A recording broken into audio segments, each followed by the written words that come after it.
Underwater, Webbs couldn't hear the screams of dying dragons. Underwater, the battle was as far away as the 3 moons. Fire couldn't touch him. Talons couldn't scar him. The blood washed away from his claws. Underwater, he was safe. Safe and a coward. Still better than loyal, brave, and dead. Webbs shuddered awake. A catfish was staring at him blankly. Its whiskery tendrils drifted in the current. The expression on its face said, "Why is there a dragon sleeping on my river stones?" Webbs ate it, and that made him feel a little better. "The Talons of Peace must know what's happened to the dragonettes by now," he thought. "They have spies in the Skywing Palace. They don't need to hear it from me." The other Talons did not need him to stand up in front of them and say, "We failed." But where could he go? He was already hiding from his own tribe, the Sea Wings. Did he have to hide from the Talons of Peace for the rest of his life as well? Webbs paddled to the surface of the river and cautiously poked his head out. It was dark, with the claws of the Clouds Mountains blocking most of the moonlight like vast shadowy teeth. He had been swimming downriver for days. The Sky Kingdom was far away now. The Sky Kingdom and the 5 dragonettes he had been sworn to protect. Webbs dragged his long, aching body out of the water and took 3 steps into the forest before he noticed the dark shapes waiting for him. He spun around, but a new dragon loomed out of the river to block his escape. Black spiral patterns marked his green scales, and his teeth gleamed in the moonlight. "Webbs," said the other Sea Wing in a pleasant voice. "I thought you would never wake up."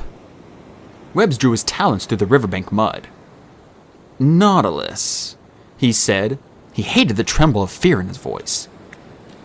"I have important news for the Talons." "You don't say," said Nautilus. "I suppose you got lost on your way to the usual meeting place." "So we thought we'd come find you," said one of the dark figures in a voice like icicles dripping. Cirrus, Webbs thought. It was never a good sign when Cirrus the Icewing appeared. "The Skywings found our cave," Webbs said. "Just tell the truth, it's not your fault." "And Queen Scarlet took the dragonettes." "Yes," said Nautilus dryly.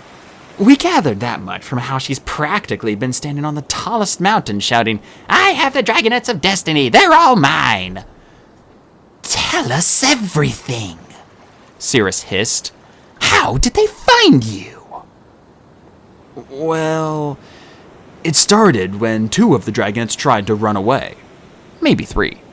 He wasn't sure where Glory had been on the night that he could only find Starflight and Sunny, but he knew she couldn't have gone into the river with Tsunami and Clay." "Why would they run away?" Nautilus asked sharply. "What did you do to them?" Webbs felt his gills flare.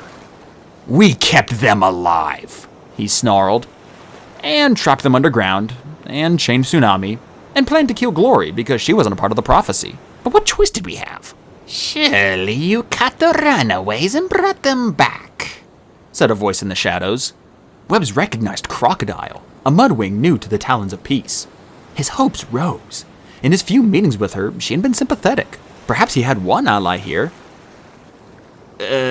No, not exactly. They kind of came back on their own to get the others." He cleared his throat. "We weren't expecting that. Kestrel thought they'd be long gone as soon as they hit the sky." "It sounds as if they felt like prisoners," Nautilus said in a soft hiss. "You told us to keep them underground," Webbs protested. "That was a decision by all the Talons." "But we wanted them agreeable, not rebellious," said Nautilus. "That was the entire point, wasn't it?" A murmur went around the circle of dragons. There were 7, including Nautilus, as far as Webbs could tell. He wondered if he could fight his way past 7 dragons. "It wasn't our fault," he muttered. "Maybe there's something wrong with them." "What does this have to do with the Skywings?" Cirrus hissed. "The Skywings followed Clay and Tsunami back to the cave," Webbs explained. "That's how Queen Scarlet found us. We tried to fight back, but she killed Dune and took Kestrel along with the dragonettes." "Will she make them fight in her arena?" asked Crocodile. "Can they win?" They're only dragonettes, Cirrus growled. Of course they can't survive the arena. Surely she'll spare the Skywing at least, Crocodile said. Webbs flinched. He had never been brave enough to confess to the Talons of Peace that they had lost their Skywing Dragonet and replaced it with their Rainwing. But now that the Dragonets were out in the world, everyone would know soon. You know what Queen Scarlet did to all the Skywing Dragonets who hatched on the brightest night, Cirrus hissed. Mercy is not exactly in her nature. Webbs raised his head and looked around at the eyes that glittered in the dark. Can't we go get them? He asked. Maybe if all the Talons attacked at once. His voice faltered. Who was he kidding? He wasn't about to go rush into the Skywing Palace to die. And he was closer to the Dragonets than any of the Talons who hadn't even met them. All of the Talons? Cirrus hissed. 40 dragons against 100 Skywing Palace guards? A brilliant plan. No wonder we left the Dragonets in your capable claws. His diamond-shaped head darted up and snapped a bat out of the air. Tiny bones crunched in his teeth. A suicide mission may not be necessary, Nautilus said. Something happened in the Skywing Palace yesterday. We don't have any clear reports yet, but one spy said he thought Queen Scarlet was dead, killed by the Dragonets. Webbs flared his wings in surprise. By my Dragonets? He asked. Maybe they have a talent for escaping, Nautilus said. Although another spy was sure they all died trying to fight their way out. Webbs' stomach felt as if it were full of poisonous jellyfish. The Dragonets couldn't be dead, not after all he'd given up for the sake of the prophecy. And to save his own scales, a small voice whispered inside him. If they are loose in Pyrea, how do you suggest we find them? Nautilus asked. Non-suicidal suggestions only, please. Well, for us, you may feel free to kill yourself whenever it's convenient. I don't know, Webbs admitted. He had no idea where the Dragonets might go. He didn't understand why they would want to be on their own, cut off from their protectors. The worst 10 days of his life were the ones between the battle where he had abandoned his queen and the day the Talons had found him. Alone, with no tribe to support them and no Talons to protect them, how would the Dragonets survive? If we can't get the Dragonets back, Nautilus mused, I suppose we'll have to consider our backup plan. He scratched his gills thoughtfully. What backup plan? Webbs asked. The one you don't get to know about, Cirrus said. But we have to get them back, Webbs said. They're the Dragonets. They're the only ones who can stop the war. Have a little faith in the prophecy, Webbs, Nautilus said. Yeah, don't worry, Crocodile said reassuringly. The Talons of Peace wouldn't put all their eggs in one nest. It's a good backup plan. Webbs looked from one shadowed face to the next. Apart from Crocodile, he saw nothing friendly in the eyes staring at him. I don't understand, he said. Was there another prophecy he didn't know about? Of course, that means you would be a problem. Webbs barely had time to say, what? Before Cirrus was suddenly on his back, pinning him to the ground. His wounds from the Skywing soldiers flared up with bright new pain. One wing was twisted behind him, and he could feel the Icewing's serrated claws digging into his scales. What are you doing? I'm one of you! I've been with the Talons of Peace for 7 years! And you failed us, Cirrus hissed. Now, Nautilus said, then paused. No, that's fair. I'm going to dig your heart out and feed it to the fish, Cirrus growled. Won't that be ironic? Webbs thought gloomily of the fish he had just eaten. But we're the dragon's four-piece, he said, his teeth gritted with pain. If we kill each other, aren't we as bad as Burn and Blister and Blaze? Sorry, Webbs, Nautilus said.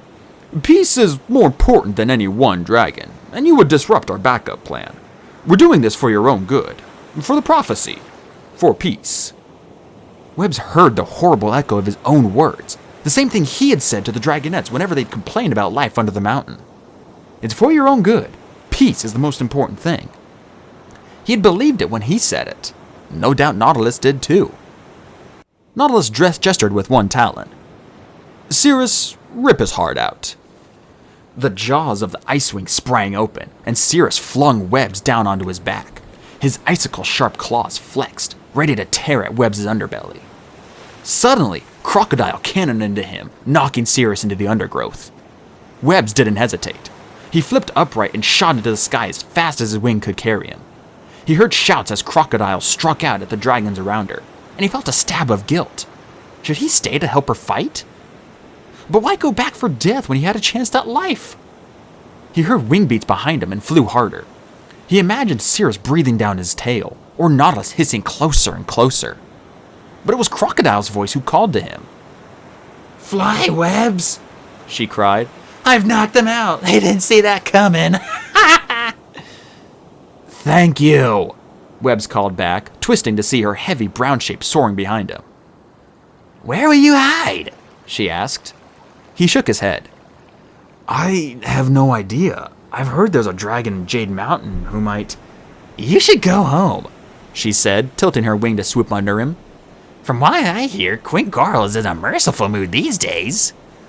The thrill that ran through Webbs from horns to tail nearly took his breath away. Home? Back to the sea after all these years? Is it possible? She'll never forgive me, not after everything I did. It's not just that I deserted her during a battle. She must know I was the one who stole her egg for the prophecy. You might be surprised, said Crocodile. Isn't she supposed to be one of the greatest queens in history? That's what all the Sea Wing scrolls say. Perhaps she'll forgive you. Why not take the chance, even if it means you can go home again? Webbs was silent. One of the moons was rising, shimmering off his blue-green scales. From up here, he could see the ocean, far off in the distance, but it seemed as unreachable as the moon itself. Up to you, Crocodile said, banking away from him. I'm just telling you what I heard. Good luck either way. Good luck to you too, Webbs called. She vanished into the trees, and he wondered where she would go now. He missed the sea with every scale on his body. He missed the palaces, the currents, the whale songs, the feasts, the gardens. The other sea wings. If the Talons are done with me, if I promise her I'll be braver this time, maybe I can go home again.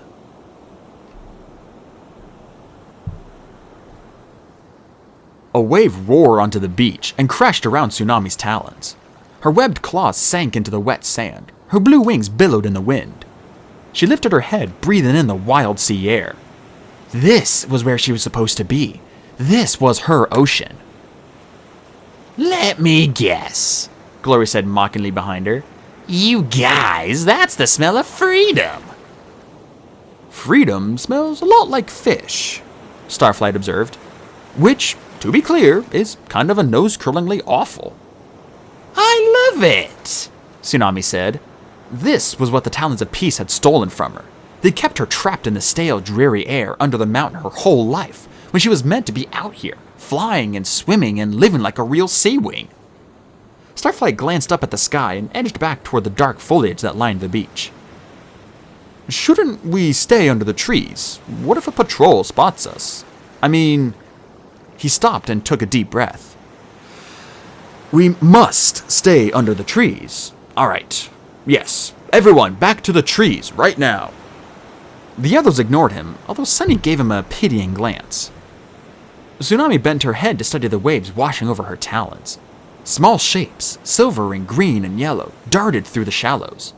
The ocean smelled much more alive than the cave river. Was it only a week since they had run away from their guardians? It was hard to remember exactly how long they'd been trapped in the Skywing prison. But there was one thing Tsunami remembered clearly. The sound of bones snapping under her talons. She poked a hole in the sand with her claw. I had to kill that sea wing. Queen Scarlet forced us to fight. There was no other way out of the arena. He was crazy. It was him or me. The same thoughts kept circling her head like lame-winged dragons. She shook her head and flared her wings. This was ridiculous. Was she a dragon or a scavenger? Dragons were meant to be fierce warriors. One little death shouldn't rattle her so much. Besides, Glory had done worse with her deadly venom and she didn't seem bothered at all. You know what I love? Clay said mournfully. Fish. Lots of fish. Big fish I can eat, not these little wriggle scraps. The mudwing sat down on the sand beside Tsunami. His stomach growled loud enough for all of them to hear. Sunny giggled. Clay, it's only been a day since you caught that enormous pig for all of us. Wasn't enormous, Clay said. He sighed, his wings drooping. That was the smallest pig in the whole world. You should have eaten my carrots. Sunny clambered up to sit on his back and peer out at the ocean. The sun was just rising in the peach-pale sky, casting broken paths of light across the water. 2 of the moons, barely slivers like thin claws, were vanishing behind the mountains. I'm serious, everybody, Starflight said. It's not safe out on the beach, not with all the mudwings and skywings looking for us. The Nightwing was standing well out of reach of the waves, trying to shake sand off his talons. As far as Tsunami was concerned, they'd already wasted a day flying south of the Diamond Spray Delta, basically because Starflight had worried and complained until everyone agreed. Yes, the Skywings were after them, yes, they were probably mad about the Dragonet's escape from Skywing Prison, and they were most pretty much definitely mad about the part where Glory Maid killed their queen on the way out. But Tsunami didn't want to keep running. She wanted to find her family. Once they knew who she was sure the Sea Wings would protect her and her friends. Most of all, she really wanted Starflight to stop fretting, complaining, and bossing. It made the others nervous and harder to organize. She almost wished the Nightwings hadn't given them back. Why are you so worried? Tsunami asked him. If they do recapture us, won't your Nightwing friends come swooping in to rescue you again?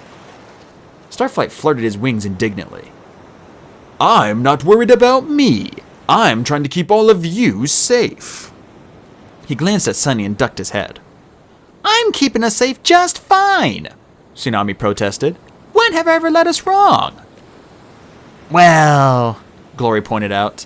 There was that one time we got captured by Skywings and the queen nearly killed us all. Tsunami smacked her tail into the water to send a cold wave over Glory. The ringwing hissed and jumped away from the sea. Stop it, Sunny said. Stop fighting, all of you. Clay, stop them. She patted the top of his head to pull his attention away from the tiny fish swimming around his feet. Oh yes, let's hear from our big wings, Glory teased. Her scales this morning were gold like Sunny's, but with drifting splashes of ocean blue. She sat down and yawned at Tsunami, displaying her venom-spitting teeth. Hey, Clay said, nudging Tsunami's wing with his own. It's all right for Starflight to worry. We don't even know if Queen Scarlet is alive or dead. But, he added quickly, I know you want to find the Sea Wings as fast as possible, so let's find them instead of fighting about it, then we can get to safety sooner. Tsunami shot one more narrow-eyed look at Starflight, then turned back to the ocean. Clay was right. The important thing was to find her family, and a safe place for all of them to hide. Aw, so wise and big, Glory said. I think he is, Sunny said, wrapping her forearms around Clay's neck. Starflight sat down, flipping his tail around his talons unhappily. Glory settled her sun-colored wings. So what now? Should we shout, "Hey, Sea Wings, we got your missing princess," and wait for dragons to bound joyfully out of the ocean? With a feast! Clay cried, startling a seagull into the air. There was a feast at the end of the story. When the missing Sea Wing princess got home, her parents were so happy they made a feast. I remember the feast. They ate a whole whale. That was a good feast. I bet I could eat a whole whale. Do you think we'll get a feast? The missing princess was just a story in a scroll, Starflight said. We have no idea what we'll actually find in the kingdom of the sea. That's true. Clay's wings drooped. It might not be what you're hoping for, Tsunami, like finding out my mother sold me for a cow. Hey, at least it was 2 cows, said Glory. Comforting. It wouldn't be like that for Tsunami. She was sure of it. Maybe Clay's dreams of his family had turned out all wrong, but hers would be perfect, especially now that she knew her egg had been stolen from the royal hatchery. She was the daughter of the Sea Wing Queen. Not only that, but according to Starflight, none of the Queen's other female dragonettes had survived to adulthood. Tsunami was the only living heir to the Sea Wing Kingdom. One day, she would be Queen of the Sea Wings. True, that meant one day she'd have to fight her own mother to the death to become queen, but that day could be as far off as she wanted it to be. Not something she had to think about right now. She spread her wings and breathed in the salt spray air again. Out of the corner of her eyes, she kept seeing tiny creatures pop out of the speckled sand and then vanish again. I could just dive in and look for the Seawing Palace, Tsunami suggested. Out there? Starflight sounded alarmed. He spread his wings and shook sand off of them, blinking anxiously. Where else do you suggest I find the sea wings? She asked. Swimming in the ocean is not like swimming in an underground cave river, Starflight lectured. There are strong currents and unpredictable waves, and big things with teeth. I'm a big thing with teeth, Tsunami grinned at him. He didn't laugh. It's not safe, he said. What if we lose you? Tsunami wanted to poke his wrinkled-up, worried snout with her sharpest claw. Starflight, cheer up, Sunny interjected. Tsunami can do anything, and how is she supposed to get home to her family if she can't go into the sea? Oh no. Clay heaved himself to his feet, scattering sand and nearly dislodging Sunny, who grabbed his neck with a yelp. Sand and seashells and tiny astonished crabs flew through the air as he lashed his tail. Ow, stop that! Glory commanded, covering her eyes. What about us? Clay's big brown wings flapped. I didn't think of that. Tsunami, we can't go with you to the Seawing Palace. We can't breathe down there. How can we stick together if you're underwater? He clawed at the river, leading deep gouges in the wet sand. What are we going to do? Tsunami kind of adored Clay when he was in a tizzy. She also adored when it had taken an entire day for it to occur to him that the kingdom of the sea was underwater. Seriously? Glory said to Clay. All those geography lessons and not a single one sunk in? Clay turned in a confused circle. Crab scurried out of the way of his giant talons. What? The Sea Wings have an above-water palace, too, Starflight said in his, "See, you should have studied more," voice. So they can receive guests like their Sandwing ally Blister. It's on an island somewhere in the Bay of 1,000 Scales. Oh. Clay sat down with a whooshing sigh. Sunny patted his shoulder. I didn't remember that either, she offered. So we go there, right? Not easily, Starflight said.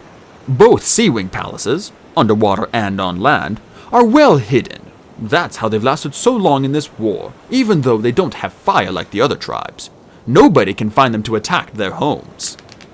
Sounds like the Night Wings, Glory sniped. It's nothing like the Night Wings, Tsunami cried. Sea Wings aren't trying to act all mysterious and pretentious. We're just trying to be sensible about guarding their home. There are over 1,000 islands to search, and it's still probably... Starflight stopped mid-sentence and glanced at the sky again. Does anyone else smell fire? 3 moons, Starflight. I'm not hiding in the trees every time some little thing spooks you, Tsunami said. Wait, I think he's right, Sunny said, lifting her head. I hear wing beats. I do too, Starflight said. The spiny ridge along his back stood up in alarm, and he bolted for the trees, running as fast as he could. From this far away? Tsunami said skeptically. I don't see anything up there. But just as she said it, she spotted a cluster of red specks like splattered blood in the sky, winging down from the mountains in the northwest. A Skywing patrol was coming their way. Quick, into the water, Tsunami ordered. It was closer than the trees and would hide them just as well. No way, said Glory. She sank to the ground, spreading her wings and shifted color. Her scales flowed into the rocky, sandy pattern below her until she was impossible to see, especially from the air. It happened so fast, Tsunami nearly lost track of where she was. Glory was getting better at that trick. Fine. Come on, Sunny. Tsunami reached for the little sandwing. I'd rather not, Sunny squeaked. I can make it to the trees. I'll fly really fast. She jumped off Clay's back and flapped after Starflight. Tsunami stamped her foot, spraying ocean water across the sand. Glory made a muffled grumping noise. It'll be safer in the sea, Tsunami huffed. She cast a worried look at the sky. The specks were getting closer, fast. Maybe faster than Sunny could hide.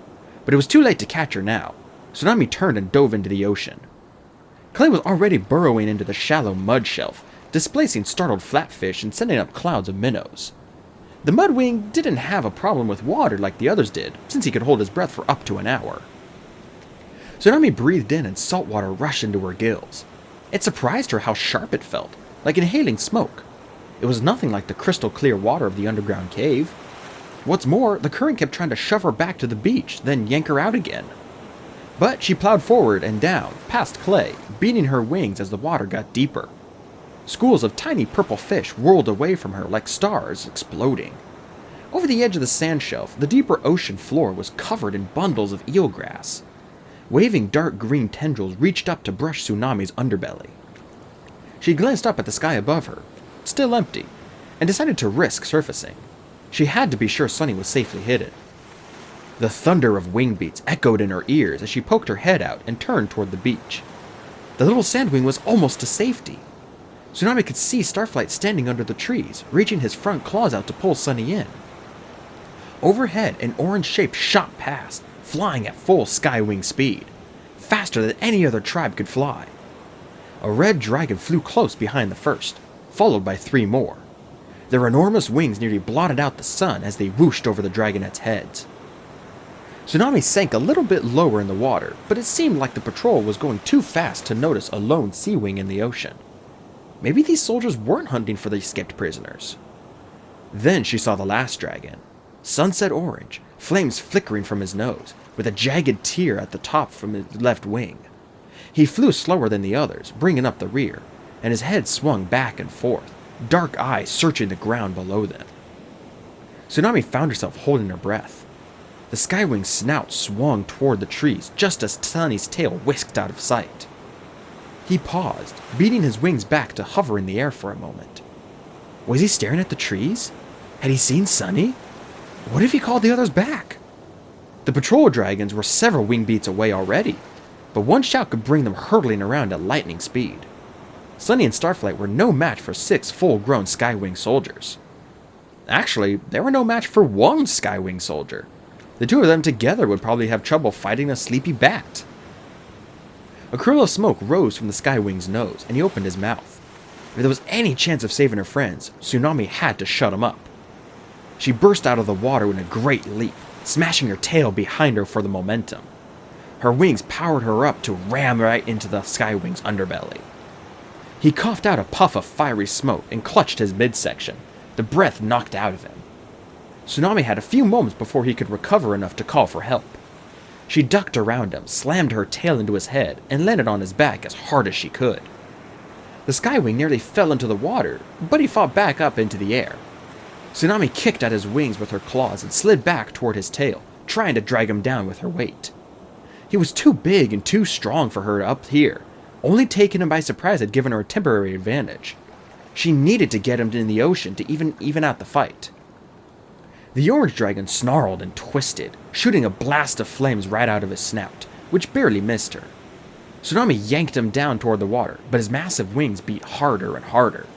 It felt like a hurricane whistling around her ears. She could tell that he was gaining height, and in a moment he'd be strong enough to call the other soldiers back. "You're not getting my friends!" Tsunami thought fiercely. She fought the vulnerable spot on his tail and sank her teeth in. He convulsed with pain, nearly throwing her off, and shot another blast of fire under his wing at her. At first, Tsunami thought he had missed. Then she felt a searing trail of agony spreading along her neck. It felt as if someone were trying to saw through her scales with scalding hot wire.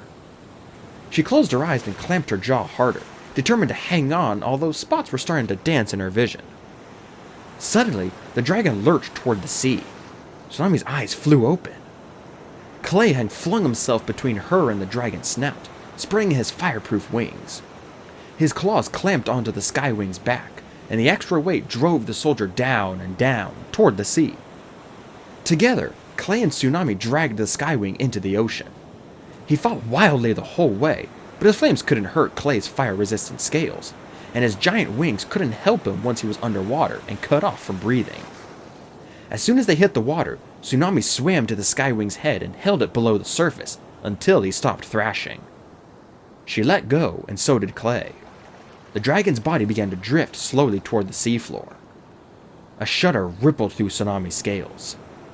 Him or me? This didn't feel right.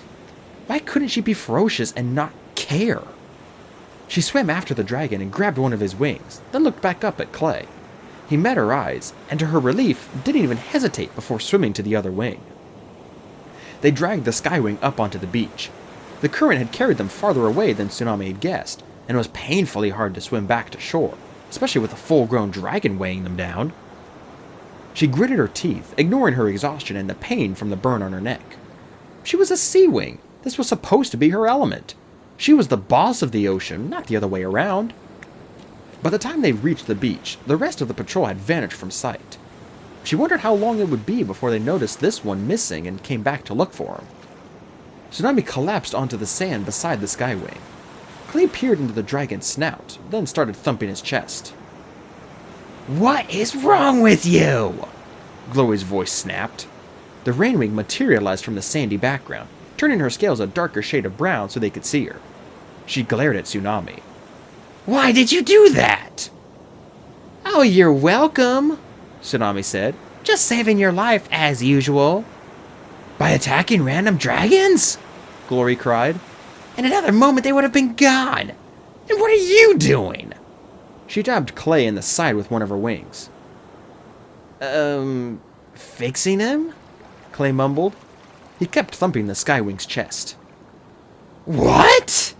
Glory yelped. You can't let him live! She tried to grab one of Clay's forearms, but Tsunami shoved her away. We don't have to kill him, Tsunami said. And we'll tie him up and leave him here. Great. How about a trail of cow parts, too? And maybe a map of where we're going. Or perhaps we could set this part of the rainforest on fire, just to make sure everyone knows how to find us. Would you like me to spell out Dragonets was here and giant rocks?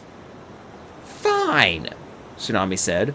Here he is. You kill him. Glory looked down at the unconscious dragon and hesitated. I don't kill dragons who can't fight back, she said finally. Why not? Tsunami said. Just splat some venom on his face and melt him, if that's that easy for you. Glory sank her claws into the sand, scowling. Bubbles of dark purple began spreading across her scales. Sunny and Starflight landed on the beach beside them. Sunny gave the Skywing a horrified look, and Tsunami remembered that she had been trapped in another part of the palace during the arena fights. She had never seen her friends battle another dragon. Is he alright? Sunny asked Clay. Try this, Starflight offered, coming over to help. Clay shifted aside, and they rolled the dragon onto his stomach. Why did you attack him? Sunny blurted to Tsunami. The little sandwing's harmless tail flicked back and forth anxiously. To save you, Tsunami said, stung.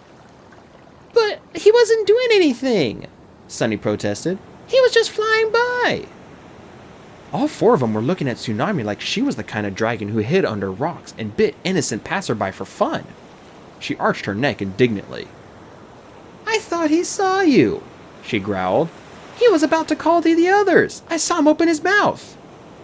So did I, said Glory. I'm pretty sure he was yawning. Pretty sure, Tsunami said. Would you risk our lives on pretty sure? Was he yawning? Did I attack him for nothing? That can't be right. I saw danger and acted appropriately.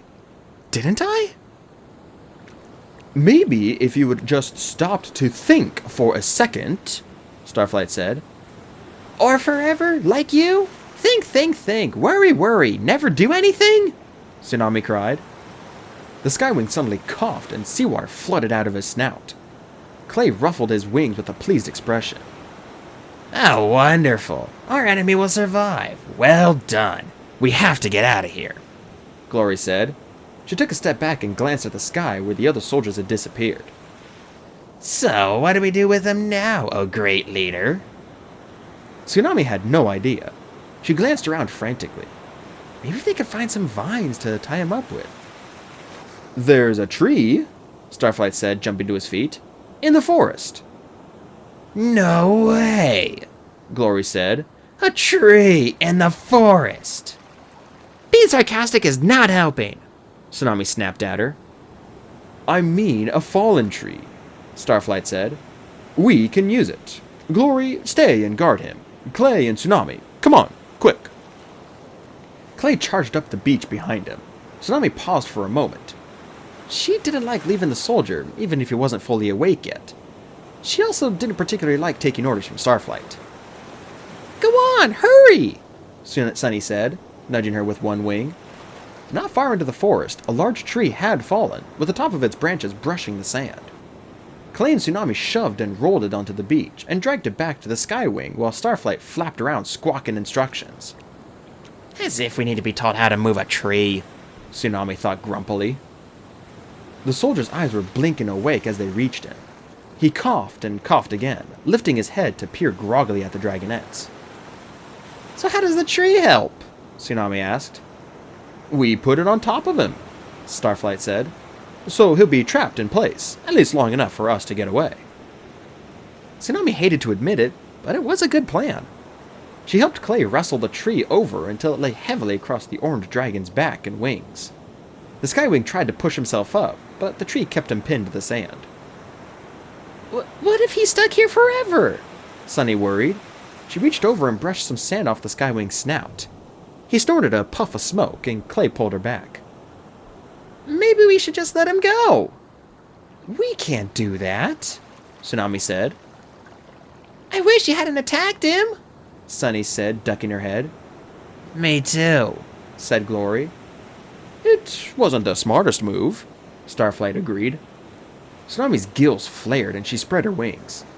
You don't know that, she said. Maybe I saved us, again! She looked at Clay, but he only shrugged as if he wasn't sure. Thanks for the support, guys, Tsunami thought angrily. What I'm all trying to do is keep everyone safe. Don't worry, Sunny, Clay said, patting the little sandwing's head. His friends will come looking for him eventually. Eventually or soon, Glory said. So like I said, let's seriously get out of here. Wait, the Skywing rasped. His voice was hoarse and deep. He wriggled, lashing his tail across the sand. Don't leave me like this. Starflight stepped into his line of sight and gazed down at him. Remember, we could have killed you, he said. Remember that the Dragonettes of Destiny were merciful. We want peace, not more death. We have come to save Pyrrha. Oh, good grief, Tsunami said as Glory rolled her eyes. No more hanging out with Nightwings for you. I thought it sounded nice, Sunny said. Starflight shot her a grateful look. Sunny, don't encourage him, said Glory. Carefully, Starflight draped a few large leaves over the dragon's head, so he couldn't see where they went. He pointed toward the forest and mouthed, just to be safe. Tsunami sighed. More flying in the wrong direction. She wanted to go home already. Home to the ocean and the sea wings and her royal parents. But she couldn't argue about it with the Skywing listening, and the others were already nodding. All of them were ready to follow anxious, overly cautious Starflight yet again. And none of them thought she had done the right thing by attacking the Skywing, even though it was to save their stupid scales. As they lifted into the sky, she cast a longing look over her shoulder at the ocean. Soon, she thought, soon I'll be with my own dragons. The Bay of 1,000 Scales was farther away than Tsunami had realized. She'd been studying the map of Pyrrha ever since she was tiny, but it was hard to fit that picture over the enormous world below her. She kept expecting to find neat little spirals of islands that would fit in the palm of her talons. Instead, she found herself flying over vast expanses of empty ocean, dotted here and there with a solitary outcropping of rock.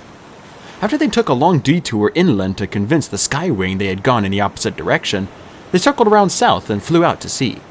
They managed to make it to a small rocky island shortly after nightfall, but according to Starflight, they were still a long way away from the Bay of 1,000 Scales. He calculated the distance and their speed and had a long, boring lecture ready to explain it all. The rest of them fell asleep halfway into it, and he spent the next day sulking about that.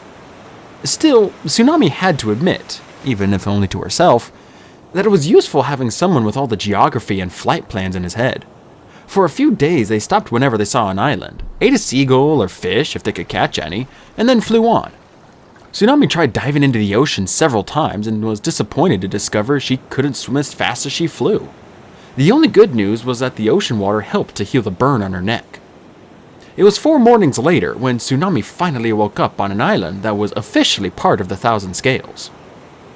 She started to wake from a dream in which her cave had collapsed and was slowly crushing her to death, and discovered that Clay had rolled over on top of her in the middle of the night. Grumbling, she wriggled out from under him and let his tail flop over onto Starflight's head. The 5 dragonettes were packed into a cavern halfway up a tall sea cliff. It was cramped and uncomfortable and smelled of seagull droppings. Clay had barely been able to scrunch his wings low enough to crawl inside. And why were they sleeping in this horrible spot instead of on the nice white sandy beach below? Tsunami sat down in the cave entrance and glared at Starflight, who wasn't very satisfying since everyone was still snoring away. Clay was stuffed against the back wall with Sunny between his front talons, and Starflight curled up alongside. Even Glory had her tail draped over Clay's. Her scales glinted orange and gold in the light of the rising sun, with bursts of red when she shifted sleepily. Starflight had been acting so weird since the Nightwings gave him back. Suddenly, it seemed like he wanted to argue with Tsunami about everything. If she said, "Let's sleep on the beach, it'll be fun," he'd say, No, we have to sleep in a hidden cave, that would be much safer." Safer! As if there was anything to worry about all the way out here in the middle of the night. But everyone was still mad at her about attacking that soldier, so they all voted with Starflight. She didn't like that development at all. Tsunami watched them sleep for a moment. It was so hard to lead effectively when everyone kept questioning you and complaining about everything. She only wanted what was best for them, didn't they know that? She'd always figured she would fight 100 Skywings to protect them. But maybe I shouldn't. Maybe my friends don't want my protection after all.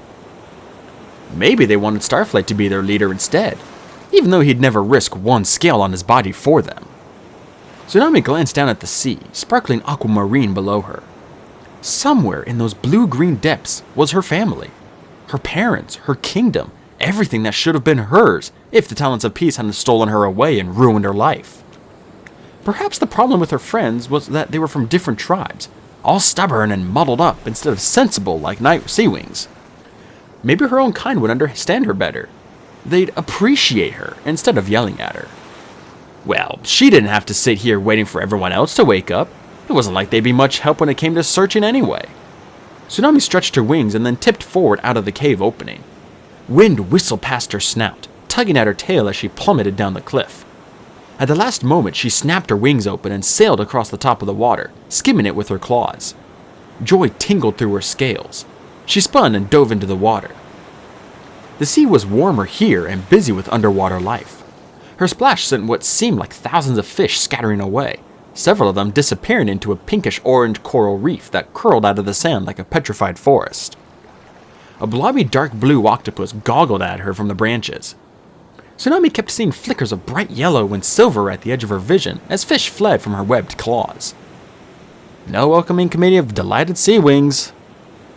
No glowing jellyfish path marking a path to Queen Coral's castle. No cavalcade of bowing seahorses or bejeweled lobsters to lead the way. Not that she'd been picturing the homecoming scene from The Mincing Princess or anything. Tsunami swang along the coral reef, peering at the creatures hiding in the nooks and holes.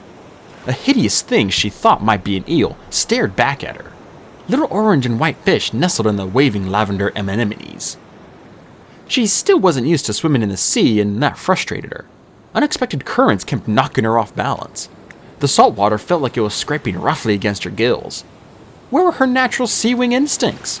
Her world was supposed to make her stronger, faster, tougher, not pathetic. She swam all the way to the next island, fighting the currents. More of the pinkish coral reef stretched across the sand here as well, dotted with waving green fans and lacy dark purple ferns.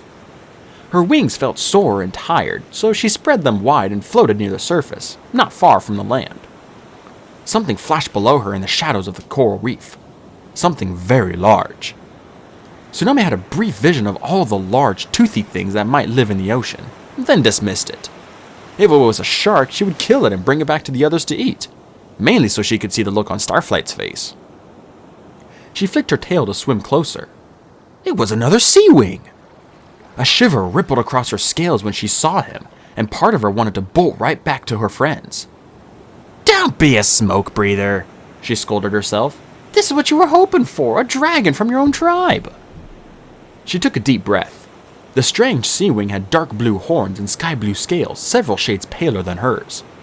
He was paddling by the reef, shifting his talons and wings slightly to change course. His head turned alertly from side to side. Well, it wouldn't hurt to follow him for a little while first, Tsunami told herself. She crept along the top of the reef, peering over the edge at him. Her claws caught small gaps in the coral.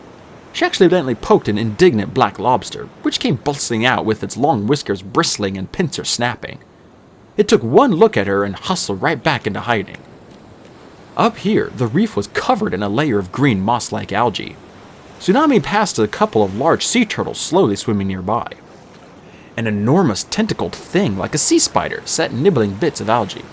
The tips of its 8 dark purple legs glowed orange-yellow, and so did its eyes. The sea wing down below stopped suddenly and glanced around. Tsunami flattened herself against the reef. Knobbly bits of limestone poked into her underbelly. She peered through one of the holes at the other dragon. He spun slowly, staring into the ocean depths. Had he heard her? But he didn't look up. The dragon checked around him one more time, then lit up the stripes along his wings. Almost immediately, another dragon swam out from a cave in the coral reef. Tsunami thought. Much less handsome. His green scales were perfectly nice, but she didn't care for the black spiral patterns on them. She'd never seen a pattern like that on a dragon before, and his face wasn't nearly as handsome or friendly looking as the first dragon, although perhaps that had something to do with the giant bruise swollen over his left eye. She wondered if they were guards switching patrol duty. If so, they were being quite strange about it. The two dragons floated in place, staring at each other for what seemed like an eternity. Occasionally, the stripes on one sea wing would light up, and then the other. They moved their talons about as if waving away fish, even though no fish went anywhere near them. And then the spiral-marked dragon ducked back into the cave, and the blue dragon swam on. Some kind of sea wing patrol ritual? Tsunami wondered. I guess I'll have to learn all that stuff in order to become queen. She lifted her wings to swim after the first dragon, and a pair of yellow-striped fish wiggled out from under her and shot away. The sky blue dragon swam back the way he had come, toward the stretch of open sea between this island and the one where Tsunami's friends were sleeping. Now or never, Tsunami thought. She'd rather meet the dragon than the other one, and she'd rather do it when he was alone, if she could. That seemed easier than trying to explain herself to a whole bunch of dragons at once. She beat her wings to catch up, dove over the edge of the reef, and swam around in front of him. The sea wing started back in an eddy of ripples. His eyes were a blue so dark they were almost black. Tsunami pointed up at the surface. Come out of the water so we can talk, she tried to signal. Hopefully he'd figure out what she meant. To her surprise, he whipped around and fled. His tail smacked a wave of water in her face. Well, that's unfriendly, she thought. She swam after him, swinging her tail to propel herself even faster. He glanced back over his shoulder, saw her chasing him, and then put on a burst of speed. Why is he running away? And how is he so fast? Wait! She tried to yell through the water. I just want to talk! Of course that didn't work. He didn't even slow down. But then he twisted to look back at Tsunami, so he didn't see the last whale that suddenly loomed out of the depths in front of him. Tsunami waved her talons and pointed. Watch out! She shouted in a cascade of bubbles. The sea wing smacked into the whale's side and careened backward. The whale was only slightly bigger than the dragon, with ridges all along its back and a flat, mild-mannered face. It made a weird squeaking groan and blinked at the sea wing in confusion.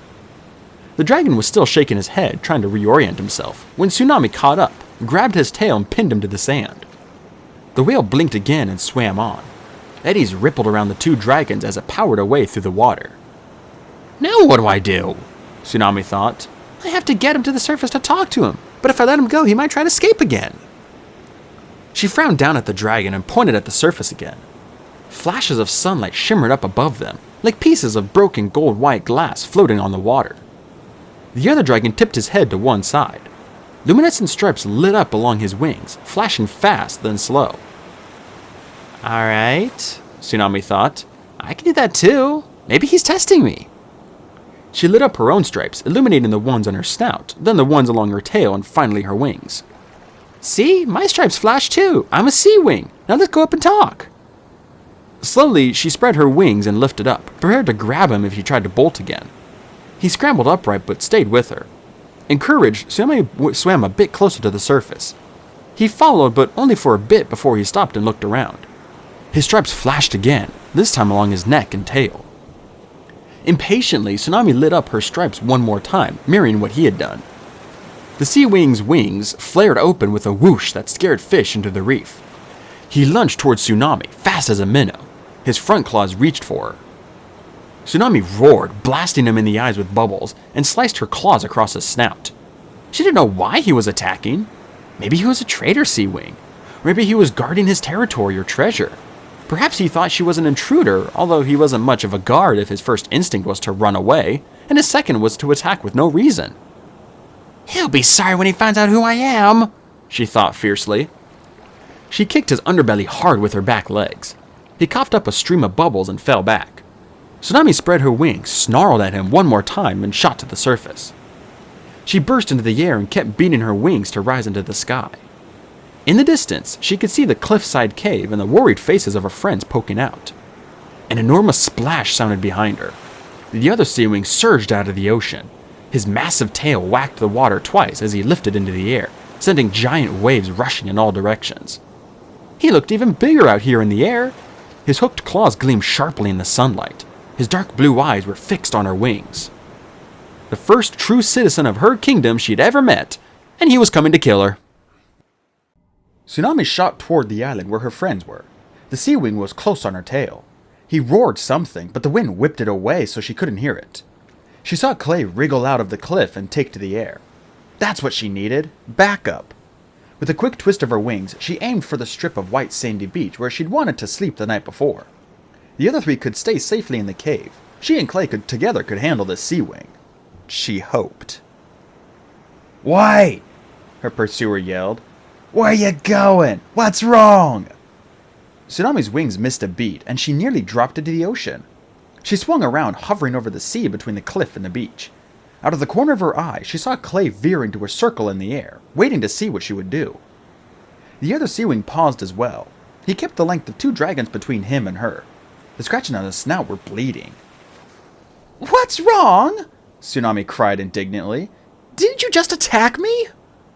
"I certainly didn't," he protested. Glowing lines flickered along his snout. "I thought you... That's the normal..." He seemed to be getting more and more embarrassed. "You said you liked me," he finally burst out.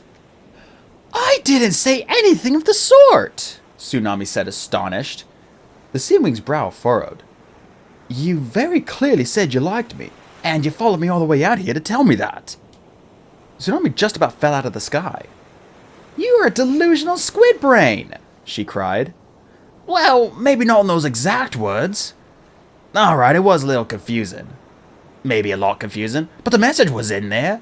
And why else would you be chasing me?" "When exactly do you imagine I said all this?" Tsunami demanded. "Shortly after you attacked me, perhaps?" The other dragon touched his snout gently and winced. "You were the one doing the attacking," he said. "I was being friendly after what you said." "Stop," Tsunami said. Maybe she'd misunderstood his actions. Maybe his approach had been a sea wing greeting ritual she didn't know. In which case, his poor snout. She winced guiltily. Perhaps she shouldn't have gotten so defensive so quickly. "Tell me exactly what you think I said." He sighed. "I said, what are you doing all the way out here? And you said..." He paused, rubbing his front talons against his head. "You said, hey, sparkling teeth, I totally love 3 of your claws, but not the others. And I wish your nose was a herring so I could eat it. And also your wings sound like sharks snoring." Tsunami burst out laughing. Alright, I get it, she said, although she didn't really. Did all sea wings have a strange sense of humor? Well, she would have to develop one too? "You're making this up." He stared at her. "Are you seriously going to pretend you didn't say any of that?" "Of course I didn't," Tsunami said. Maybe he wasn't kidding. Maybe he was mentally unbalanced. "I didn't say anything at all. We were underwater, remember?" The strange dragon hovered for several wing beats, glowing stripes lighting up his blue scales. His face slowly went from confused to angry as he frowned at her. "Who are you?" he demanded.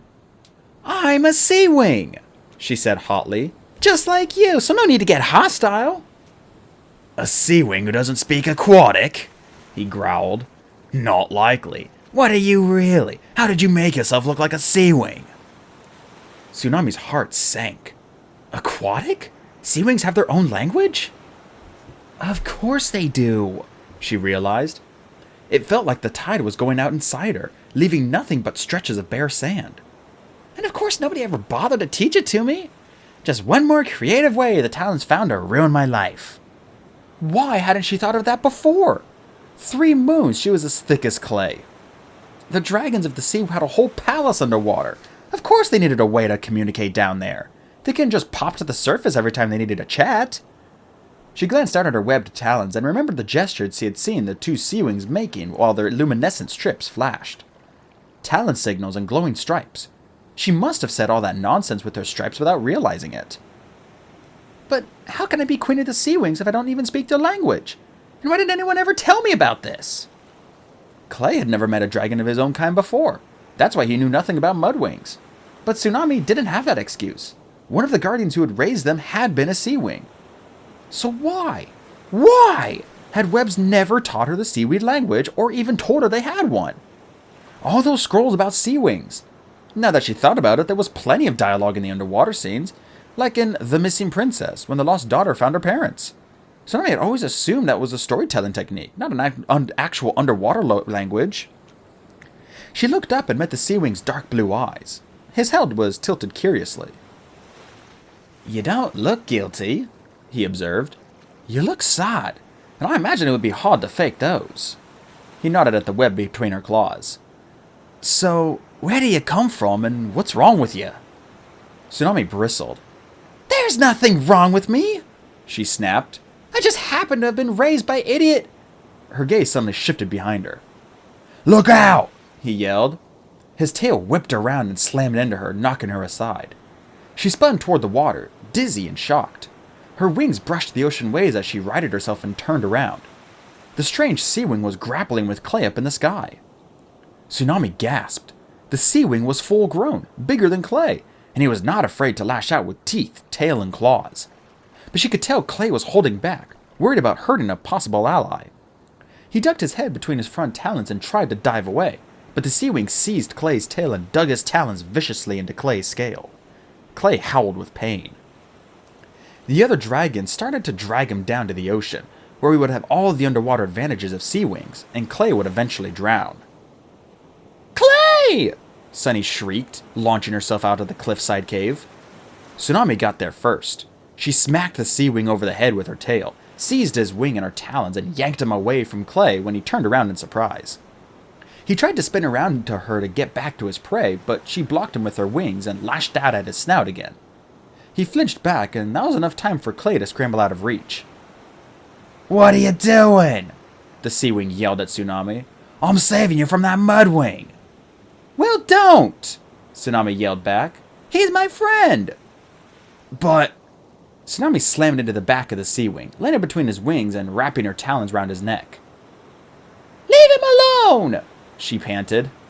The sea wing looked more astonished than alarmed. He wriggled his shoulders and twisted his neck, trying to see what was on his back. Sunny kicked his wing and he yelped. That's my other friend, Tsunami said. Sunny, try not to hurt him too badly. We need his help. I hardly think this gnat's going to hurt me, the sea wing growled.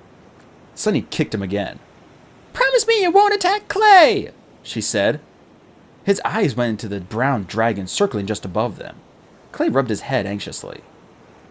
The mudwings are our enemies, the sea wing snarled at Tsunami. If you don't know that, then you better leave the Bay of 1,000 Scales before Queen Coral's army finds you and does what they won't always do to traitors. I'm not a traitor, Tsunami said. And Clay is not your enemy. She glanced up at him and then back at the sea wing. You'd better learn some respect, Squid Brain. We're the Dragonettes of Destiny. Riptide, Sunny said again. That's a funny name. I like it, Tsunami said. Fierce and scary, like mine. Riptide was pacing the beach, lashing his tail in a long swooshing trail through the sand. His sky blue scales glinted metallically in the morning light. He had claw-marked scars along his pale underbelly and what looked like an old bite mark on his tail. Tsunami was pretty sure he was only a couple of years older than she was. The scratches she had given his snout had finally stopped bleeding. She hoped those wouldn't leave scars too. He had a very handsome snout when it wasn't all clawed up. "Alright, so the talons of peace are real." "Unfortunately," Glory murmured. Riptide glanced at her, and Tsunami felt a weird tingle of jealousy run through her scales. Glory had found a large perk to perch on, and spreading her wings open to the sun, and her scales were shimmering silver and rose. "I thought everyone knew about the talons," Sunny said. "Just rumors and whispers. None of the tribe queens are pleased to find a member of the peace movement in their midst. Conspiring with other tribes, stealing eggs." He shook his head. "Queen Coral would kill any dragon she found working with the talons." He gave Tsunami a searching look she didn't understand. Clay was sitting with his tail in the water. He had muddy sand packed over the spot where Riptide had clawed him. Sunny sat next to him, giving Riptide fierce looks whenever he paced too close to Clay. "And you the dragonets of destiny. For real. The ones in the prophecy. That's real." Riptide stopped, inhaled deeply, and blew out again.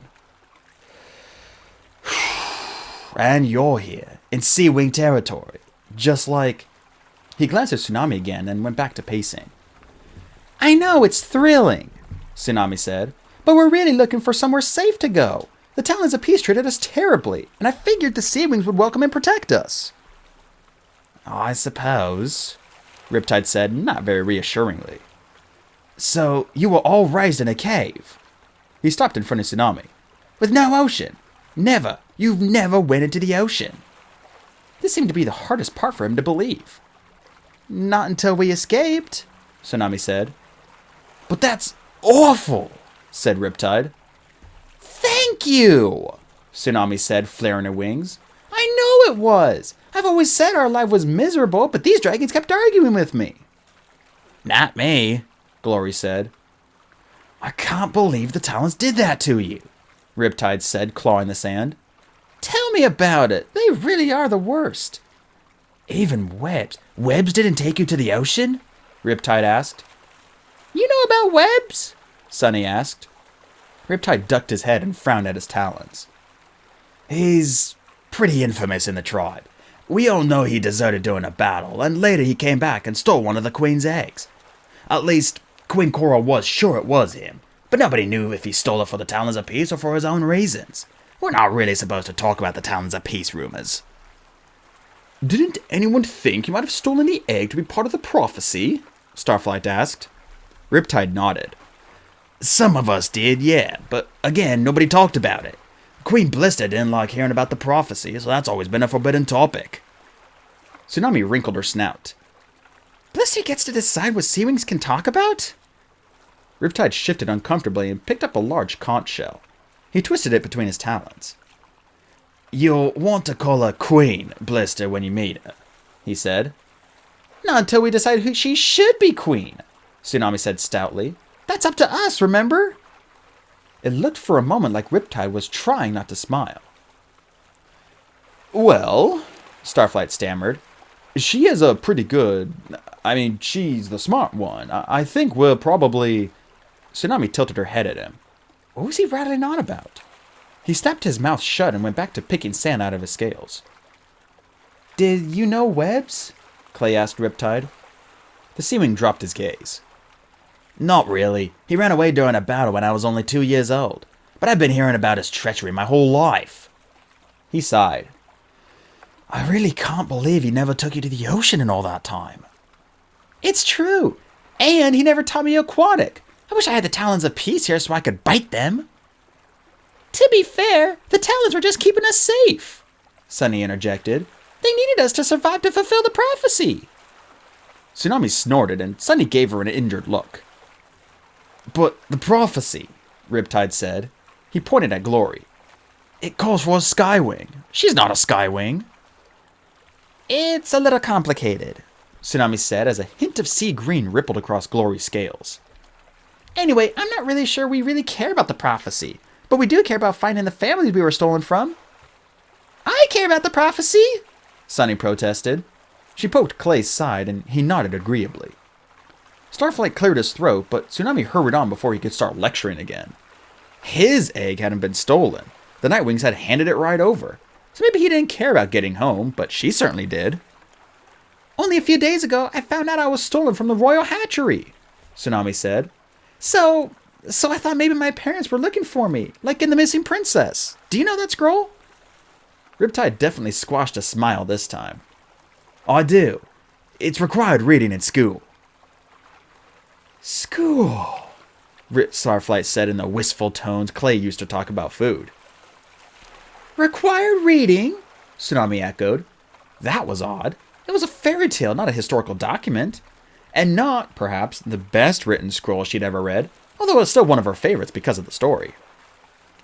But I can't take you to the palace, Riptide said firmly. Not with him along. He jerked his head at Clay. Weren't you listening? Tsunami said, exasperated. He's not a regular Mudwing. He's certainly not allied with Burn or the Skywings. You can trust him. Perhaps you should stay here, Riptide suggested, and I'll bring Queen Coral back to you. He glanced across the water at the other island, where he'd met the green dragon with the black spiral patterns. Tsunami wondered if he was wishing for reinforcements. Nope, we're all coming with you. I'm in enough trouble with Queen Coral, Riptide protested. That's why I'm stuck patrolling all the way out here. If I bring a Mudwing back to the palace, I might as well pull out my own teeth. Ew, Sunny cried. That's not a real punishment, is it? Tsunami didn't know the answer to that. She wanted to meet her mother without images of horrible things in her head. Think of it this way, she said quickly. What happens if Queen Coral finds out you met her missing daughter and didn't bring her back to the palace? Riptide squirted and wrinkled a snout. Can't I bring you and leave the others? He asked. At least until Queen Coral gives her permission. No, we'll all go together. She'll understand once she realizes we're the Dragonets of Destiny. Riptide sighed. All right, but he has to be blindfolded. He looked at the other three, rubbing his chin. It'd be better if they all could be blindfolded. What am I going to do?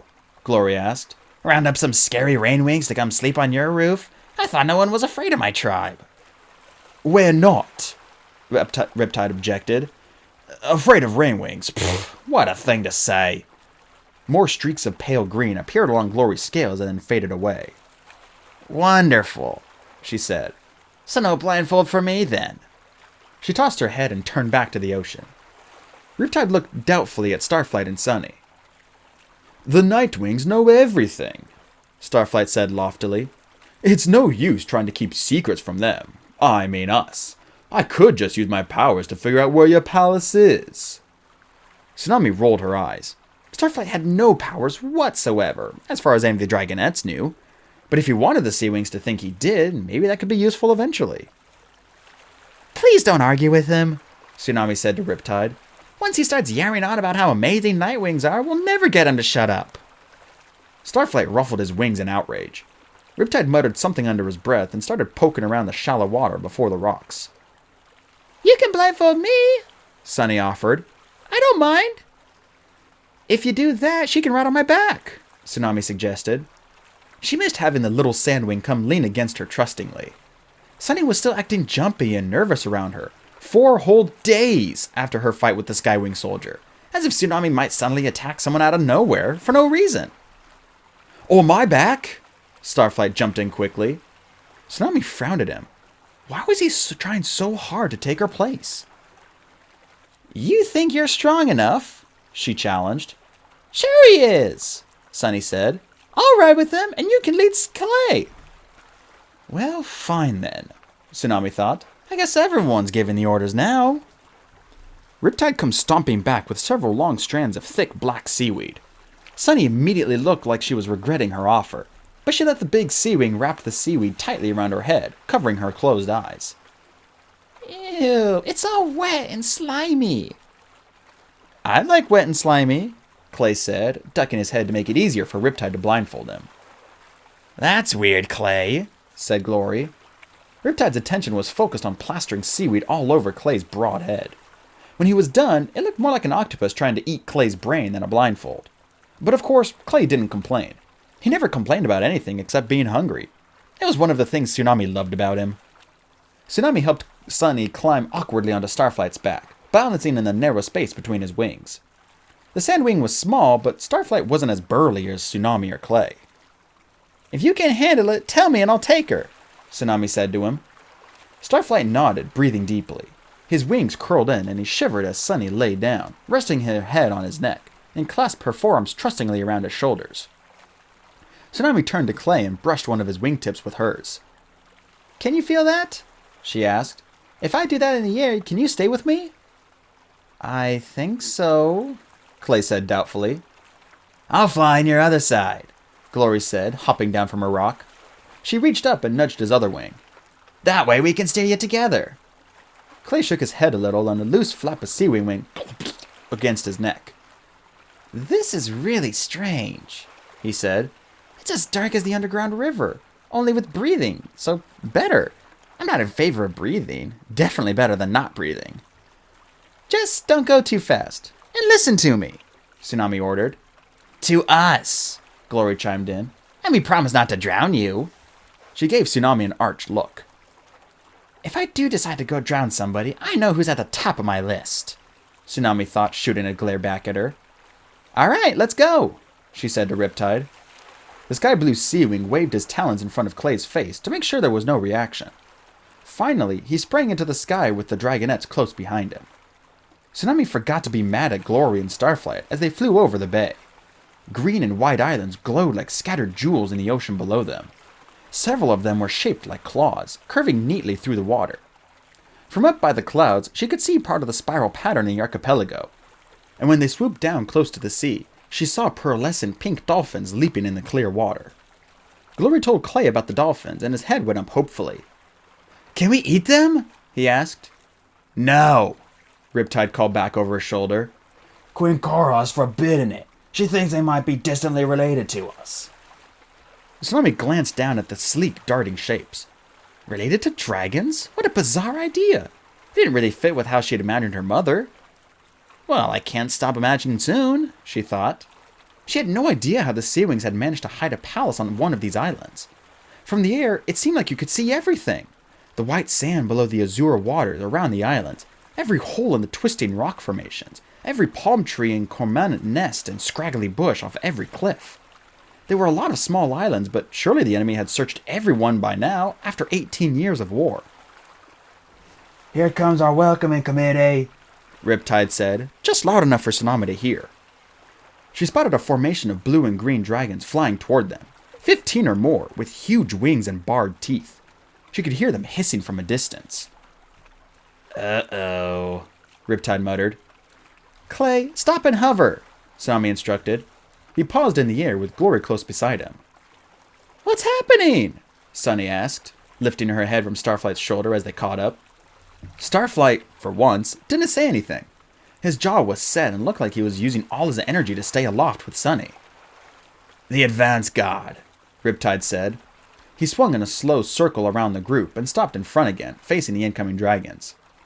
"Then make sure no one even gets close to the Summer Palace." A few moments later, they were surrounded. The flapping wing beats filled their ears and pushed the currents around. "Riptide," growled the dragon in the lead. His scales were a green so dull it was almost gray, like stones where moss had been scraped away. He had tiny blue pale eyes that never seemed to blink under a knobbly protruding forehead, and his horns twisted strangely toward each other. Tsunami noticed that, unlike Riptide, the new dragon had no battle scars, which either meant he stayed away from the fighting, or he was a very skilled fighter. "What are you dragging home now?" he snarled. Riptide looked at him straight in the eyes. "I found the missing princess." "That's not how I would put it," Tsunami thought. "I was the one doing all the finding out there." A ripple of shock went through the other Seawings. Tsunami's scales felt like insects were crawling under them as the guards all stared at her. She lifted her snout and tried to look regal and imposing. "Oh, really?" said the leader. "You, Riptide. Of all dragons, what an unusual coincidence." His unsettling eyes scanned Tsunami from wingtips to claws, as if she were a dead eel someone had left half-eaten on the beach. Tsunami wanted to shred the skeptical, arrogant look right off his face. "And who are you?" Tsunami demanded. Riptide winced. "This is Shock," he said. commander of the palace defense, and brother to the queen. Oh, really? Tsunami said, deliberately making her tone even more insolent and challenging than Shark's. She was not about to start her life with the Sea Wings by kowtowing to every soldier dragon who came along, even if he was her uncle. Shark narrowed his eyes until they nearly disappeared into his scales. What makes you believe this snip of a dragon comes from the stolen royal egg? He asked Riptide. Why? Do you lose a lot of eggs? Tsunami jumped in. Maybe whoever's in charge of defense isn't doing such a good job then. Oh wait, that's you, isn't it? Her story makes sense, Riptide said desperately. She knew about webs. He raised her, and look at the glow patterns on her wings. All the Sea Wings craned their necks to stare at Tsunami's wings. She snapped at a couple who got too close, then peered around to see what they were seeing. Under her wings, when she lit them up, the luminescent strips formed spirals around the outer edges. Starbursts shaped like webbed dragon footprints branched away from the lines in the middle. Was that weird? She glanced at the other Sea Wings. Most of them had smaller starbursts and no spirals. Only Shark's patterns matched her own. Because we're both royal. She lifted her head and met his gaze triumphantly. But one day, I shall be queen, and you'll be nothing but a soldier. Shark let out a long, hissing breath. Very well, he said. Kill the other 4 and bring her. Don't you touch them, Tsunami yelled. She whirled and smacked a Sea Wing out of the sky as she reached for Clay. Starflight had already ducked below Clay's massive wings. Glory drew her neck back and barred her fangs. I am the queen's daughter, and I order you to leave these dragonettes alone, Tsunami shouted. The guards looked from her to Shark uncertainly. His eyes were pale, reflecting pools, hiding his thoughts. He slowly raised one talon and made a strange circling motion with it. A sign in the Sea Wing language, Tsunami guessed. Whatever it was, it worked. Tsunami's relief, the guards backed away. But when she glanced at Riptide, she noticed that he still looked tense and unhappy. Maybe he's just afraid of Shark, she thought. Very good, she said, trying to sound like she was in command. Now take us to my mother. The queen is conducting business at the Deep Palace, Shark said flatly. We'll take you to the Summer Palace, where we may wait for her. He made another talon signal, and 2 of the guards broke away from the group, winging off across the water. Taking the message to my mother, Tsunami thought, her wings expanding with joy. They were so close to everything she'd always imagined. I'm going to meet my parents today. Islands flashed by below them as they flew on, now with a tight guard of Sea Wings. Some of the islands were small patches of sand, barely big enough for one dragon to land on, and others were towering, jagged rocks shooting out of the water. Ahead, Tsunami saw one that looked like a huge dragon skeleton, with holes and gaps all through the pale stone. The stone skeleton's nose pointed toward another island, this one ringed with forbidding-looking rocks and presenting only a high, sheer cliff face on all sides. The top was a rioting jungle.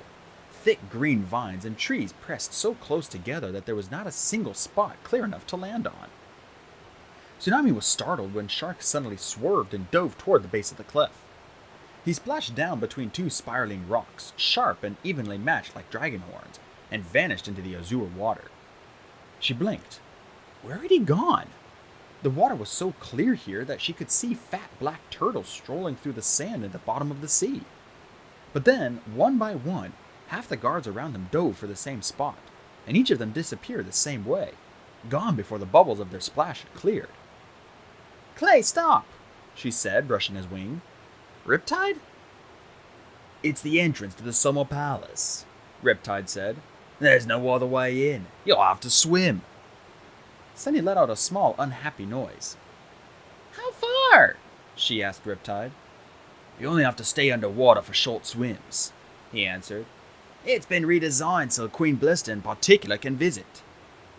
And she hates water, Sunny said hopefully, since she's a sandwing too. Is she here now? Starflight asked.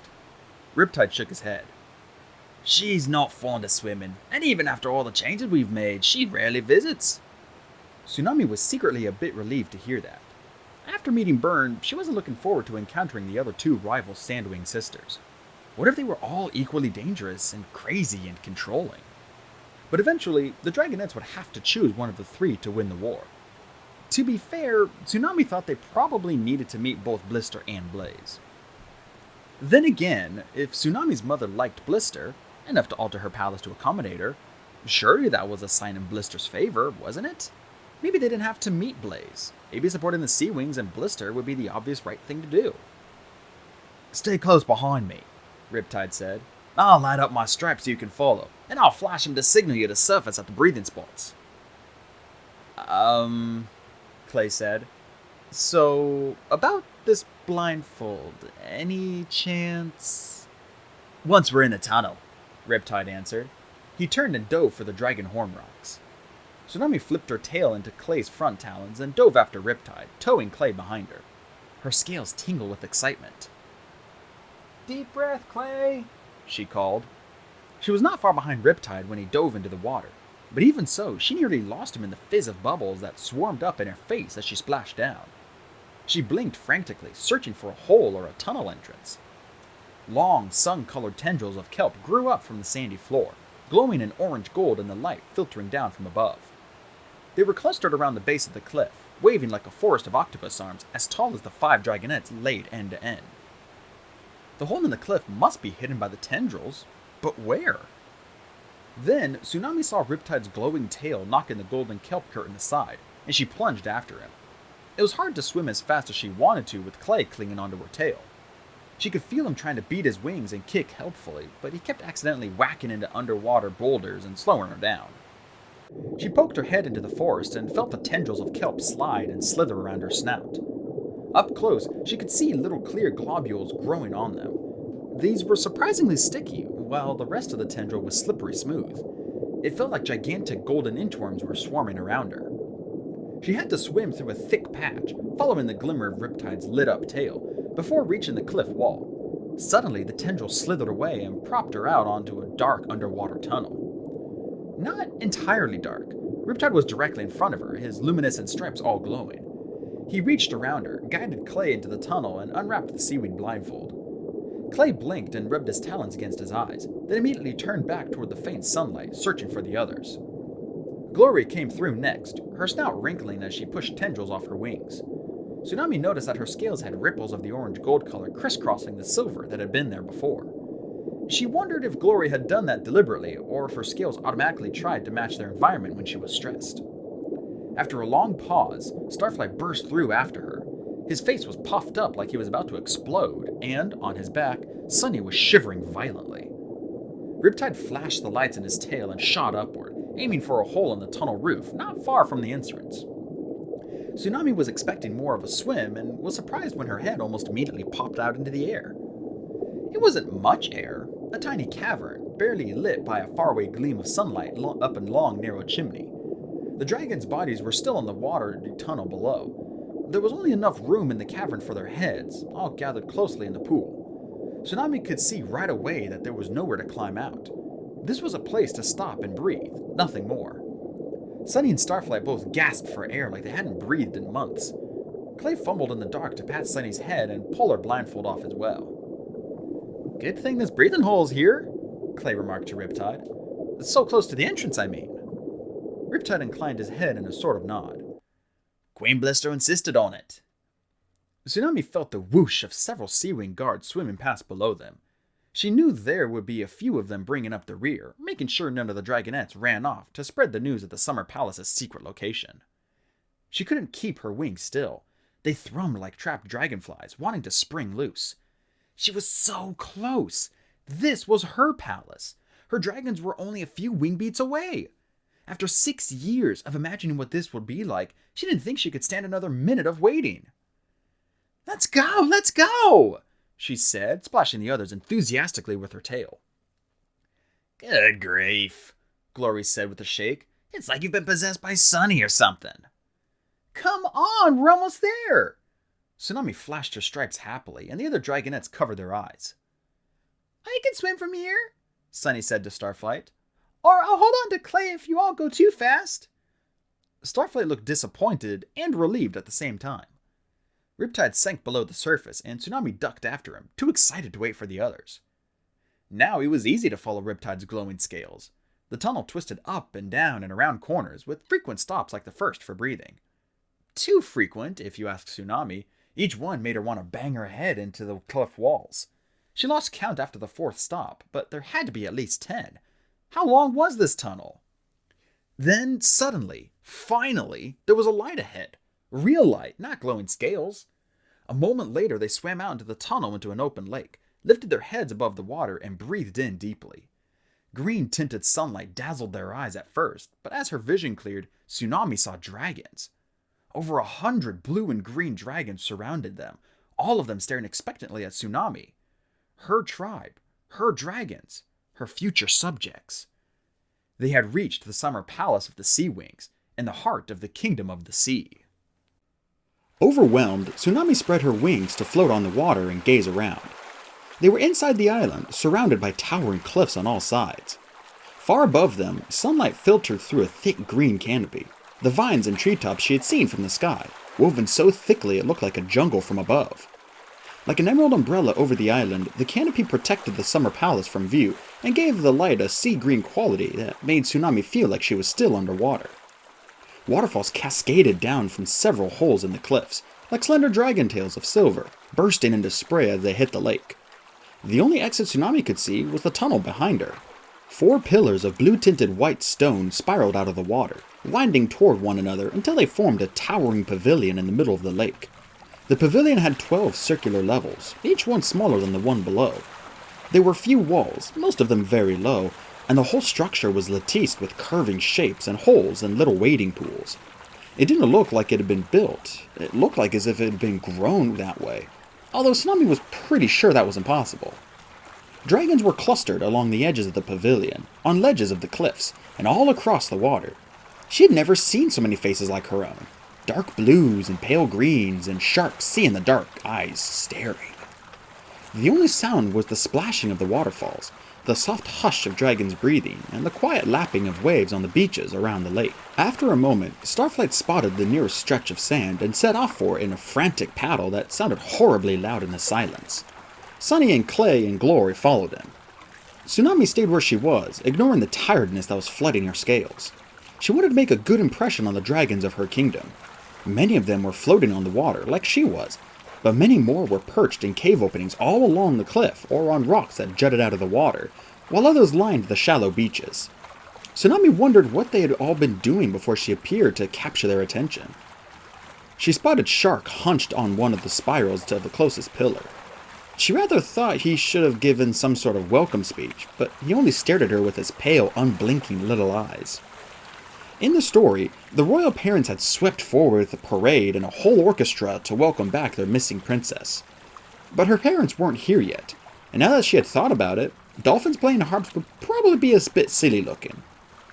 Well, she was a future queen, and that wasn't going to be intimidated by crowds of staring dragons. She shook her head and lifted her neck out of the water. "Hello, fellow sea wings," she called, and then paused as her voice echoed off the rocks, much louder than she'd expected. "I'm Tsunami, and, I'm very happy to be home at last, and I look forward to meeting each of you." 3 moons, was that the most awful speech in the history of Pyrrhia? What were all those still, silent faces thinking? Could the dragons see Tsunami's natural royalty? Were they excited that she'd be their queen one day? She remembered her royal stripe patterns and lifted her wings out of the water so everyone could see them. To be sure they were visible, she lit them up, and then, with a sinking feeling, remembered what she had accidentally said to Riptide. She really, really hoped she hadn't just told her entire kingdom that they had delicious fish fresh or something. A murmur ran around the gathered dragons, but she couldn't tell if it was good murmuring or bad murmuring. She turned to Riptide, who was watching Shark with a grim expression. "I think you should take me somewhere I can wait for my mother," Tsunami suggested in a low voice. Or she thought it was low, but the echoes still skipped back to her across the water. And now there was more murmuring. Tsunami wished she had Nightwing powers so she could hear the dragon's thoughts. "Up there," said Riptide, nodding up the top of the pavilion. He glanced at Shark again. "You should bring your friends." The other dragonettes were sprawled on the white pebbles of the beach, in front of a tall cave opening lined with sand. They had their wings spread out and were gasping in a rather undignified way. all except for Glory, who was sitting neatly by the cave, peering in. Her silver scales were now mottled with azure blue. Any sea wings who weren't staring at Tsunami were staring at her. Tsunami thwacked the water with her tail to get their attention. When Clay finally looked over, she pointed to the pavilion. He nodded and she lifted into the air. Her wings felt heavy out of the water and it took a few beats to get her balance. She wished the sea wings would go back to whatever they were supposed to be doing. Riptide flew up beside her. He looked uncomfortable with all the scrutiny as well. "Tell me about the summer palace," Tsunami said, trying to distract herself. He flicked his tail at the cliffs. "Guest rooms are in the caves. Queen Blister usually stays in one of the closest to the tunnel. We brought in extra sand to line the floor with her, and it's the only cave where fire is allowed." His snout turned toward the pavilion as they flew higher. "She meets with Queen Coral on the second level from the top, which is only for visiting royalty. Each level has a different purpose. For instance, there's a floor for Dragonette school visits, one for celebration spectacles, and one for war planning. When they are here instead of the Deep Palace, the council meets on this level, halfway up." He paused, beating his wings, so Tsunami could look across the middle level. 12 dragon-sized pools were arranged in a circle with small channels running from one to the next and crisscrossing the center. Glittering emeralds the size of fish eggs, which were embedded in the stone, spelled out words by each pool. Tsunami saw one marked Treasury, the other Defense, and another that said Secrets and Spies. Before she could read any further, Riptide turned to fly higher. "Council," Tsunami said, catching up to him. "They prefer the Deep Palace, as does the Queen," Riptide said. "Only Shark and Lagoon are here at the moment." Tsunami had no idea what he was talking about, but she didn't want to reveal how ignorant she was of Sea-Wing politics. She wondered if there was anything about a council in Starflight's favorite scrolls. "So, which level is for missing princesses?" she joked. "I think the top pavilion will be best," Riptide said. "That's for new visitors, and we hardly ever have any of those. Queen Blister was probably the last. Oh, no, it was that Nightwing." He landed gracefully on the uppermost ledge of the pavilion, his claws catching on polished ridges in the bluish-white stone. "What Nightwing?" Tsunami asked, landing beside him. This level was bigger than she had expected. A spiraling starburst of webbed talon print shapes were carved into the floor and filled with glittering water, lined all along the bottom with tiny pearls. Tsunami realized the pattern was the same as the one on her wings. "I dunno. He only spoke with Her Majesty and Queen Blister, and all I heard was that he wanted to fly out through the canopy instead of the tunnel. But of course they wouldn't let him do that. He looked big and bad-tempered." "Sounds like Morrowseer," Tsunami muttered, although she didn't exactly have a lot of other Nightwings to compare him to. But he seemed more meddlesome than the rest of them.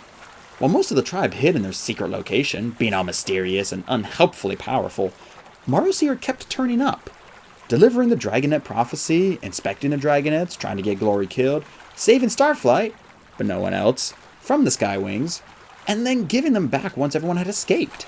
Tsunami could easily imagine him poking around here, although she couldn't guess why. Riptide glanced down at the dragons below, including Shark, who hadn't moved from his spot on the pillar.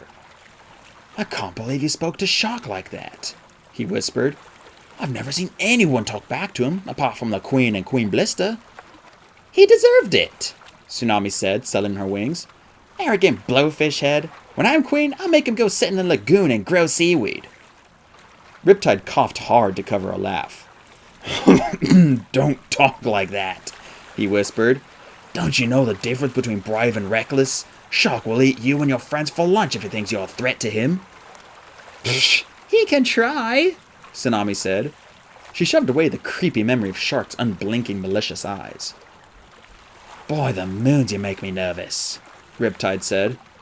One end of the top floor was raised and carved into a magnificent dragon throne, studded with emeralds and sapphires and shot through with gold lines in the shape of waves. Beside and below the throne was another, smaller throne carved to match, with the same patterns made of tinier gemstones. Tsunami tilted her head at the second throne. It looked too small to be for a king, so was this for her? Had Queen Coral prepared a throne for her missing daughter, waiting all these years for her to come fill it? She took a step toward it, her heart pounding with excitement. A throne of her own! Already! The arrival of her friend stopped her as the 4 dragonettes crashed down around the ledge. Sunny landed lightly, avoiding the channels of water, but Clay somehow stumbled as his claws hit the stone and nearly somersaulted right off the other side. Glory darted in his way and pushed him back, then made another loop around and landed close to the throne. Her green eyes studied it closely. She looked almost ready to climb onto it herself. Starflight arrived last, catching onto the side and pitching forward as if his wings had barely been strong enough to carry him. He lay there like a woeful black puddle for a moment, taking deep breaths. Sunny hopped over a watery footprint to nudge his wing gently. Tsunami managed not to roll her eyes, but really, couldn't everyone at least try to act a little more impressive? "This is a really big thing," Clay said to her and Riptide. His tail accidentally splashed Glory, but she was too busy looking at the throne to snap at him. "I mean, this thing that we're standing on, what do you call it? It's really tall, taller than our prisons in the Sky Kingdom, I think." He peered over the edge, missing Riptide's sharp look. Tsunami realized they hadn't told him about being captured by Queen Scarlet and the Skywings. "I like it," Clay went on, sitting down and splashing Glory again. "Of course, it's much nicer to be this high when your wings are free, but at least the Skywings gave us a pig sometimes. Do you have pigs? Octopi would be alright instead if you don't. Or squid. Or manatees. I could go for a manatee right now. Or a whale. I'm not fussy is what I'm saying. Say, how do you make this big thing? Did it take forever to build?" Riptide blinked for a moment, following Clay's train of thought. "A pavilion? An Animus Seawing designed it many generations ago and magicked the stone to grow this way," Riptide said. "Even so, it took nearly 10 years to reach this form." "Wow," said Clay, and Tsunami couldn't help being impressed. She hadn't realized Animus dragons had that kind of power. In their lessons, Webbs had told them Animus dragons could enchant chess pieces to play themselves. Sometimes they left curses on their jewels to poison anyone who tried to steal them, but making a whole pavilion grow from stone? That seemed like strong magic, more powerful than anything the Nightwings could do. Starflight was clearly thinking the same thing, judging by his disgruntled snout. Tsunami hurriedly interrupted before he could begin a lecture. "This top level is where Queen Coral meets new visitors like us," she said importantly to her friends. "So when she arrives, everyone please act like Dragonettes of Destiny instead of half-drowned seagulls, for goodness sake." Sunny looked wounded, and Starflight sniffed loudly, while Glory turned up her snout like she wasn't taking any orders from Tsunami. Clay poked his nose over the edge and blinked at the lower pavilion tiers. "What level's the feasting on?" he asked. "You do have feasting, right?" His wide brown eyes turned to Riptide. "No reason, just wondering." "Sure, sometimes we have feasts," Riptide said. "Especially when Queen Blister is—" A commotion from below interrupted him. Tsunami sprang to the edge and gazed down at the lake. A huge blue sea wing, exactly the color of Tsunami's scales, burst out of the tunnel. Vines of pearls were woven around her horns and neck and wings, and a twisted white horn with a wicked-looking point was attached to the end of her tail. She had odd black stains on her claws, but she was the most beautiful sight Tsunami had ever seen. All over the palace, dragons were folding down into low bows. This had to be her mother, Queen of the Sea Wings. Tsunami reached to grab Riptide's forearm, feeling dizzy with joy. But as Queen Coral shot out of the water, Tsunami saw that she wore a thin, webbed harness with a long cord, which led to a harness on another dragon flying close behind her. The second dragon was much smaller, a dragonette only about a year old, perhaps. She flapped her wings frantically, trying to keep up. With a jolt of shock, Tsunami spotted the royal pattern of stripes on the underside of her wings. "Who is that?" she hissed at Riptide. He was backing away to the edge of the floor, the farthest spot from the throne. "That's an enemy," he said, blinking in surprise. "Your sister." An enemy. Anemone. An enemy. It took Tsunami a few moments to realize what Riptide had actually said. Her skin prickled, hearing an enemy, until it sank in that he had actually been saying a name. Anemone, Tsunami's sister, another heir to the throne. So much for being special, so much for her guaranteed future kingdom. "Uh-oh," Glory said, echoing her thoughts. "Looks like you've got some competition. Maybe you're not destined to be queen after all." Tsunami whirled toward Starflight, her gills flaring. "You said I was the only one!" she cried. "You said none of the others survived!" "That's what I read," he protested. He spread his black claws. "Blame the Talons, not me. Our scrolls were often old and outdated. The royal lineage of the sea wings from the scorching to the present must have been written before this one was hatched. He nodded at the little dragon flapping behind the queen. Anemone was a pale, pale blue, almost white, like an ice wing, with hints of pink along her wings and ears and horns. She looked a little bit like the dolphins they had seen earlier, and Tsunami wondered grumpily if that was really why Queen Coral had forbidden sea wings to eat them, in case one of them ate Anemone by mistake. Anemone's eyes were wide and blue, and tiny strands of pearls were woven around her neck and tail as if to match her mother's. That could have been me, Tsunami thought. I could have been the one with matching pearls and a matching throne and a mother who loved me, if the talons hadn't stolen me from my home. She didn't have a chance to notice anything else, because suddenly Queen Coral was landing and running toward her. My baby! Coral cried. Enormous blue wings whooshed around Tsunami, enveloping her in a hug that smelled of sea air and starfish. Pearls pressed into Tsunami's face as Coral cuddled her close. Her wet scales were warm, and her talons were gentle as she stroked Tsunami's head and back and wings. I knew you'd come back to me, she said. I knew you were out there trying to find your way back. I never stopped searching for you. It was exactly what Tsunami had always wanted to hear. Actually, it was word for word what the queen said in The Missing Princess, but Tsunami shoved that thought aside. She leaned into her mother, feeling elation flood her from horns to claws. Someone does want me. I have a place in the world. Mother, whined a tiny voice from behind them. That was too fast. I think I hurt my claws. Queen Coral let go of Tsunami, whirled around and tugged Anemone closer with the harness cord. The little dragonette crept under her wing and held out her front talons with a pitiful expression. I'm sorry, sweetheart, Coral said, carefully examining Anemone's claws and then giving them a quick lick with her forked tongue. Is that better? I guess, Anemone said, flexing her talons mournfully. Look, darling, it's your sister, the one I told you about who was stolen 6 years ago. Coral reached out and slid one webbed talon over Tsunami's snout. Isn't she gorgeous? Anemone blinked at Tsunami. She was really tiny, no taller than a scavenger, and she didn't look very strong. Maybe I don't have to worry about her, Tsunami thought. She'd be easy to defeat, and obviously I'd make a better queen. Then she felt a stab of guilt for thinking about something like that on her first meeting with her real family. She held out one of her front talons to Anemone, and after a small pause, Anemone pressed her own talon against it. Hi, I'm Tsunami. Ah, Queen Coral said. A good name. Webbs did one thing right. Her green eyes narrowed.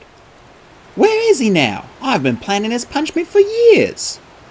She glared over Tsunami's shoulder, but when Tsunami looked around, the only dragon there was Riptide.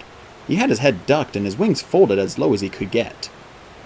I knew he was a coward and a deserter, Coral said, but after he returned to steal my egg, well, let's just say it won't be a quick death. Oh no, Sunny squeaked. Please don't hurt him. He was the only one who was really nice to us. We don't know where he is anyway, Tsunami said as Queen Coral turned to stare at Sunny. He escaped when... What are you? Coral asked Sunny. Her gaze fell on the other dragonettes and her tail lashed dangerously. Why is there a mudwing in my summer palace? She took a step toward Clay, gills flaring. These are my friends, Tsunami cried, leaping in front of Clay. You can trust them, I promise. We were all stolen from our homes as eggs. We were the dragonettes of destiny, from the prophecy. Ha!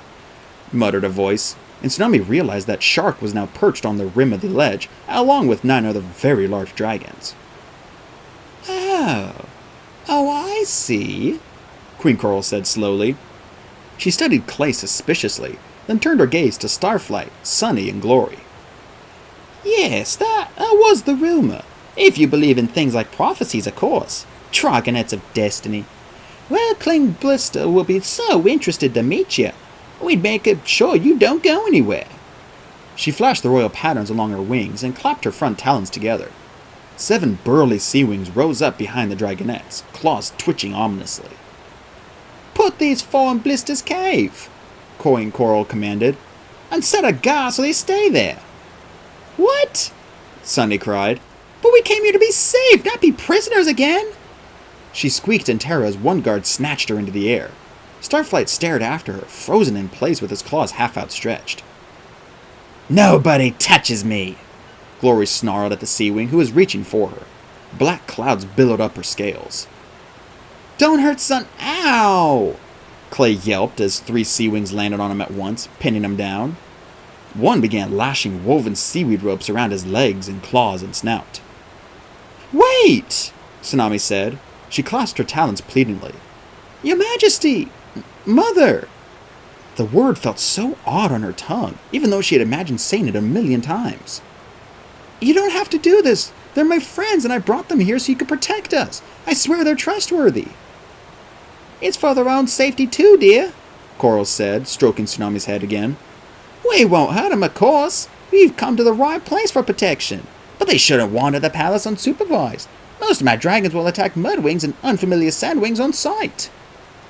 Whatever that is, Shark murmured, sniffing at Sunny.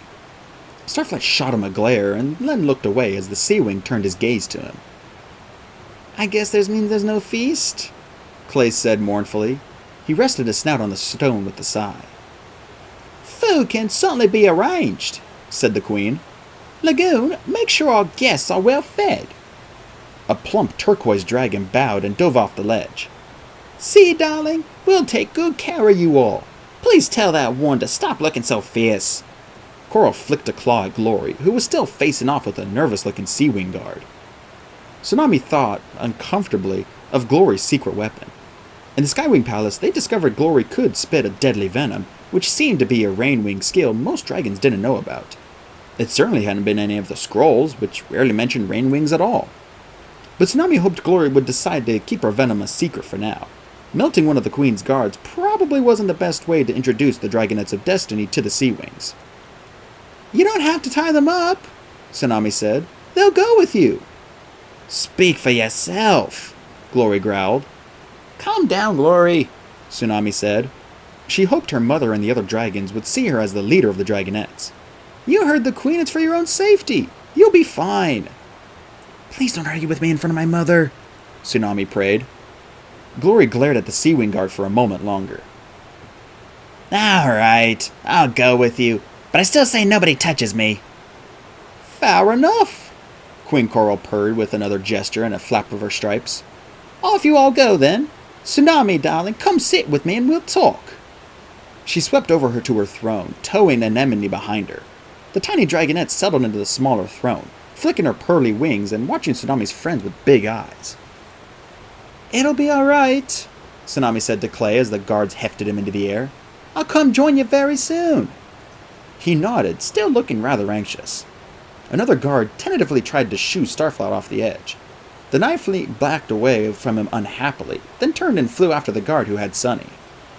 Tsunami watched her friends spiral down to the cave by the entrance.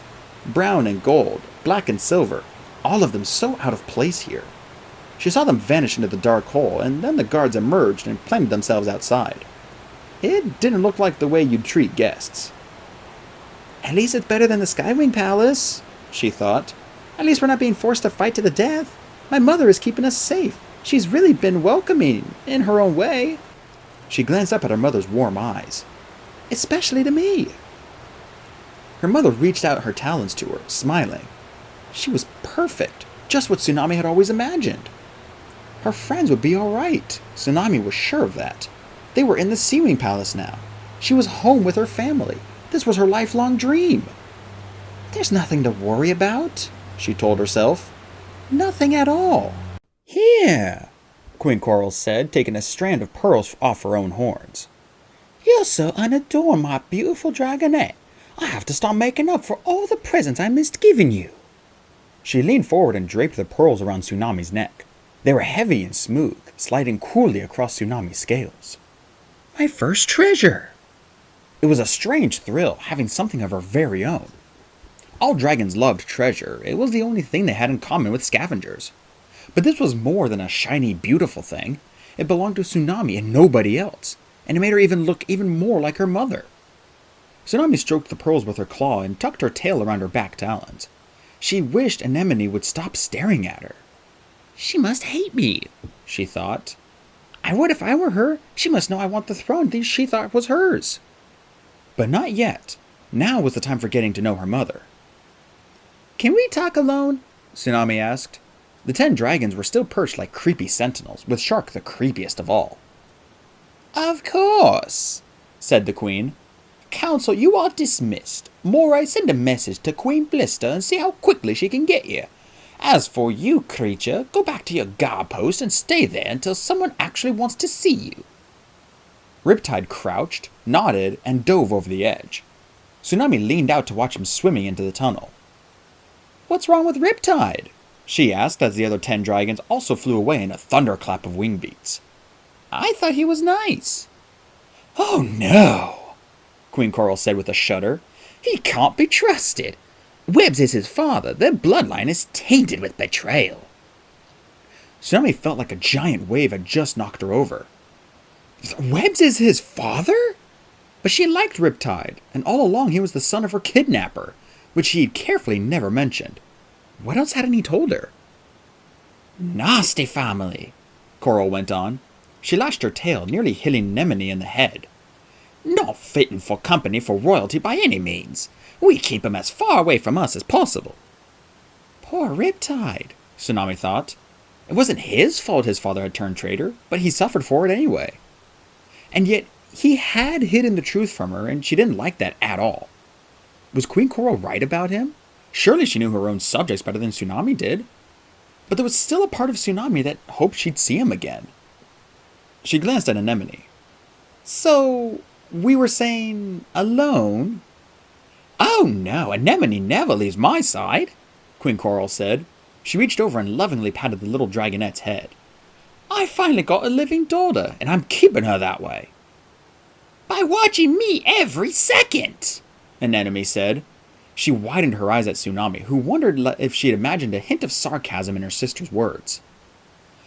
And now I have 2 daughters, Queen Coral said proudly. Possibly 4 by the end next week, if Tortoise does her job right. She gave Tsunami a worried look. Maybe we should make a harness for you too, dear. Oh, no, that's all right, Tsunami said, eyeing the straps that lashed Coral and Anemone together. I've managed to take care of myself up until now. I promise I'll stay alive. Much as she already loved her mother, she could not imagine being attached to anyone every moment of every day. Said the queen. Well, we'll think about it. She studied Tsunami's shoulders as if she were mentally measuring her for a harness anyway. I have to tell you something, Tsunami said, hoping to change the subject. I don't know the underwater language. Webb's never taught it to me. Queen Coral stared at her. What is wrong with that dragon? She growled. It's all right, sweetheart. We'll have Whirlpool teach you. He's a terrific teacher. Right, Anemone? Anemone shrugged. So what do you know? Queen Coral asked. Did they teach you anything? Of course, Tsunami said. She didn't want her mother to think she was unfit to be queen. We had lots of battle training, and Webbs taught us the history of Pyrea. We learned all about the Scorching and how the tribes were founded and how we nearly wiped out the scavengers. He did geography too. Dune taught us hunting. Kestrel was supposed to teach different tribes' strengths and weaknesses, but mostly just yelled and tried to set us on fire a lot. Anemone's eyes were bright with interest. Why don't I get to learn those things, Mother? She asked. You will, dear, said Queen Coral, when I think you're ready. What do you study? Tsunami asked. Anemone glanced up at her mother. How the council works, she said. Aquatic, of course, how to interpret battle reports and order our defenses. Managing the food supply and the treasury, along with the council commanders, really do all that.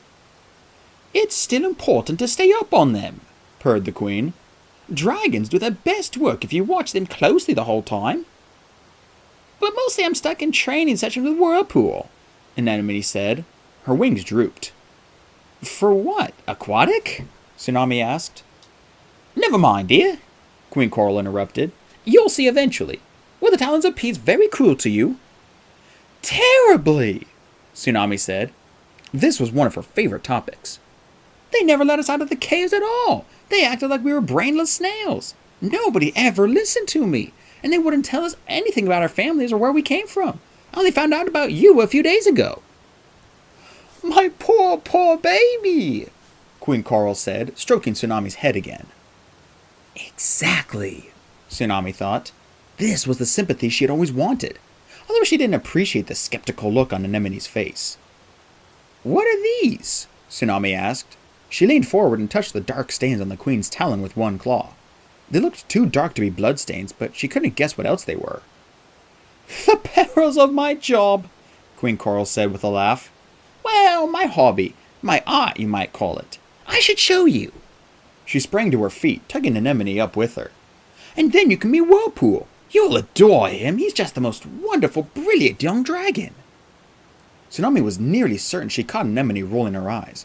She followed the two of them down 4 levels to a floor with low walls and several shapes like large cauldrons molded into the stone. Black and blue webbed talon prints trailed all around the floor, and a raised podium stood at one end with a space for an audience of 30 dragons in front. At the other end was a long gray stone table with a scroll spread out on it, held down at either end by a small seahorse carved of dark brown wood. Tsunami peered at the scroll, which looked only half written. That's my work in progress, Queen Coral said proudly. Whirlpool, come here! She bustled over to one of the cauldrons, and Tsunami realized they were all packed with neatly rolled scrolls. This one is beautiful, she said, lifting up one of the carved seahorses. They were heavy and intricately detailed, with curiously dragon-like expressions on their tiny faces. Orca made those, Queen Coral said sadly. My first daughter, she was a very talented sculptor. First daughter? What happened to her? Tsunami hadn't thought had any of them lived long enough to become artists. She gave Anemone a quizzical expression, but her sister was watching the queen intently. I'll ask Starflight later. Orca must be in that lineage school he was going on about. A dark green dragon with pale green eyes rose up from the council level. He had remarkably large gold hoop piercing one ear and dappled light green scales in wave patterns along his back. He also had the same dark stains on his talons.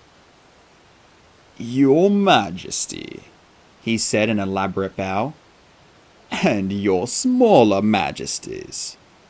His voice was oily and slow, like squids creeping into Tsunami's ears. She guessed this was Whirlpool, although he didn't look particularly wonderful or brilliant. He bowed to Anemone and Tsunami as he settled onto the floor behind the stone table. His eyes almost immediately went from them to the scroll in front of him, and he tilted his head thoughtfully. For a moment, he reached forward and dipped one claw into a small pool of black ink in the top corner of the table. With the ink, he scratched a few more words at the point where the scroll went blank. Oh, Tsunami said, glancing from his talons to her mother's. Oh, it's ink! Yes, dear, said Queen Coral. She pulled an armful of scrolls out of the cauldron. It's a special formula made of squid ink and a touch of whale blood, so it never fades. Immortality is worth a few claw stains, don't you agree? Whirlpool invented it. He's devilly clever. She peered at the words he had written. Exactly what I was thinking. This is an exciting one, isn't it? Certain to win all the awards in the kingdom, your majesty, Whirlpool oozed. Queen Coral piled 4 scrolls into Tsunami's talons. These are my favorites. You can read them all tonight, and tomorrow I'll give you 4 of my other favorites. Read all these tonight? Tsunami echoed, dismayed. Reading was Starflight's specialty. She liked it fine, but only if there were exciting stories and female warrior dragons. She didn't read very fast, and really she'd rather be fighting something. Start with this one, Queen Coral said, plucking one of the scrolls free. It was The Missing Princess. Relief flooded through Tsunami. I read that one, she cried. That was my favorite story ever. Really? Queen Coral looked delighted, and Tsunami was pretty sure Anemone had rolled her eyes again. I wrote it for you. You... Tsunami looked from Queen Coral to Whirlpool and the scroll on the table. You wrote The Missing Princess? I wrote all of these. Queen Coral waved her talons at all the scrolls in the cauldrons. I'm really quite prolific. Whirlpool makes sure hundreds of copies are instantly made and distributed all over Sea-Wing territory, and wherever else on Pyrea we can send them. My communications herald, Moray, is in charge of the printer dragons to make the underwater copies.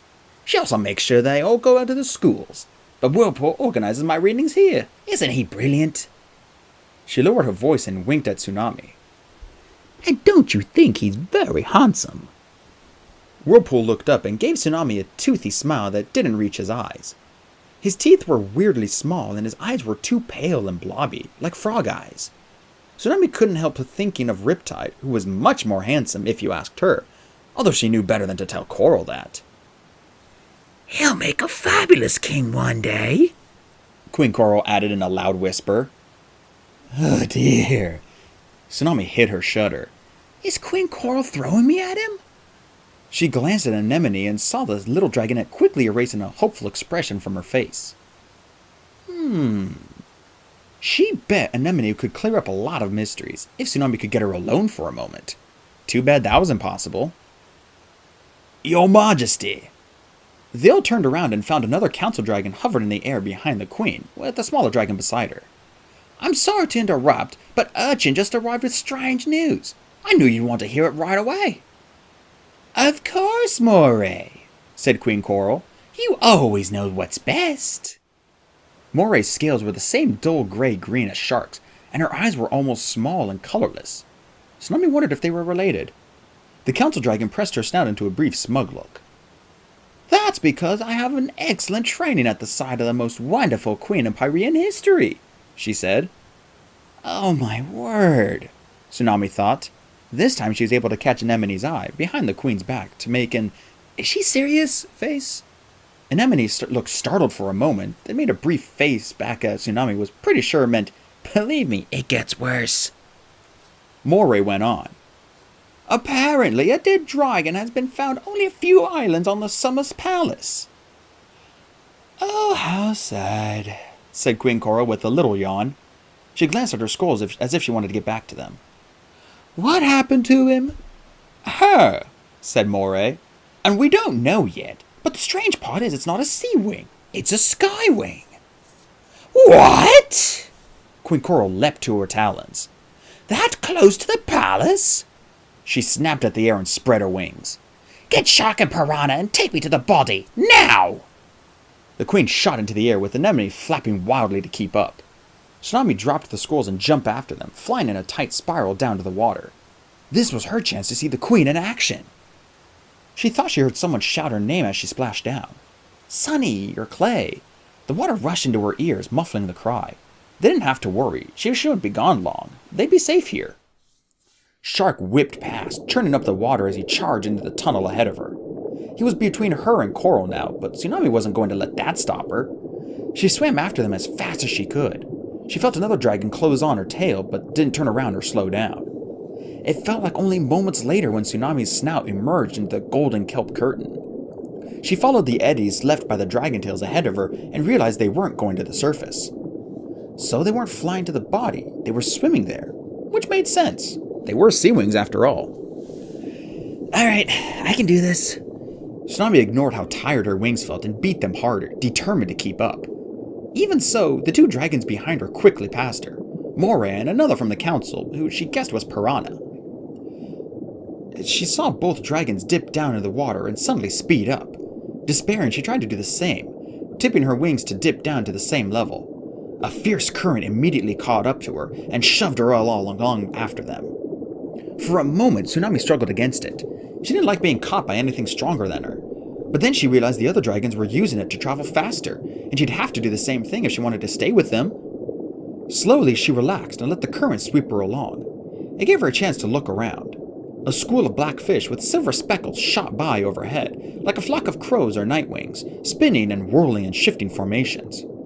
Large translucent mushrooms sprouted from the ocean floor, with tiny orange fish clustered around them. A pulsing reddish-pink octopus wobbled by, and Tsunami wondered if they were delicious. They were definitely slow enough to catch. Out of the corner of her eye, she spotted movement behind a swarm of iridescent jellyfish. She squinted and realized it was Riptide, following her from a distance. She lifted one of her wings and waved to him, and after a moment, he sheepishly waved back. She didn't know what he was supposed to be doing, but this probably wasn't it. Still, she kind of liked having him there, so she wasn't going to tell Coral on him. Not until she decided how mad she was about the Webbs being his father, secret anyway. They swam for what felt like miles over wide stretches of algae-covered coral reef that looked like ancient stone ruins, palaces and temples that had collapsed long ago. Occasionally, a large greenish silverfish would dart up, swim alongside Tsunami for a moment, notice her with a start of alarm, then flash away again.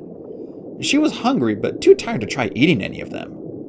Even with the help of the current, Tsunami felt ready to collapse.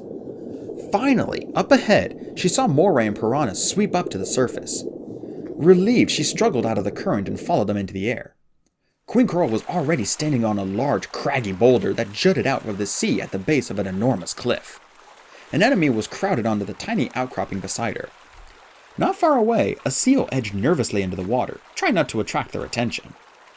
Waves pounded the rocks, roaring like angry dragons, and spraying salt water over everyone who was clustered around the queen on smaller rocks. Tsunami found a jagged black rock the right size for her and clambered up. For a moment she just breathed, happy to not be moving. She had no idea how she'd make it back to the Summer Palace. Deal with that later. Far off to the north, she saw a bank of dark clouds huddled on the horizon, muttering and flashing. She's been dead a day or two, Shark said grimly. Killed quite violently by the looks of it. Tsunami glanced down at the broken red body snagged on the rocks. Shark was leaning over the corpse, inspecting the deep slashes across the throat. He shook his head and stepped back. A bolt of shock and terror shot through Tsunami. She knew this Skywing.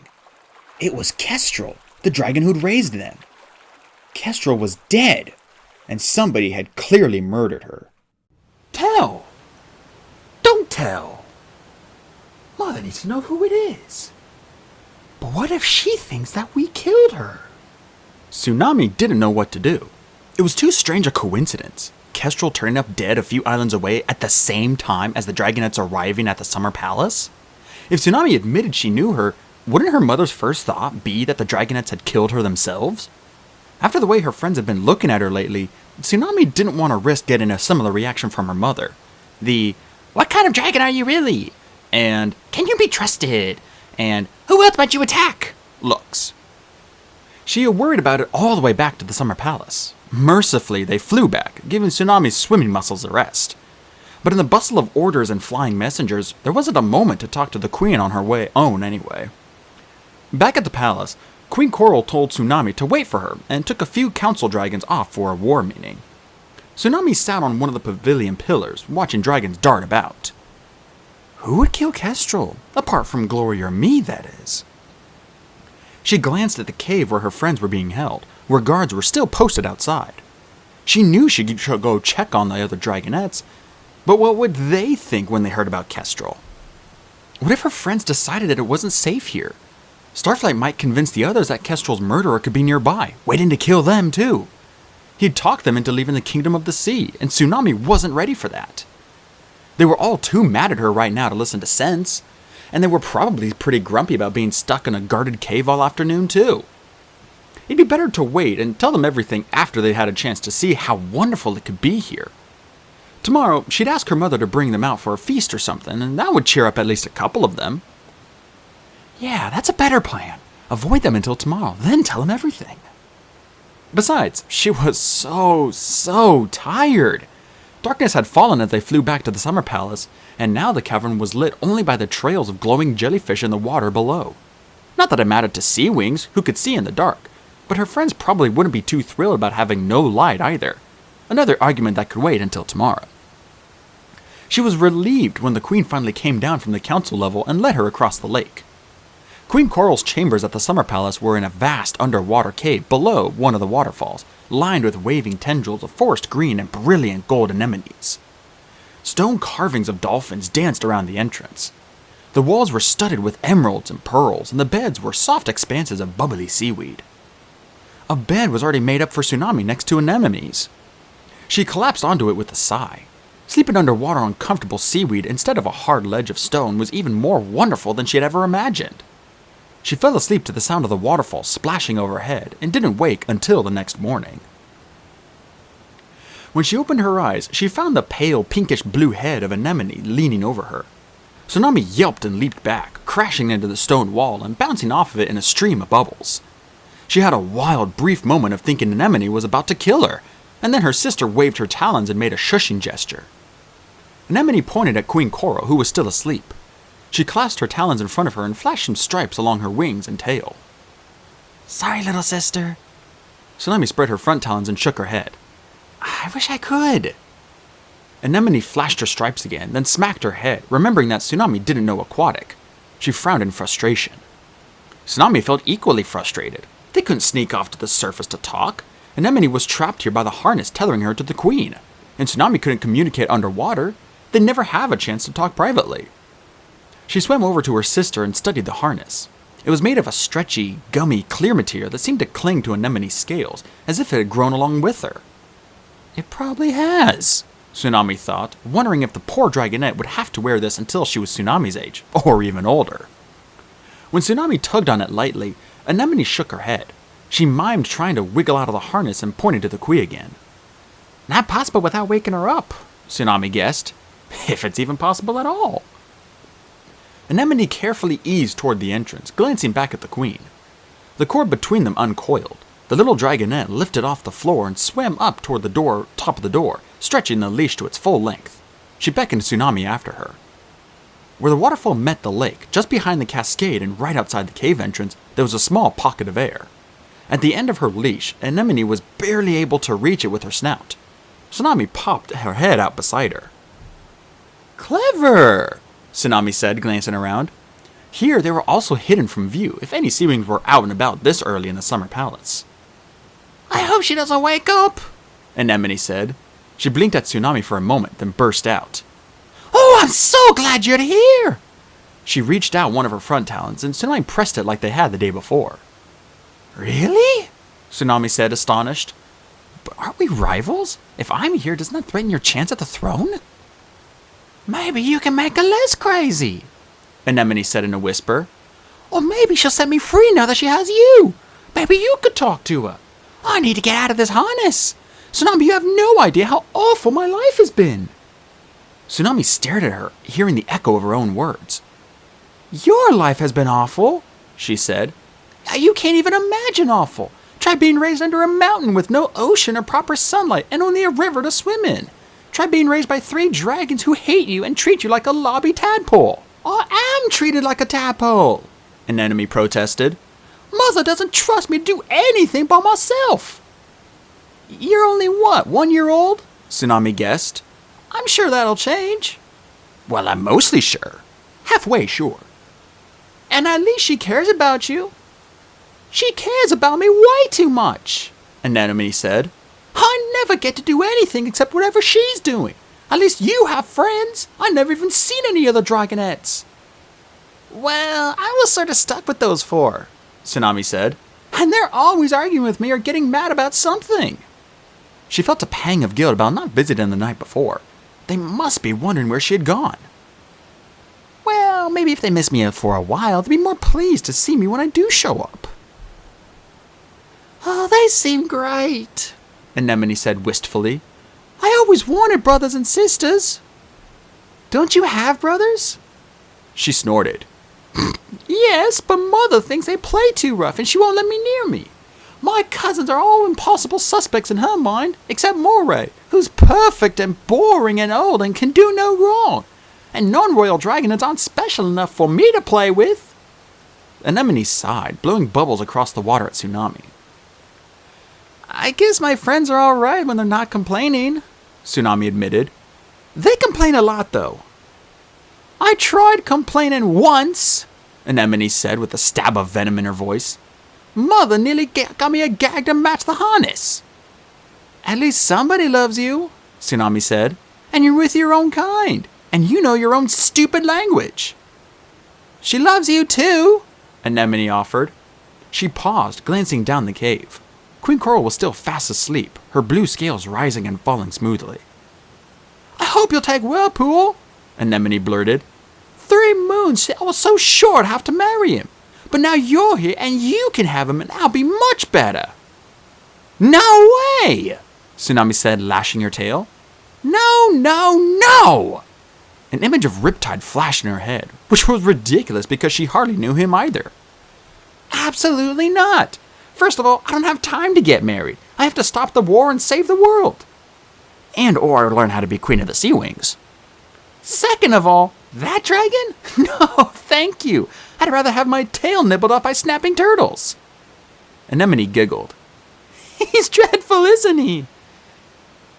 Your smaller majesties, Tsunami smarmed, imitating his fake grin and tiny bow. Anemone had to stick her head under the water so her giggling wouldn't shake the harness and wake the queen. Anyway, Mother can't decide who we marry, Tsunami said. Really? Anemone said doubtfully. She gets to decide everything else. We're royalty, Tsunami pointed out, meaning we do whatever we want. Gosh, that is not what I've seen, Anemone said. More like, we're royalty, so we only get to do what historical sea-wing rings will approve of doing, for the good of our subjects, for the honor of the throne, and for the yawn claw me to death already. Tsunami laughed, but her gills felt choked and her scales prickled uncomfortably. She had never thought of royalty that way. Did queens really have to worry about honor and other dragons' approval? What would happen if a sea-wing queen, or potential queen, decided to, say, marry someone the rest of the tribe disapproved of, or chose not to get married at all? It would be harder to rule subjects who didn't respect you. Tsunami had enough trouble with her usual four. She imagined a whole grumbling tribe full of glories and starflights. But no one would dare argue with the queen, would they? Maybe it depended on the kind of queen you were. No one argued with Scarlet and the Skywings, that's for sure. But Scarlet was murderous and insane. Not exactly the role model I want to follow. She stretched her wings out to feel the splashing of the waterfall. Outside their hidden spot, she could hear the quiet noises of the summer palace waking up. Dragon wings fluttering overhead. Bubbles burbled up from underwater caves where most of the sea wings were sleeping. Pots clattered on the kitchen level of the pavilion, reminding her of how hungry she was. Uh-oh, Anemone whispered, glancing down. I think she's waking up. We'd better go back in. Tsunami hesitated. Should she go visit her friends now? But what would her mother think if she woke up and found Tsunami gone? All right, she said, but I have one more question. What happened to Orca? If Anemone could tell her, she could put off going to ask Starflight about it. Anemone's pink-tinted wings shivered under the water. She challenged Mother for the throne when she was only 7 years old, she whispered. Everyone says it was horrible. She nearly won, but Mother killed her in the end. She glanced down again. It's weird. Mother worships her and misses her, but lots of dragons still hate Orca for nearly killing their queen. Don't ever mention her name around Moray. Moray? Tsunami echoed. She seems drippy, fatuous, about as interesting as sea slime. I was gonna say odd, Tsunami laughed, but those work too. Uh-oh! Anemone vanished below the water. Tsunami followed her, swimming back to her bed a few moments before Queen Coral opened her eyes. The queen sat up and stirred the water with her wings as she stretched. She beamed at Tsunami and Anemone, reaching to stroke their heads gently with her talons. The queen gathered her strands of pearls from the coral branch where they had hung during the night. Carefully, she draped them around herself again, then decorated Anemone the same way. Tsunami hadn't taken off the one she had been given the day before. Her mother smiled at this and produced another long strand of pearls, these a shimmering pale purple and oddly shaped instead of round. With expert talons, Queen Coral wound them around Tsunami's chest and wings. They were beautiful, but it was strange to have something weighing her down. Tsunami felt almost as if she were wearing a harness of treasure.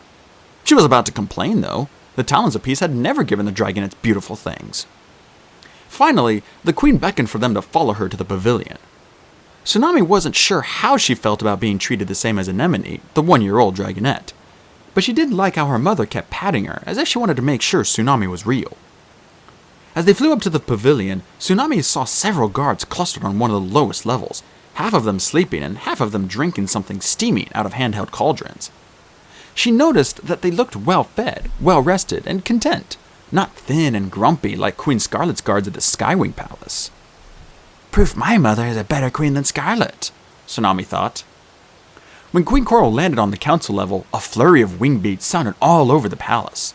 Council members swept down from caves or surged up from the water below. Coral settled herself in the largest pool, which was labeled Queen.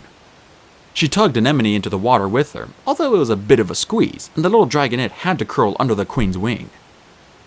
Mother, Anemone protested, quit squashing me! She wriggled around until there was little more space for her. Small turquoise dragons darted in with platters of food, laying them all around the pools as council members sipped into their places. Tsunami stood awkwardly to the side. She felt her tail and wings were in the way of everything. Oh, Said Queen Coral, finally noticing. Tsunami, you can sit there.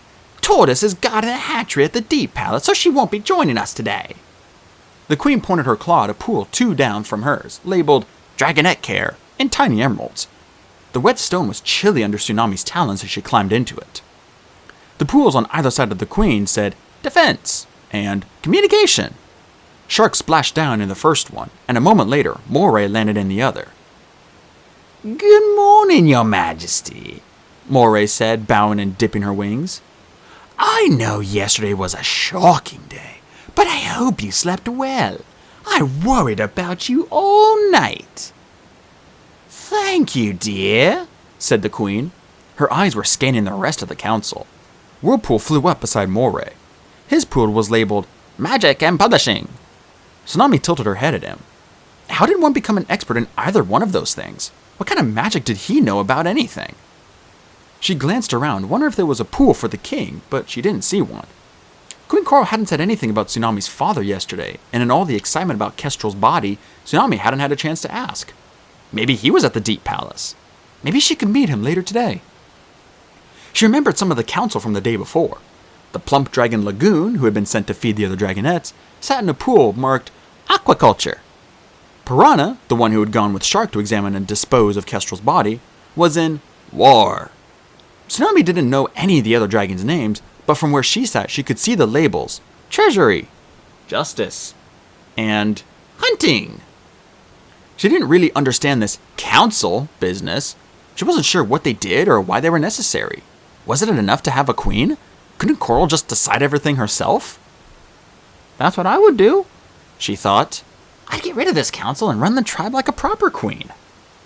Maybe it worked for Coral, but Tsunami didn't need or want 11 dragons following her around offering advice all the time. Her stomach rumbled and she tried to remember when she had last eaten. The platters around her were loaded with raw ruby red fish, most of it sliced and deboned and ranged into fancy rolls with seaweed. She'd only ever eaten raw fish and whole, but sometimes scorched when her friends decided to set their dinner on fire. A few cauldrons held seething mountains of tiny green crabs. 3 large bowls contained some kind of salad of octopus tentacles and herbs that Tsunami had never seen before. She plucked out one of the tentacles and tasted it. It was rubbery but sweet, with a tang like lemons and salt. She reached for another one and realized the whole council was staring at her. Nobody else had started eating yet. Oops. All the council's eyes swiveled toward the queen, who was staring at the bit of octopus in Tsunami's claws. Coral shook herself and smiled. It's all right, the queen said, clapping her talons together. Naturally, I forgive my long-lost daughter of any accidental impudence. As we all know, she was raised by barbarians, so she couldn't know any better. I gave you all permission to eat. Tsunami crushed the tentacle between her claws. Raised by barbarians! Perhaps it was true, but what a thing to say to Tsunami's future subjects. They'd think of her as the dragon who knew nothing about sea-wing customs. How would she ever earn their respect with that reputation? Was Coral deliberately making Tsunami look foolish in front of the other dragons? Tsunami studied her mother while Coral helped herself to the largest pieces of fish and crunched through talonfuls of crabs. She dropped bits of food into Anemone's open mouth as she ate. Maybe not. Maybe Tsunami was seeing problems where there weren't any. But maybe it wouldn't hurt to be a little more careful from now on. Pell, report! Ordered the queen after the dragons had eaten in silence for a while. No change, said the elegant pale green dragon in the treasury pool. All your jewels are safe as always. No scavengers can get to them, and no dragon would dare to try. Splendid, said Coral. She upended the last of a cauldron of crabs into her mouth. Shark, report. I'm concerned about our defenses, snarled the gray-green dragon. He glared at Tsunami. The intruders in our midst are a danger to us. We have no idea whether they might have led others to our palace, or what they might be planning. Now, said the queen. Those are our guests, not intruders. If my daughter trusts them, then of course I do too. Oh, good, Tsunami said quickly. Because I was thinking maybe they could join us for breakfast. I'm sure they're hungry, and if they could see that they're really welcome here. She trailed off as Coral shook her head. Only council members and royalty are allowed in council meetings, darling, Queen Coral said, running one claw along a strand of her pearls. But they certainly won't go hungry. Lagoon, did you make sure they were served an ample breakfast? The turquoise dragon nodded. They can have the rest of this as well. Queen Coral waved her talons at the breakfast leftovers. The same small dragons from before darted up from the kitchen level, collected the platters, then flew down to the cave with them. Tsunami watched over the edge of the pavilion. None of her friends had even poked their heads out. Were they sulking in there? Were they still mad at her? Well, she was doing a fine enough job of embarrassing herself. She didn't need them to come out and help. Raised by barbarians, friends with other tribes, not the stuff most queens were made of. Whirlpool, report, said the queen, smiling at him. Whirlpool touched the hoopah in his ear and flared his wings. Anemone's lessons are going wonderfully, he said. Tsunami wasn't sure why his voice was so irritating, but it felt like claws scraping on stone to listen to him. And your scrolls have never been more popular. The latest has been bought by every single sea wing in the tribe. Most of the underwater editions, Moray jumped in. Those tend to sell the best. Of course, I spend all my time promoting them. But I've organized another rating, Whirlpool interrupted. Every hard-drinking dragon is clamoring to attend. We're charging an emerald apiece this time. Queen Coral waved her tail thoughtfully. I want to be sure I'm reaching the eel-eating masses as well, though. I mean, my writing should be shared with everyone, not just those who can afford it. Of course. That's why the schools have all changed their curriculums again, to be sure the dragonets have enough time to read everything you've written. It's the most important subject they study. You can't be serious, Tsunami burst out. More important than how to fight the war? Cold silence. Queen Coral pressed a talon to her chest, looking injured. Darling, my writing is about everything. As you would know if you finished the scrolls I gave you yesterday. What'd you think of them? Tsunami, guilty to remember the scrolls she tossed aside as they flew off to see Kestrel's body. She hadn't even gone back to the library to get them. The missing princess is still my favorite. A chuckle ran around the assembled dragons. Tsunami felt hot with embarrassment. Counselors were so stupid. She would never, ever have something like this when she was queen. That reminds me, said the queen. Whirlpool, Tsunami needs lessons in aquatic. Can you believe she never learned it, poor thing? She tapped her claws on the stone in front of her. Such a sad upbringing. Her voice was sympathetic, but her stripes were flashing, and Tsunami wondered angrily if she was saying something different to the council, knowing Tsunami couldn't understand. Of course, your majesty, Whirlpool said. He inclined his head toward Tsunami. I will be happy to instruct the princess.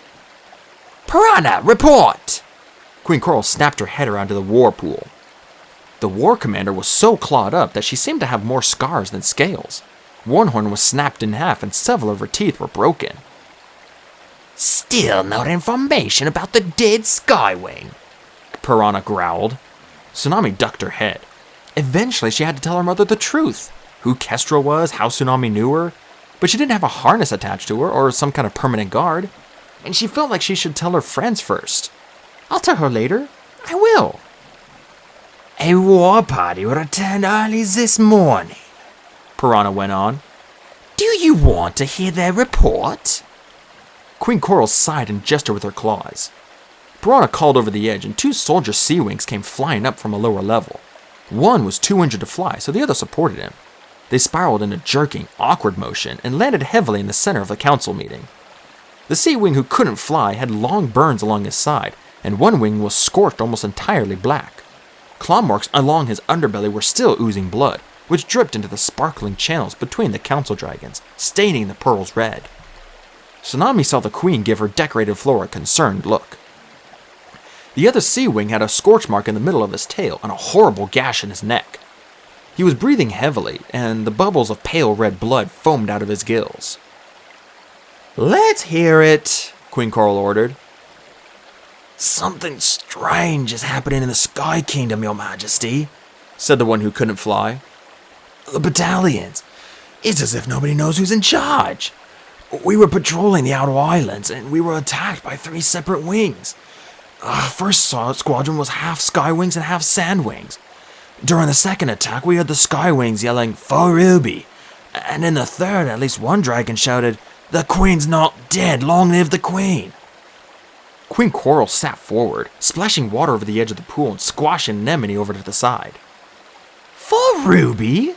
she echoed. One of Scarlet's daughters, growled Piranha. Does that mean Queen Scarlet is dead? Tsunami clenched and unclenched her talons. How much should she tell the council? She didn't want to reveal Glory's secret weapon. They never knew when they might need it. And they weren't even sure Glory had killed Queen Scarlet during the escape. "We would have heard if there had been a challenge, surely," said Moray. Queen Coral shot a stern look at the blue dragon in the secrets and spies pool. Why don't you know anything about this? "None of my spies have reported in for days," he protested. "I had no idea anything strange was happening in the Sky Kingdom." The soldier who couldn't fly was leaning more and more dizzily against his companion. Puddles of blood soaked their claws. "Mother, shouldn't somebody look at their injuries?" Tsunami said, pointing at the soldiers. Coral eyed them up and down. "Anything else to report?" 12 casualties, the soldier croaked. "All the rest badly injured." "And nobody followed you back to the palace?" demanded Shark. "We were careful," he promised, wincing with pain. "We took the longest routes back." "Oh, very well." Queen Coral waved her talons dismissively. "You may go." She flicked her tail at the smallest council member in the Dragon Health Pool, who ushered the soldiers away. Moray immediately jumped out of her own pool and started cleaning up the blood on the floor. "If there is chaos in the Sky Kingdom, maybe this is the time to strike," Coral said. She wrapped one strand of pearls around her claws. "We should send the rescue mission now. We could get him back today." "We don't know enough," growled the Secrets and Spies dragon.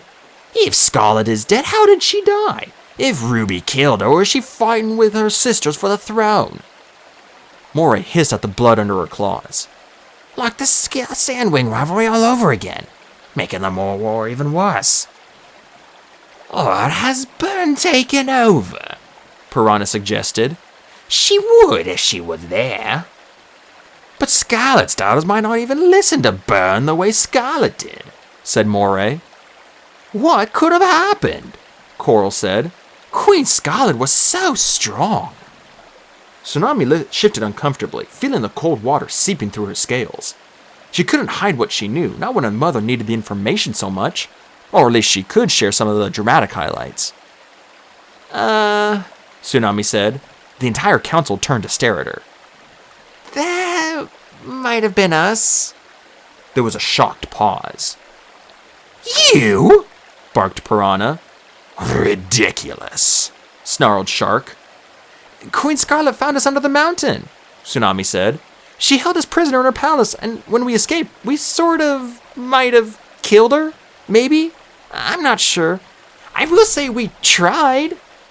She quite liked the horrified look on Shark's face at that bit of news. Starting to respect us a bit more, she thought. "You were at the Skywing Palace?" Coral lunged out of her pool, swarmed across the stone, and seized Tsunami's front talons in her own, clutching them so hard it was a little painful. Behind her, Anemone was hanked halfway out the pool with a squeak of protest, but Coral didn't seem to notice. "Did you see a sea wing named Gil?" the queen cried. "Green scales, big and powerful, with brave eyes?" Tsunami felt sick. Gil. Yeah, she remembered Gil, but not the way Queen Coral described him. She had been forced to fight Gil in Scarlet's gladiator arena after he had been deprived of water for months and driven mad with thirst. He had been covered in scratches as if he tried to drink his own blood. The sound of dragon bones snapping between my talons. "I did see him," Tsunami said slowly. A gasp went up around her, whispers traveling from one council member to the next. Shark's pale, unfriendly eyes were like octopus arms coiling around her neck. Can you tell us where he is? Queen Coral asked her gently. We've been planning a rescue mission, but he's not in the regular prison with the others. And we've got to get him back, Tsunami. You have no idea how important it is. Tsunami curled her tail in close to her talons. She wanted to dive into the lake, crawl down to the bottom, and stay there forever with her wings over her head. He's... Her voice cracked. She swallowed and started again. He's dead. She had no choice but to kill the desperate Seawing in the arena. It was his life or hers. She hadn't wanted to kill him. At least, she was pretty sure she hadn't wanted to kill him. But when she did... The truth was, Tsunami had loved the look on Queen Scarlet's face when she broke Gil's neck. She liked the feeling of being powerful and dangerous. Gil's sanity had been long gone anyway. It had been easy for Tsunami not to think about where he'd come from or what his life was like before he landed in the Skywing prison. It was easier not to think of him as a real dragon. She'd never imagined her own mother desperately planning to get him back, or that she'd have to explain his death to anyone. Dead? Queen Coral released Tsunami's talons and staggered backward. Her claws splashed into the winding channel, slipping on pearls. How? Tsunami stammered. Did she really have to admit this in front of all these dragons? In the arena? But he refused to fight, Coral said. We heard about it through our spies. He convinced each of his opponents to lie down and refused to fight along with him. He has had a way with words. No one who met him wouldn't be able to kill him. A smile flickered across her snout and vanished. Queen Scarlet was furious, I heard. She was. Tsunami swallowed again. She punished him. It was really awful. What do you know about his death? Shark demanded coldly. Tsunami stirred the water with her claws. She drove her mad. She kept him away from water until he lost his mind, and when he was crazy, he was dangerous. He was barely even a dragon anymore. He had to be killed. Really? Shark said, and Tsunami felt horribly sure he had guessed the truth. Why? Who was he, an important general? More than that, said Queen Coral in a hollow voice. Much more. He was my husband. Darkness seemed to be rushing into Tsunami's vision, sucking away all her breath. She knew what Queen Coral was going to say next, and she would have fled back to the mountains to avoid hearing it if she could. Tsunami, Gil was your father. Queen Coral dropped her head and slowly dragged herself back to her pool. Dead, she said. My Gil is dead. No more eggs, Moray whispered. She was still crouched in the center of the floor, scrubbing at the blood. Her eyes had a weird glow to them. No more dragonettes, no more challenges. Not necessarily. She could marry again, Whirlpool murmured. Moray shot him a glare. Coral didn't seem to hear either of them. She pulled Anemone into her wings and clutched her tightly. The little dragonette wriggled a bit, then gave up and rested her head on Coral's shoulder. She blinked in a resigned way at Tsunami over her mother's back. Tsunami felt like oceans were pressing against the backs of her eyes. Her scales were heavy, as if they were clogged with seaweed. But I didn't have a choice, did I? He was my father, and I had no idea. But he wasn't a real dragon anymore. He wasn't anyone. Inside his parched scales, he was gone, and I had to survive. I had to survive to protect my friends and fulfill my destiny. Nothing helped. She hadn't really thought about any other options when she had killed the Seawing in the arena. It was impulsive and wanting to prove something to Queen Scarlet. Shark was still staring at her, unblinking. Tsunami bared her teeth at him. I must grieve, said the Queen. Council dismissed. She stepped onto the edge of the pavilion and flew off to her cave, still holding an anemone. The council dragons peeled off to various caves and other levels of the pavilion. Tsunami buried her head in the pool and clutched her horns. Now what are we supposed to do? She definitely was not in the mood for seeing her friends. It would not make her feel any better to face their remarks about what a terrible dragon she was. The kind of dragon who attacked other dragons for no reason. The kind of dragon who did what she thought was right, but was always wrong. The kind of dragon who could kill her own father. Something tapped her on the top of the head. She emerged from the water and found Whirlpool rubbing his claws together. Time for your first lesson, he said in his oily voice. Now? Tsunami said. Why not? He spread his talons. It's never too soon to begin filling our minds with knowledge. Tsunami hissed softly under her breath. This was not going to be fun, but perhaps it could be distracting. Come, he said, strutting to the edge and diving over. Tsunami reluctantly followed him into the cavern lake. He was hovering several lengths below the surface, flashing his stripes at her. Tsunami sank to his level and watched him. She kept her own scales dark. She most definitely did not want to say something to him like what she had said to Riptide. If Anemone was right about Coral's plans for him, Whirlpool did not need any encouraging. After a few moments, Whirlpool swam up to the surface again. His pale green eyes seemed far too big for his eye sockets. What's the matter? Don't your stripes light up? Of course they do, Tsunami sapped. But you haven't told me what we're saying or anything. Just imitate me, he said officiously, and dove again before she could argue. Tsunami growled. This time she imitated each flashing path of light, along her wings, her tail, her sides, alternating and sometimes flashing faster or slower. It seemed to be going on for an eternity. Finally, Whirlpool nodded with satisfaction and rose to the air again. Excellent, he proclaimed. What's excellent? Tsunami demanded, spreading her wings to float. What did we just say? We recited the first chapter of the Queen's very first work, The Tragedy of Orca. It's extremely moving, glorious writing. You nearly repeated it perfectly. Tsunami wanted to splash seawater up his annoying snout. But I didn't learn anything. Oh, you will. With repetition comes perfection. Shall we go on to the second chapter? No! Tsunami said. Teach me something I can use. How do you greet strangers? How do you warn other sea wings of danger? How do you say, I'm sorry I killed my father? She shook herself. For moon's sake, at least show me how to say, I don't speak aquatic.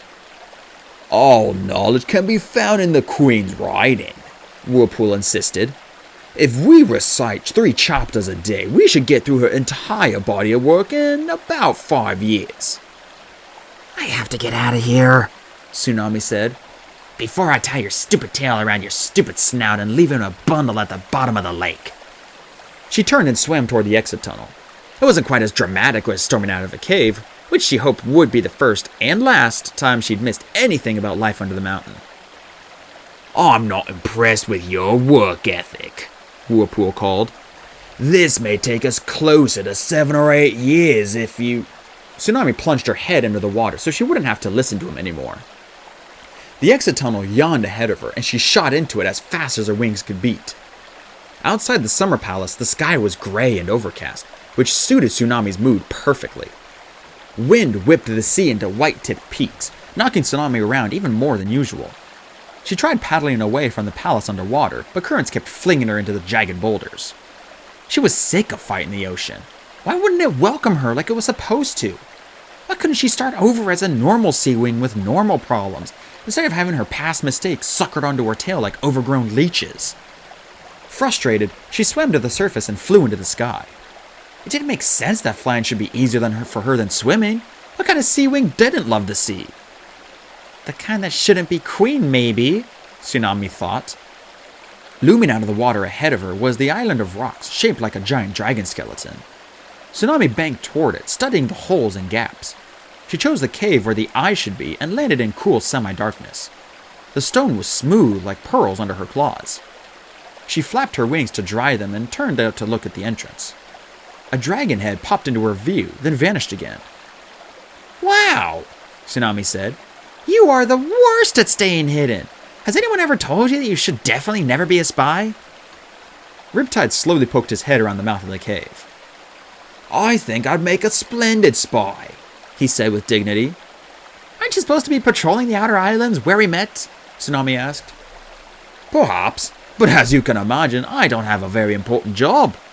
Riptide made a wry expression. Her Majesty can't trust me with anything vital. You do seem like a shady character, Tsunami said, remembering that she was supposed to be mad at him too. She could yell at him. Her first instinct was to yell at him. Maybe I should stop listening to all my first instincts. She scooted back farther into the cave. Come on in, I'm just recovering from an aquatic lesson with Whirlpool. Oh, Whirlpool, Queen Coral's favorite instrument of torture, Riptide said.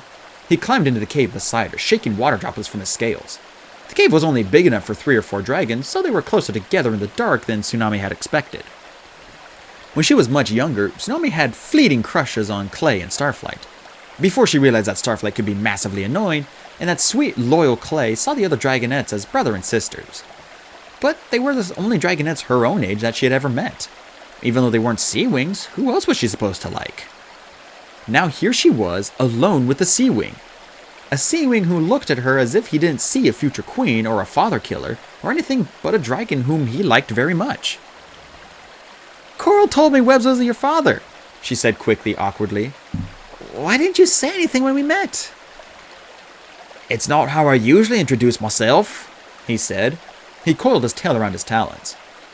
It makes dragons see me a certain way. I'm sorry, I should have told you. I was hoping you might, I'd like to know more about him. Tsunami shook her head, tempted to say, no, you wouldn't. Is that why you've been hanging around watching me? She asked instead. His dark blue eyes caught the faint light from outside.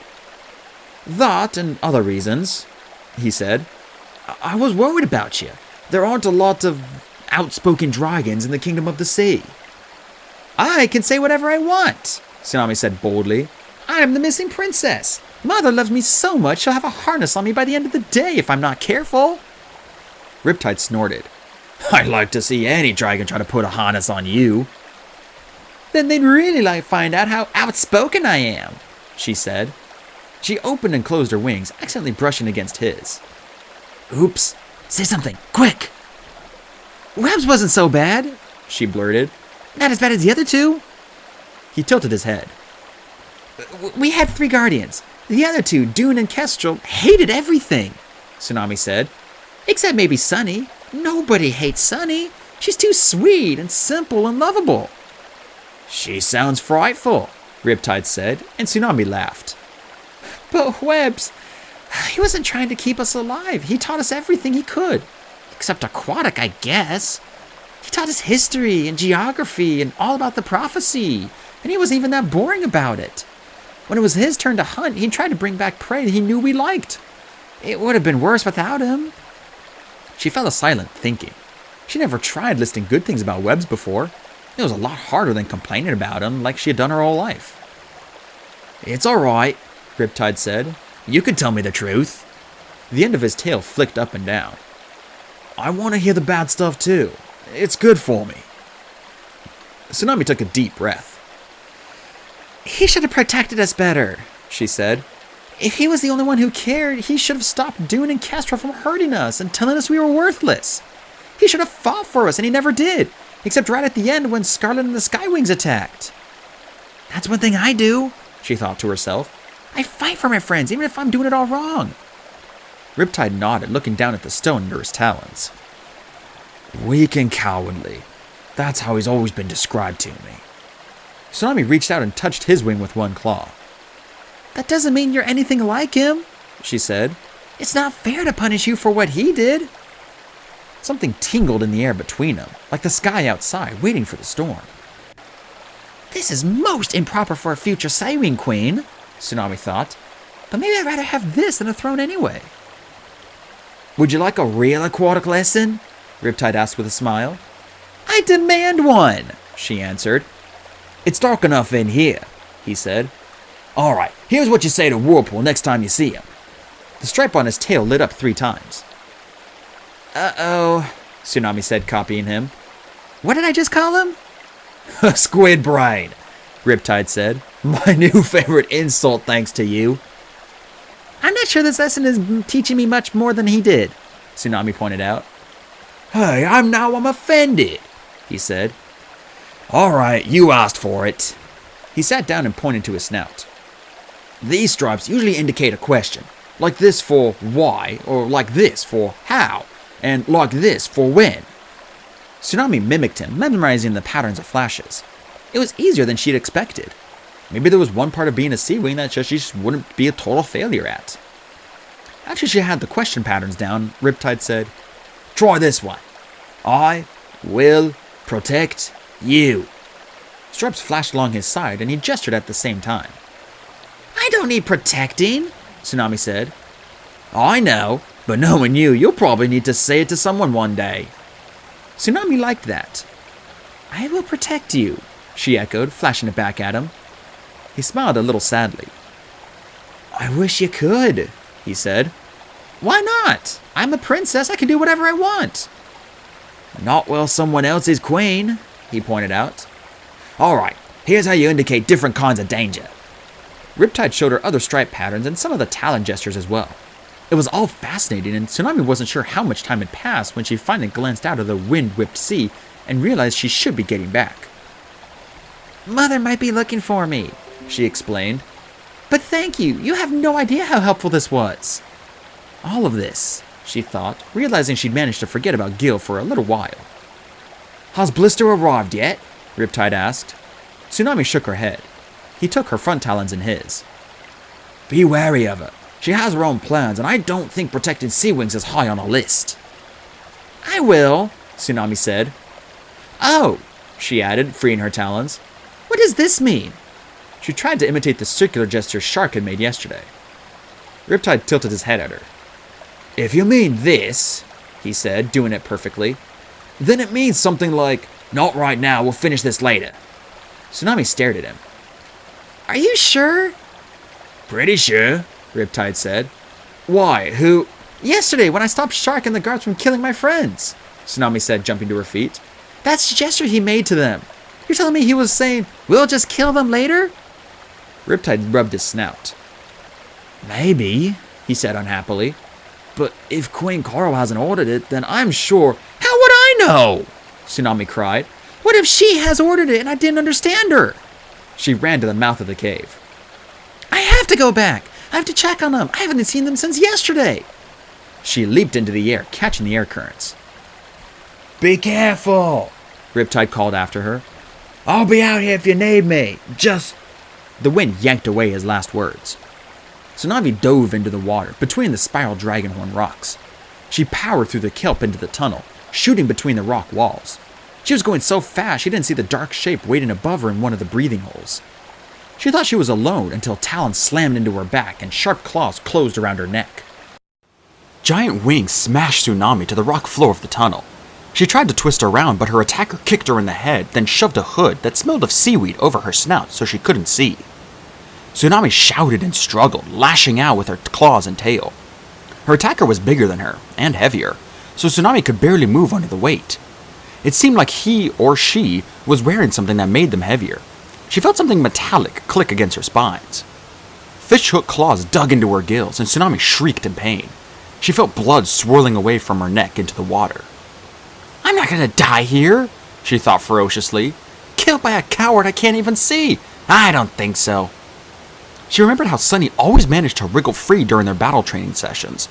The tiny dragonette used her small size to slip out of almost every hold Tsunami could think of. Tsunami scrunched her legs and wings in close and ducked her head, rolling into a tight, spiky ball. Her attacker's grip loosened around her neck, and, as the dragon fumbled for Tsunami's snout, Tsunami was able to squirm down and shove her opponent over her head. A blast of bubbles slammed her into her as the dragon crashed into the wall. Before she could pull her hood off, the talons were back, clutching her forearms. Tsunami kicked viciously at the underbelly that had to be in front of her, and it felt her claws snag painfully on metal rings. Her attacker made no sound, but a moment later, the dragon's tail hit Tsunami so hard she thought she heard bones crack. The other dragon's wings began to press her down toward the rock floor again. Whoever it was knew how to fight a sea wing. They had all the advantages of this world. So use something they haven't seen before. Tsunami thought of how Glory used distraction whenever she fought Kestrel. Tsunami's scales couldn't change color, but she bet she could still be pretty distracting. She flared her wings open and closed, as fast as she could, stirring up the water around them. She felt her attacker pause as if confused. On her third flare open, Tsunami suddenly lit up all the stripes on her body in what she hoped was a blinding flash. Her attacker's talons slipped, and Tsunami struck out with her claws again. Again, she flared her stripes as bright as she could make them, so she could even see the light through her hood. She reached to shove her attacker away, and suddenly, whoever it was gone. Tsunami flailed in the water for a moment, fending off the attack she expected from every side, before she realized there was no one around her anymore. She reached up and yanked off the hood, then felt the movement of somebody coming up the tunnel from the outside. She whirled around, ready to fight, and Riptide leaped back, waving his talons. Tsunami whipped her head back and forth, but there was no sign of anyone else. "All right," Riptide signaled. "Who?" she signaled back with the stripes in her snout. "Who?" She didn't have any other words she needed. He spread his webbed claws. "I don't know." Then he pointed at her. "All right?" He lit up all his stripes, and she guessed he had seen the light from outside. She nodded impatiently. She didn't have any way to explain that she had been grateful he had come, but she needed to chase down her attacker now. "All right," she signaled back. Then she spun away, swimming fast down the tunnel toward the palace. Tsunami burst out of the water into a scene of eerie calm. Dragons were lounging peacefully on beaches and cliff edges, or playing underwater and darting through the waterfalls. She searched the water in the pavilion with her gaze, looking for anybody who might have just been in a fight. Surely she had left some kind of mark on her attacker. No one was acting suspicious. Tsunami glanced up and saw her mother's tail poking off the level of the pavilion near the top, the library level. She beat her wings, rose out of the water, and flew up to her. "Hello, dear," Queen Coral said as Tsunami landed. She was surrounded by scrolls, several of them half unrolled. Anemone was curled on a curved white boulder beside her, looking bored out of her mind. "I've been reading out loud to your sister. It's her favorite part of the day. We've just finished the story of how I chose Gil to be my husband." She sighed gustily. "He adored my writing too." "Mother," Tsunami started. "He was a perfect candidate for king," Coral said. "He came from a very noble family. Nothing to worry about in his ancestry. A lot like Whirlpool in his intelligence too." Coral sighed again. "Mother," Tsunami said. "Luckily you've just arrived in time for my epic poem, On the Differences Between Oysters and Clams. It's an elegantly written, well-crafted metaphor about class differences and genetic superiority, as Whirlpool always says." "Mother!" Tsunami interrupted firmly. "Someone just tried to kill me!" Queen Coral sat up, scattering drops of ink from her claws. "What? Who dared?" "I don't know, but they must be here by now," Tsunami said. "Somewhere in the palace. We should gather everyone and—" "The eggs!" Queen Coral yelped. "The eggs must be in danger!" She started flinging scrolls back into cauldrons. "What? What eggs?" Tsunami said, bewildered. "2 eggs of female dragonettes," Anemone explained to Tsunami. "They're in the royal hatchery in the Deep Palace. They're due to hatch in a couple of days."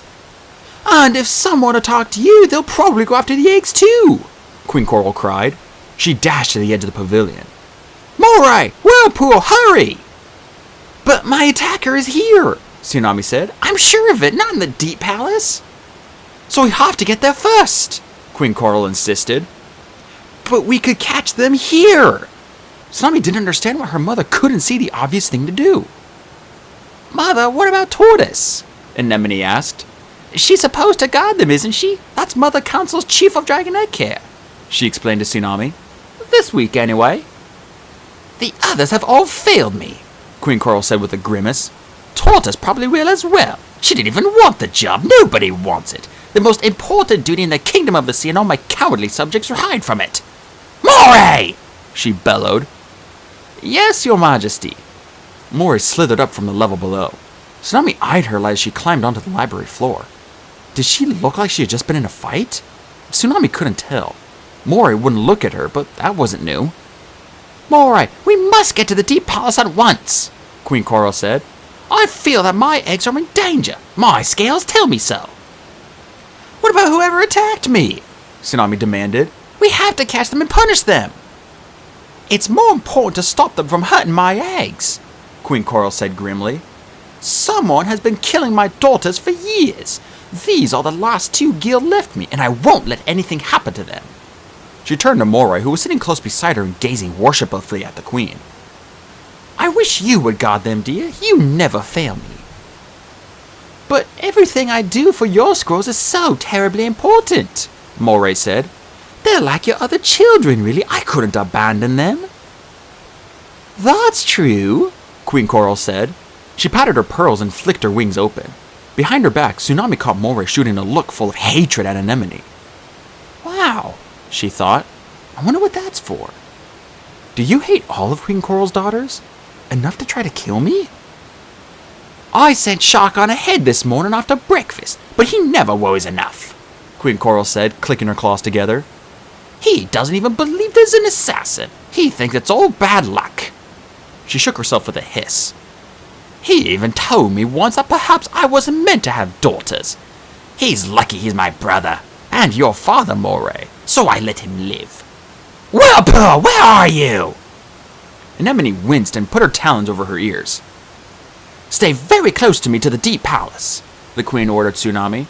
We really have to put a rush order on that harness for you. They've been working on 2 for the new dragonets, but clearly yours is an emergency. I can take care of myself, Tsunami said, ruffled. Obviously, I'm still alive, so whoever attacked me failed. She gave Moray a hard look, but the council dragon only shifted her wings as if she didn't care. Pitter-patter, pitter-patter. All the dragons glanced up at the canopy far overhead. Raindrops were splattering across the green leaves. Ah, the precipitation I predicted, said Whirlpool, leaning beside Coral. My apologies for not appearing instantly, Your Majesty. I was distributing scrolls to the kitchen staff.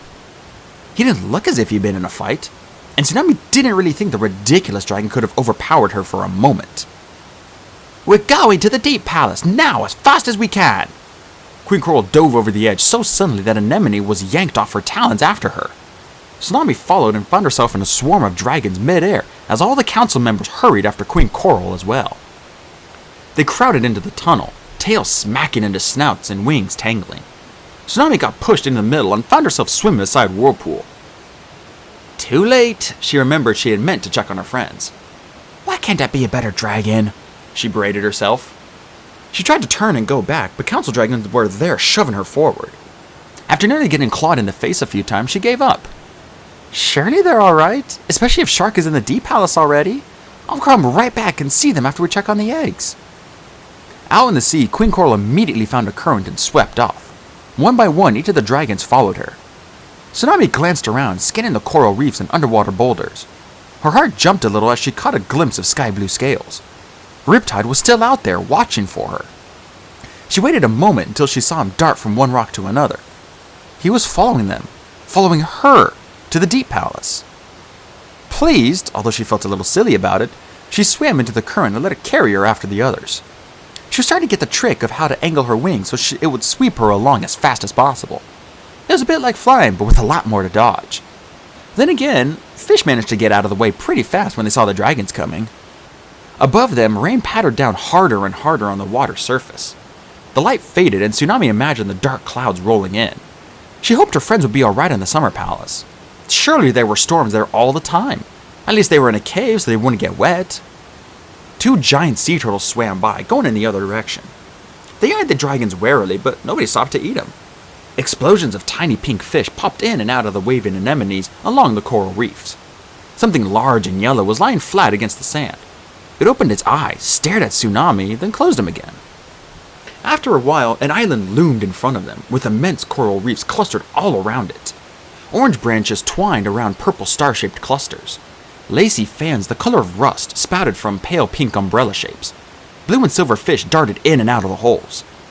The sea wings swam out of the current and around the bend of the reef, and then the lead dragons ducked into a canyon in the ocean floor. Tsunami followed them down. As her eyes adjusted to the growing darkness, she saw a vast expanse of white and green coral reef spreading along the sides and floor of the canyon. It curled into caves and towers and underwater gardens full of glowing colors. In the center of the canyon, the coral spiraled up into an enormous palace, swarming with sea wings. Sea wings were everywhere, swimming in and out of the windows and doors of the palace, shooting up to the surface and diving to the bottom of the canyon, tending the gardens, gently cleaning the coral, lugging large fish in from the hunt, or sitting in small circles with groups of dragonets, reading from thin stone tablets. The only signs of war were a few troops drilling in formation around the palace, and a group of soldiers gathered in one of the gardens, each with terrible bandaged wounds. Tsunami saw two with missing feet, one with scorched holes where his eyes should have been, and several with black scars twisting their wings or tails. Several couldn't swim anymore, but had to be helped through the water by nurse dragons. As Queen Coral swam past, Dragon snapped to attention, saluting or waving. She waved to each of them with a wide smile. Tsunami noticed that most of them waved to Anemone too, and the little dragonette smiled and waved back. Surrounded by council members, for once Tsunami was able to sweep by without a whole lot of staring and pointing. For a little while at least, nobody knew who she was. They swam through the wide front entrance into a coral cavern sparkling with emeralds and sapphires. A statue of Queen Coral loomed in the center, her talons outstretched benevolently. Sea-wing servants hurried in from all directions, their luminescent stripes flashing at the queen. Coral swept past them all and charged down a tunnel at the back of the hall. Some of the council broke away to swim to other parts of the palace, but Moray and Whirlpool stayed with the queen, and so did Tsunami. The tunnel curved down and around in a spiral, getting warmer and warmer as they descended. Tsunami felt warm jets of water bubbling up through the coral under her talons.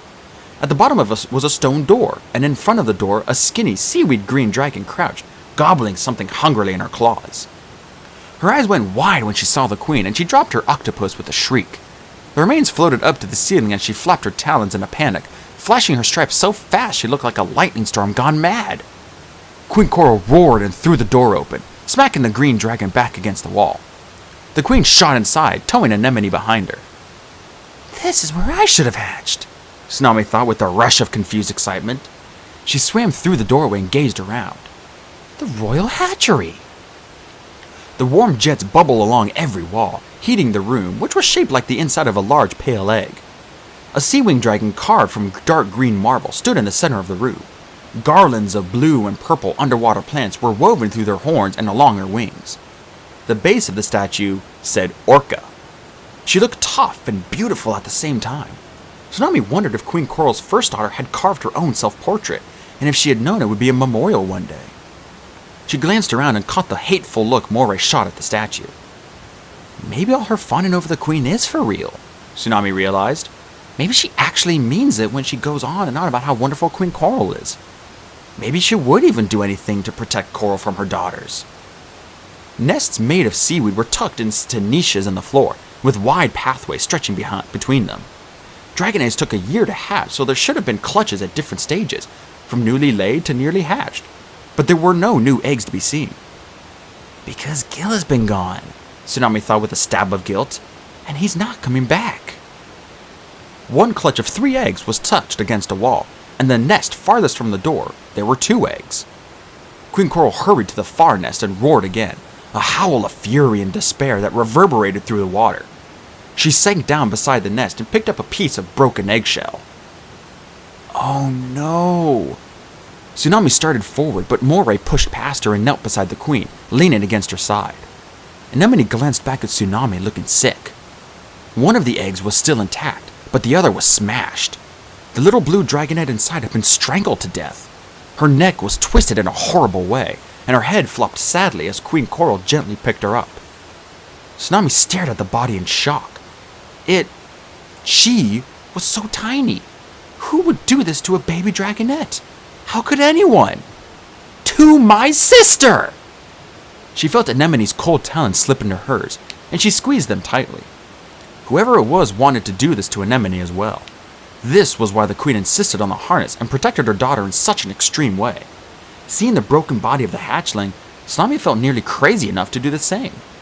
No one would ever hurt Anemone, not while Tsunami was around, and whatever she had to do to protect that other egg, she would.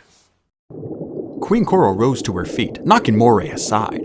She shot back across the cave to the door, but the skinny green dragon was gone. Anemone yelped a stream of bubbles as the queen blasted up the tunnel with her in tow. Tsunami started after them, then turned and looked down at the last egg. Moray had already followed Coral. Whirlpool was hovering uselessly in the doorway. If Tsunami went after Coral as well, who would be left to guard the egg? But no one can get in except through that door, she thought, staring around. That door from that tunnel. So how did someone get past Tortoise?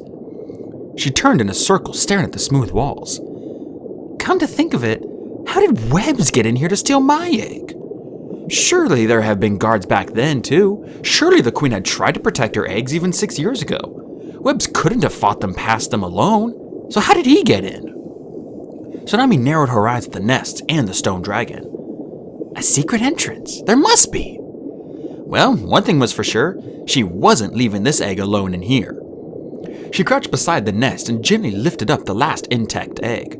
It was surprisingly heavy, or perhaps not that surprising considering a baby dragonette was supposed to pop out of it in a day or two. Cradling the egg to her chest, Tsunami swam out of the door of the cave. Whirlpool flashed a whole lot of stripes at her, waving his talons indignantly and pointing at the egg.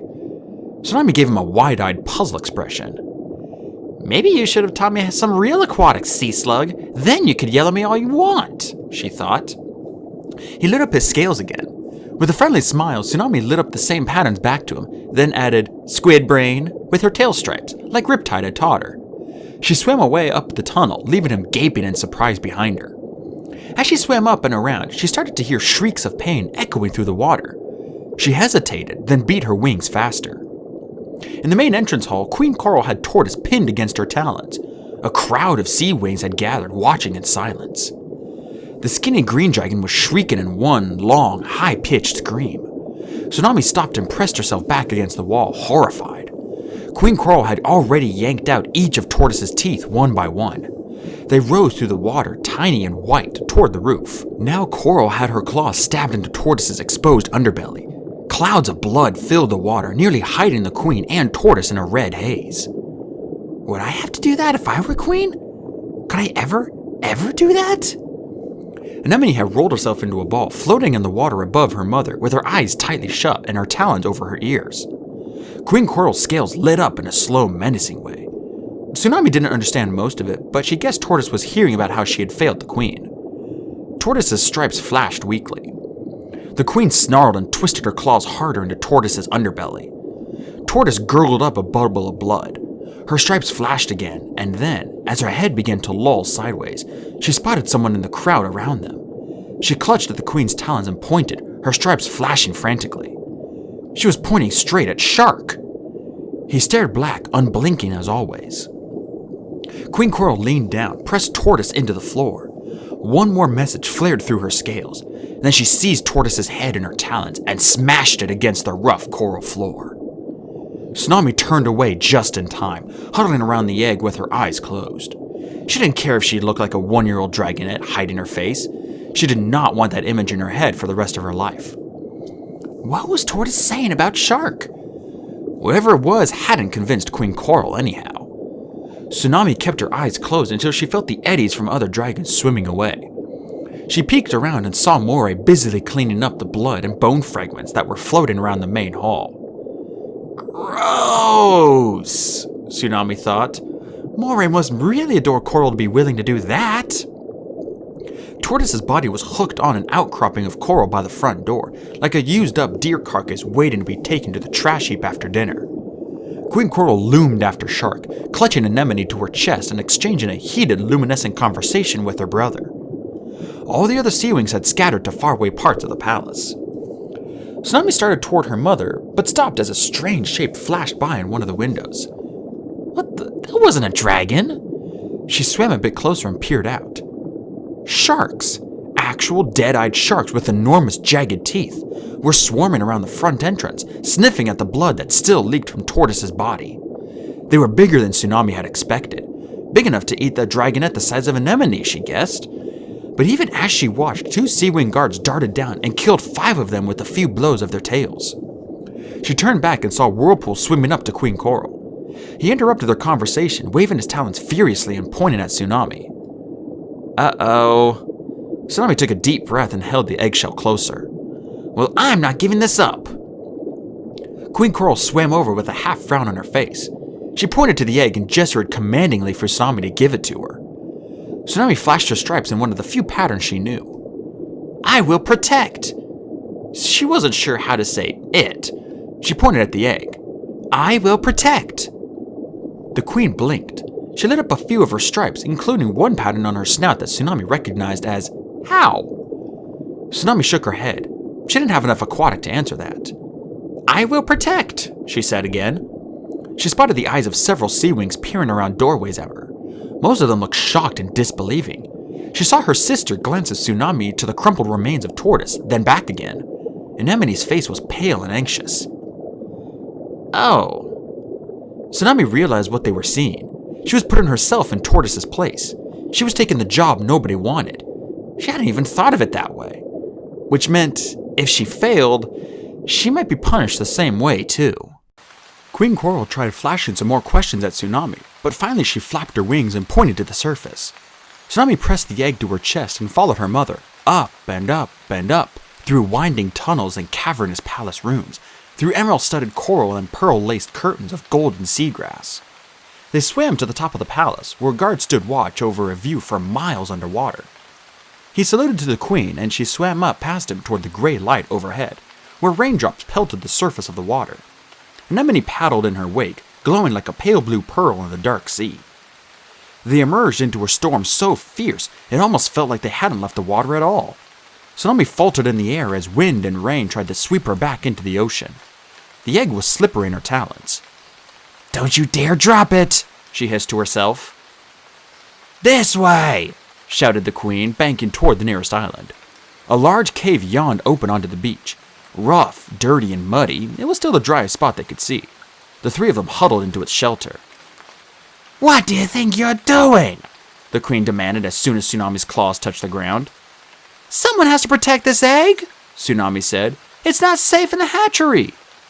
It'll be safe in the hatchery if I put all my gods on it, Queen Coral fumed. Tsunami shook her head.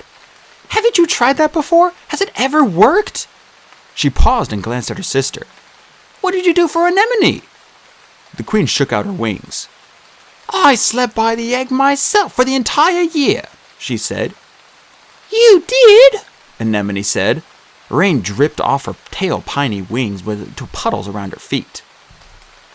I barely left the hatchery. I let Gil run the war for me, but that's how I lost him. Coral's voice caught and she frowned. I can't neglect my duties as queen now that he's gone. So let me do it, Tsunami said. Let me protect this egg. But you have to stay in the hatchery, the queen insisted. It must be kept warm, especially right before hatching. Tsunami glanced down at the egg. She didn't trust the hatchery.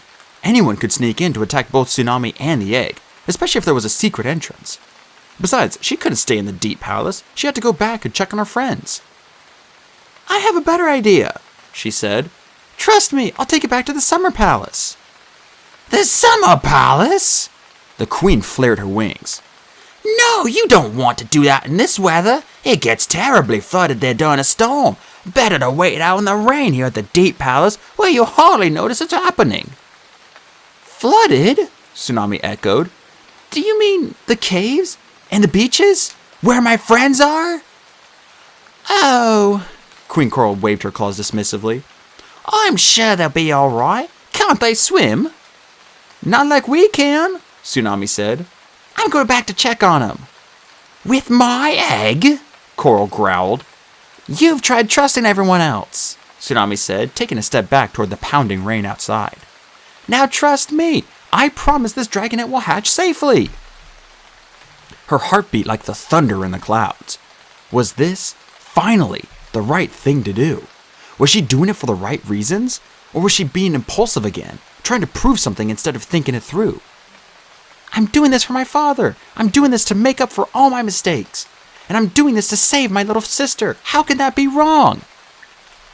If anything happens to that egg, Queen Coral hissed, I'll lose 2 daughters that day.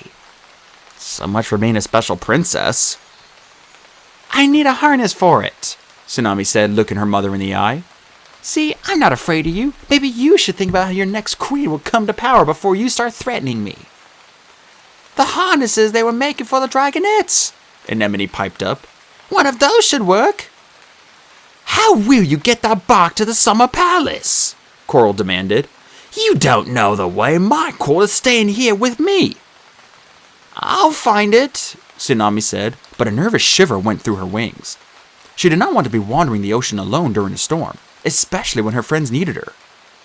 If Riptide is still out there, please let Riptide still be out there. Wait, she said as the queen started for the entrance. I have a question. Tortoise ported at Shark while she was dying. Was she saying he attacked the egg? Coral flared her wings, looking shocked. Certainly not, she said. My own brother, he wouldn't dare. She wasn't saying he killed the egg, Anemone agreed. She said he'd given her permission to leave a post. He'd brought her an octopus to eat. The fool. Coral gnashed her teeth. I've told Shark 1,000,000 times that vigilance is the only way to protect the eggs. If that means going days without eating, then that is what my trusted counselor must do. He's too soft with them. Right, Tsunami thought. Soft is definitely how I'd describe Shark. Well, Tortoise didn't think anything could happen, Anemone said. Not while she was right outside the door and only away from the egg for a few moments. Why didn't she stay with the egg to eat? Tsunami asked. Nobody eats inside the royal hatchery, Anemone said primly. It's a pristine hatching place designed for royal dragonets. And if you get blood in the water, sharks will try to find their way in. Regular sharks will eat dragonets and eggs, that is. Hatcheries other than the royal hatchery get attacked by them all the time. Tsunami shook her head. She couldn't help feeling like following all these rules was only helping the assassin. And it was pretty convenient that Shark had set Tortoise up like that, not to mention giving himself a chance to sneak in and kill the dragonet. She shook out her wings. Take me to the harness, she said. Queen Coral reached toward the egg, then stopped herself. She gave Tsunami another hard look, then led the way out into the storm. This time they swam down through the murky, churning water and around to the back entrance to the palace. The queen burst into a room that seemed to be a workshop where small sea wings crouched over seagrass weavings and marble carvings. Tsunami paused as her mother thundered to the far end of the room. She lifted one of the weavings in her claws and realized it was made of the same material as the harness, rubbery, stretchy, and waterproof. Only these were woven in colors, not clear like the harness. Queen Coral flared her stripes angrily at a dragon who had frozen over a marble carving. He hurried into a back room and returned with a tiny harness flopping in his talons. Coral pointed at Tsunami and he took it over to her. This dragon is old, she noticed, and shaking with fear as he tried to fit the straps around Tsunami's neck and shoulders. They flapped loosely. It was meant for Coral and was too big for her. And of course the smaller harness was supposed to fit a little dragonet with limbs and a tail, not a smooth round egg. The old dragon gestured helplessly at the harness, and Queen Coral poked it, growling a stream of bubbles. The queen yanked Anemone closer and pointed at the harness, flashing some of the royal stripes in her wings. Anemone hesitated, then reached out unhappily and touched the harness. To Tsunami's astonishment, the straps around her shoulders suddenly shrank until they fit perfectly. The other web snaked and wove closer until the egg was securely bound to her chest. She grabbed Anemone's talon. Her sister felt cold and weirdly hard to the touch, and her eyes were out of focus. Tsunami shook her, and Anemone blinked until she was looking at Tsunami. What? Tsunami flashed the stripes on her snout. Anemone shook her head and made the circular gesture. Not right now, we'll finish later. Tsunami wanted to know more, but the gesture reminded her of Shark and her friends. She had to get back to them. Protecting this egg was important, but watching out for the other 4 dragonets had been her first duty her whole life. She bowed politely at the queen and the old harness maker, then swam out of the palace and back through the gardens she had seen on her way in. She wasn't going unnoticed now. Everywhere she passed, sea wings stopped to stare. They lit up their wings and hurried conversations after she went by. She could sense them pointing at the egg. She wasn't sure if they knew she was the missing princess, or if they only knew she had volunteered for the suicide mission of saving the queen's last female dragonet. She remembered swimming into the canyon, so she climbed out and swam around the bend in the coral reef. The deep palace disappeared behind her, and the wide, dark ocean yawned in front of her. All right, you asked for this. Now what? Tsunami twisted around, hoping to see something familiar. To be honest, hoping to see Riptide. But the ocean was dark and wild, and it seemed like everything alive had gone into hiding until the storm passed. So I have to figure it out myself. Tsunami set her jaw. She patted the egg through the harness. Don't worry, I can do this. They had ridden a current most of the way here. Did she have to fight it all the way back? She swam slowly forward until she felt the water try to shove her away. Maybe she could just keep a wingtip on the current and follow it that way. Several wing beats later, she pulled away from the current to rest, exhausted and confused. Why was this so hard? Riptide, where are you? Perhaps she could find her way back in the air instead. She just had to look for the island shaped like a dragon skeleton. How hard could that be? Tsunami lashed her tail to power to the surface. She burst out into a pounding cacophony of thunder and roaring waves. Rain crashed down on her scales like hailstones. The wind immediately tried to grab her and carry her off. She fought to stay balanced and fly straight, but she was already lost. She could see an island to her left, but she didn't know if that was the one close to the Deep Palace or if she'd been swept to another, and whether it was on the way back to the Summer Palace or not. A dark shape on the surface of the water caught her eye. She rubbed her snout, shaking off the raindrops. Riptide? She flew lower. It wasn't a dragon. It was some kind of odd vessel, like a large bowl, floating in the water, and huddled inside it were two scavengers, scrawny and soaking wet. That doesn't help me at all, Tsunami thought. I'm not even hungry right now. She beat her wings to soar upward again, and one of the scavengers looked up. Its eyes were as green as Glory's, and a smooth face the same brown color as Great Clay's scales. Tangled dark hair snarled around its shoulders. Tsunami had seen a few scavengers up close before, one in the mountains and two in the Skywing Arena. It struck her again how dragon-like their eyes were. It was sort of unsettling, really. She wondered if they could breathe underwater or swim, because these two were about to get swamped and end up at the bottom of the ocean. Unless I help them. As if I have time for that. She hesitated. Maybe all scavengers looked that way all the time, but if she had to guess, she'd say their expressions were terrified. On the other hand, I might as well help somebody. Maybe it'll give me luck. Tsunami swooped down and snatched up the vessel in her talons. It was heavier than it looked, and she immediately dropped it. The two scavengers let out their long, piercing bird shrieks as the vessel smacked back into the water. Oh, calm down, Tsunami thought. She flew around in a circle, fighting the gusts of wind, and wrapped a front talon around each scavenger. They both shrieked some more and banged uselessly against her claws. How do scavengers accomplish anything? Tsunami wondered, flapping toward the island. They don't seem to have any useful dragon qualities, and yet they manage to steal treasure and occasionally kill a queen and start a war. That's right, she remembered, giving the scavengers a little shake. I'm mad at your kind. It's your fault all this is happening. They screamed in a satisfyingly terrified way.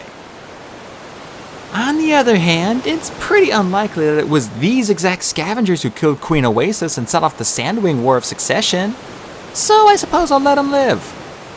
She dropped them on the island beach. They staggered to their feet and fled up toward the trees and the caves without a backward glance. Pathetic little creatures. Tsunami's wings ached from fighting the storm. She had to try going back underwater. She dove in with a splash and spun, searching the dark water again for Riptide. Had he given up on her? Was he hiding from the storm like a smart dragon would, figuring she'd be safe in the Deep Palace?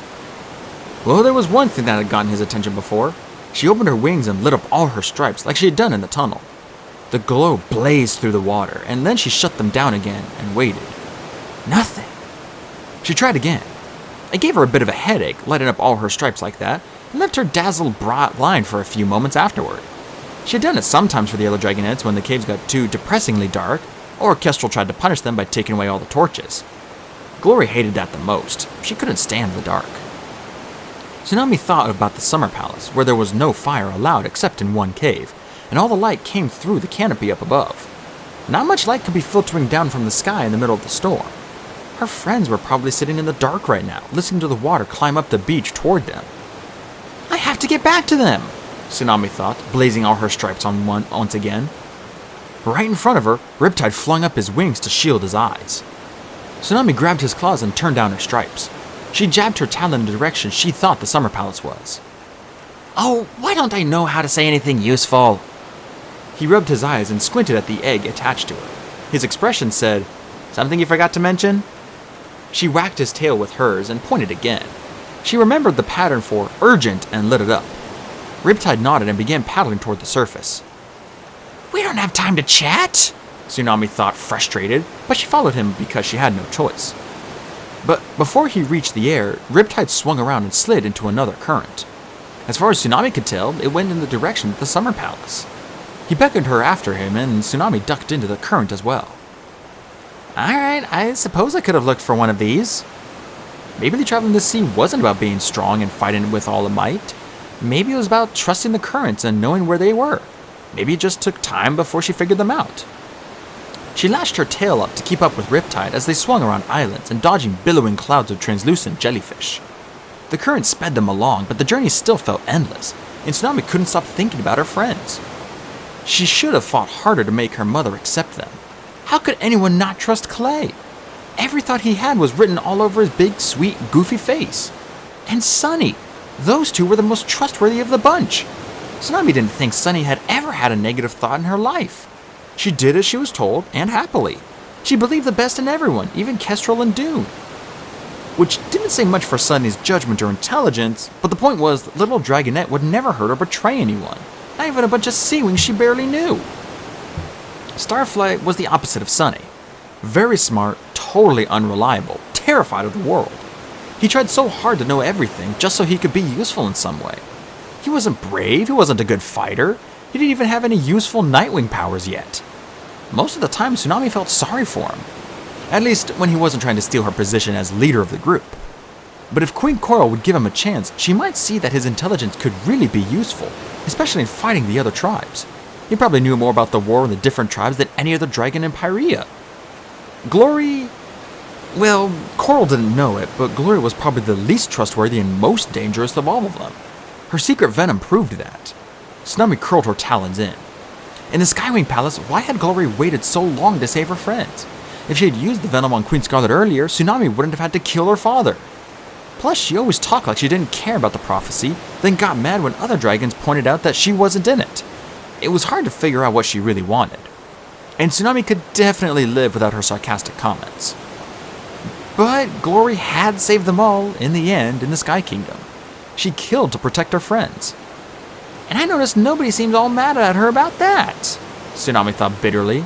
Instead, I'm the crazy impulsive one. Like, that's fair.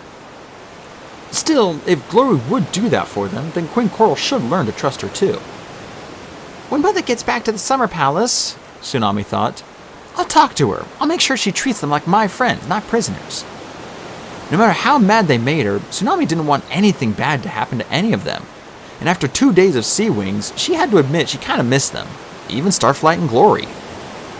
A spiral horn rocks loomed out of the darkness ahead of her, with the golden seagrass curtain behind them. Riptide paused at the rocks, swimming backward as if he was going to leave her there. Tsunami wound her tail around his and faced him. "Come," she said, wishing she knew the patterns for please, and "I might need your help," and "The queen is far away and won't return until the storm's over." But all she could say was "come." Apparently, that's all that she needed to say. Riptide nodded and gestured to the curtain, letting her lead the way. She unwound her tail and ducked through into the tunnel. The current in the tunnel felt faster and heavier than before. She splashed out into the Summer Palace cavern and turned toward the beach. The white pebbles had been swallowed by the rising water, and the cave mouth was already partly underwater. There were no Sea Wing guards and no sign of her friends outside the cave. Tsunami looked up, wondering if they had been moved to a higher cave, but all she saw was a few curious Sea Wing faces peering down. Most of the dragons had taken refuge out of the way of the dripping canopy. Being all wet was wonderful, but having your head splattered one annoying drop at a time was definitely not much fun. Tsunami paddled over to the beach and felt the pebbles scrape against her claws as she climbed up to the cave. The water was only up to her underbelly, but she could tell it was rising quickly. It lapped around the egg, chilling and unwelcoming, and Tsunami remembered that she was supposed to keep it warm. Hang in there, little sister, she thought. Not much longer. "Hello?" she called into the cave. Her eyes adjusted to the darkness, and she saw one great lump of shadows piled near the back. Her heart lurched. No. Were those her friends' bodies? Had she come too late? A small head lifted up from the top of the lump. Tsunami? Squeaked Sunny's voice. "Are you all right?" Tsunami blurted. She waded over and realized the bottom of the lump was Clay, stretched out on the water, half submerged. Lying on top of him was Glory, and on top of her was Starflight, and at the top of the pile sat Sunny, well out of reach of the water. "This is a terrible strategy," Tsunami pointed out as her friends opened their eyes one by one. She covered her relief that they were alive by scolding them. "Seriously, whose idea was this? Starflight's? Look, once the cave fills with water, you'll be stuck in here, and even if it only covers Clay, he can't hold his breath for the entire storm. Why haven't you moved to another cave?" Oh, Glory said icily. the Sea Wing Princess has time for us after all of a sudden. It's only been a day, Tsunami said uncomfortably. Mother's kept me busy. Well, we feel so blessed that you found time to visit. Please do impart some more incredibly brilliant wisdom on us.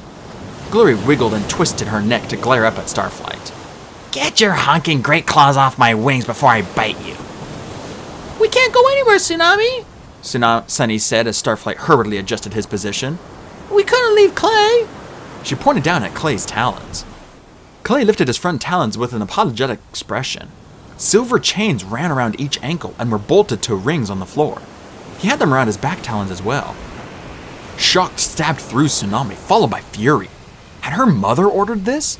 If so, she must have known Clay could drown in the storm, and she didn't care. She had lied to Tsunami that her friends would be alright. But maybe she didn't know. Maybe this was Shark's doing. If that's the case, I'll rip them apart. I knew you'd come for us, though, Sunny said. I mean, I thought you'd come yesterday, or this morning, or when the storm started. But I knew you would come. Eventually. Well, I was pretty sure. I was sure you wouldn't. Glory said. Don't you have a feast or a coronation or a beheading to attend? She squinted at Tsunami. Is that an egg? Wow, they work fast in the kingdom of the sea. Who's the lucky father? Glory, stop sniping at me for 2 seconds! Please, Tsunami said. She slung the harness off and carefully passed it up to Sunny. Sunny, I need you to take care of this. It has to stay warm and you're the only one who can keep it that way. She hoped the natural warmth from a sandwing scales would be similar to what the egg would have in the nursery. Me? Sunny's voice was filled with delight. You want me to do something important? Really important, Tsunami said. That's the very last female dragonette Queen Coral may ever have. Somebody wants it dead, and we're going to make sure that doesn't happen. Sunny wrapped the harness around herself twice and nestled the egg into her warm scales. When Tsunami glanced up, she thought she saw a pulse of dark blue moving inside the egg. So keep it warm and safe, and for goodness sakes, don't break it, and don't let Clay anywhere near it in case he accidentally sits on it. I would never, Clay protested. His stomach growled loudly. Haven't they at least fed you? Tsunami asked. We got some breakfast leftovers this morning, Clay said with a sigh. Very extremely tiny small crabs. I'm gonna claw someone, Tsunami snarled. So was Lagoon lying to Queen Coral? Or was she neglecting the dragonettes on the Queen's orders? Tsunami crouched to study the chains. Did you try melting them? She asked Sunny and Starflight. Like you did when you freed me under the mountain. Starflight leaned over and pointed at a few blackened sections of the chain. We tried, he said. His voice sounded more deflated than usual. It didn't work. This metal must be like the skywing wires, reinforced in some way. Tsunami heard splashing behind her and whirled around, but it was only Riptide. How do I get these off? She demanded. He rubbed his snout nervously. You'll need the key from the gods, he said, but they'll never give it to you. We'll see about that, Tsunami growled. Hide if you need to, she said to Riptide. I might have to bring a guard back with me, by force with my claws through his ears, she muttered as she stomped out of the cave. Sea-wing faces disappeared all over the palace when they saw her glaring around. But she remembered the lower pavilion level where she had seen guards resting and drinking from cauldrons. She could see a few huddled shapes there now. Perhaps they assumed they could watch the cave from over there, out of the rain. Tsunami flapped over to the pavilion and landed next to a large cauldron that bubbled and smelled like green tea. 4 guards were clustered around the low table, playing a game that involved rolling fish bones. They all froze when they heard her talons thud down. Slowly they turned toward her, and she guessed by their guilty faces that they weren't supposed to leave the cave. She couldn't tell if they felt guilty about leaving her friends to drown too, or if they were only worried about how the Queen would react when she found out Tsunami had sauntered right into the dragonette's cave. Give me the key, she growled. What key? Mumbled one guard. Don't make me bite you, Tsunami shouted. The key, right now! She stepped forward, lashing her tail threateningly. Although all 4 of the guards were larger than her, they quailed backward. She wondered how many of them she could hurt if she attacked quickly. We can't, we have orders, protested a second guard. Orders from whom? Tsunami demanded. Our commander, the first guard said. Shark? They all nodded fervently, as if they were hoping she'd go away now and yell at him instead of them. Too bad for him, Tsunami said. Key! She held out her talon. But we can't, Said the second guard again. Tsunami studied his scales, looking for weak spots. She knew she was fast and strong, and she was pretty sure she could knock 2 guards over the side with her tail while she clawed a 3rd in the face with her talons. Perhaps she could use her teeth on the 4th. She remembered the feeling of sea wing scales sliding under her claws and shuddered. She had looked at Gil this way too, in the arena, sizing him up so she could defeat him. What was she about to do? Hurt more dragons just for being in her way? Dragons she didn't even know. Dragons who could be her brothers, her cousins. Dragons who had families, who were more than nameless guards to somebody. Maybe her friends were right about her. The guards looked terrified, as if they were waiting for her to attack them. But they also knew what Coral was capable of, and surely Shark as well. Tsunami couldn't think of anything scarier than what her mother had done to Tortoise. She didn't really want to try. So if she couldn't be more scary than her mother, maybe there was another way. Maybe she could convince the guards instead of fighting them. She remembered the dragons in the Skywing prison, singing the song about the dragonettes coming to save the day. Maybe these guards were like those dragons, believing in the prophecy, wanting it to come true. Maybe she could use that instead of just hitting them with her tail like she was tempted to. Listen, She said fiercely. don't you know about the prophecy?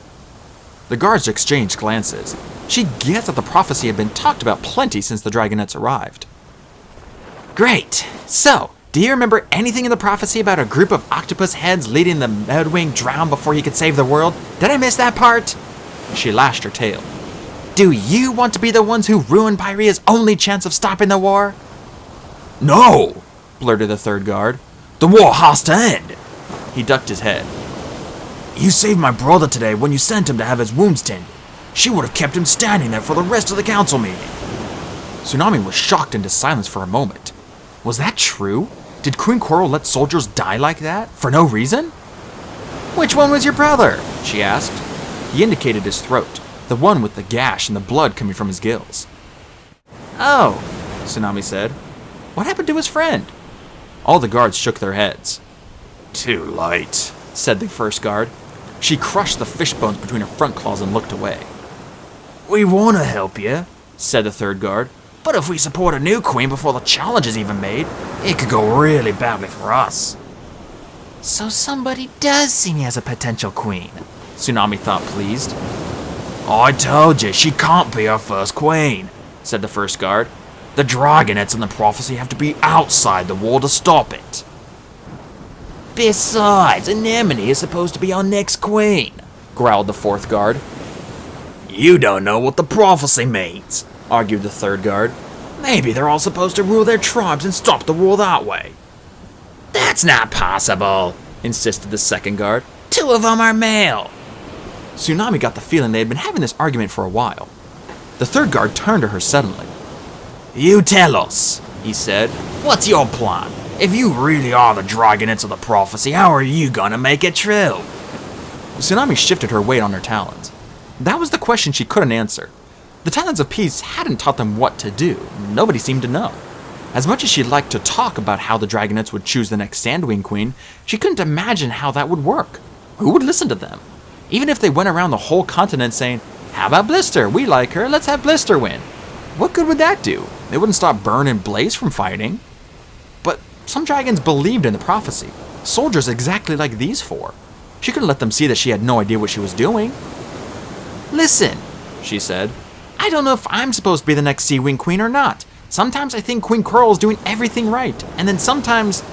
She stopped, remembering Tortoise. Would Anemone be a better queen one day when she was old enough? Would Tsunami? But I do know this, she went on. We can't fulfill the prophecy without Clay. He's the heart of our group. Without him, the rest of us would fall apart, and we won't be worthy of any destiny at all. She stepped toward the 1st guard, whose expression was wavering between belief and worry. I know you don't trust Mudwings. I know you obey Shark and everything. But we're talking about the end of the war. You thought nothing you ever did could bring peace or save the dragons you care about. But right now, you can make all the difference. She took another step closer. Just give me the key. The guard twisted her talons together and looked at the others. 2 of them nodded. The 4th looked away, tail twitching, as if she wanted to be left out of the blame. I'll do everything I can to protect you, Tsunami promised. The 1st guard reached into a niche in the table and pulled out a pair of heavy silver keys. She placed them carefully in Tsunami's talons. Thank you, Tsunami said. What are your names? Snail, said the first guard. She pointed at the others. Flounder, herring, and kelp. Please. He paused. If you do become queen, please remember us. Whatever she does to punish us, please take care of our families. And stop the war, Herring said fiercely. Whatever you have to do. Tsunami stepped back, curling her claws around the keys, and saluted to the guards. She took off from the pavilion and flew back down to the cave. The water was nearly up to her wings by now. Clay was standing, watching the rising water unhappily, with Sunny still perched on his back. Glory and Starflight were in the water with Riptide. They both looked tremendously irritated at how wet they were. Hooray! Sunny yelped while Tsunami held up the keys. Wow, Glory said. Swirling waves of bright yellow shifted through her scales. I didn't think that was going to work. Tsunami plunged her head under the water and lifted the shackles around Clay's ankles. She found the lock for the front talons quickly, inserted one of the keys, and freed him. The other key unlocked the chains on his back talons. Clay kicked them away and shook his wings as Tsunami stood up again. All better, he said, grinning at her. His stomach roared in disagreement. Well, almost all better, He amended. Let's find somewhere dry, then I'll see about food, Tsunami said. She herded them out of the cave ahead of her. Riptide paused, still in the shadows, and she turned to him. Thank you, she whispered. You saved my friends. I didn't do much, he whispered back. I could never boss anybody into doing what I want. You're really good at it. Well, Tsunami said. Sometimes bossing doesn't work and you have to try something else. It'd much be easier if everyone just did as I told them. He laughed. I should get out of here before someone sees me. She nodded and wound her tail around his. I'll look for you again tomorrow if I can. There's a lot of aquatic I still have to learn. He smiled and slipped out of the cave into the water. She waded into the beach and watched his sky blue scales vanish into the underwater tunnel. She was glad she found at least one dragon she could trust in the kingdom of the sea. Ooh, Glory started. Don't you dare, Tsunami said, shoving her into the lake. The rainwing squawked indignantly and flapped up into the air, showering them with all the cold droplets. Rain was still dripping down through the canopy, and small waves scudded across the surface of the bay. Let's try that cave, Tsunami said, pointing to one far up on the cliff. If there's anyone in it, I'll clear them out. Glory snorted. But the cave turned out to be empty and dry, and once they all huddled into it, it felt warm as well. Sunny immediately curled around the egg, stroking it and murmuring to it. Starflight blew a small spurt of flame into the air to eat them up. The dragonette can't hear you, Tsunami pointed out to Sunny. We don't know that, Sunny said. She might be scared. I'm just telling her it's all right and we'll take care of her. Tsunami hid a smile. She was glad Sunny had agreed to take the egg. She had been a little worried that the little sandwing might be still too mad at Tsunami to help. But maybe she'd forgotten about Tsunami attacking the Skywing soldier, or maybe Sunny was always willing to help. She didn't fight about everything just to be difficult like Glory did. Clay nudged Tsunami with a snout. We're happy to see you, he said. Tell us about the tribe. Does everyone adore you? Are they good fighters? What do they eat? He finished wistfully. Let me find you some food first, Tsunami said, turning toward the cave entrance. She was surprised at how warm and happy she felt to be back with her friends again. This was how she'd expected to feel among the sea wings, like she was coming home. So why don't I? Tsunami dropped 3 cauldrons on the cave floor, one packed with fish, one with clear water, and one with seaweed mushroom salad. She had found them on the kitchen level, unguarded, so she thought they might as well go to the dragonettes. Sunny seized the salad cauldron and shoved her nose into it. Starflight peered at the fish, and then, without even asking the others if they'd mind, he shot a burst of fire into the cauldron, which left all the fish blackened and smoky tasting. Hey, Tsunami protested. I like 'em raw. Overruled. Raw fish is gross, Glory said. Raw fish is awesome, Tsunami insisted. You have unreliable taste, said Glory. You think your terrifying mother is awesome. She is not terrifying, Tsunami said. She's a wonderful queen. That is what all the scrolls say, Starflight pointed out through a mouthful of charred fish. Tsunami looked up at the cave ceiling and shifted from talon to talon. Well, apparently she wrote a lot of those herself. Really? Starflight blinked in astonishment. She's a writer? I had no idea. That's so... I mean, I wish I... Do you think she'd read something He stammered to a stop and fidgeted for a moment at the cauldron. It's cool, is all, he mumbled, shoving a fish in his mouth. Anyway, it's not just the scrolls. Her subjects think she's a great queen too, Tsunami said loyally. Most of them, I think. Compelling, said Glory. Except for the part where she's killing off all her daughters. Tsunami stared at Glory, too shocked to respond. Well, wait, that's just a theory, Clay said. A good theory, Starflight observed. With her daughters dead, and no sisters either, no one will be able to challenge her for the throne. She could be a queen for 100 years and die peacefully in her sleep instead of in combat. Sunny pulled the egg closer to her and patted it reassuringly. No! Tsunami blurted. You're so wrong. She would never.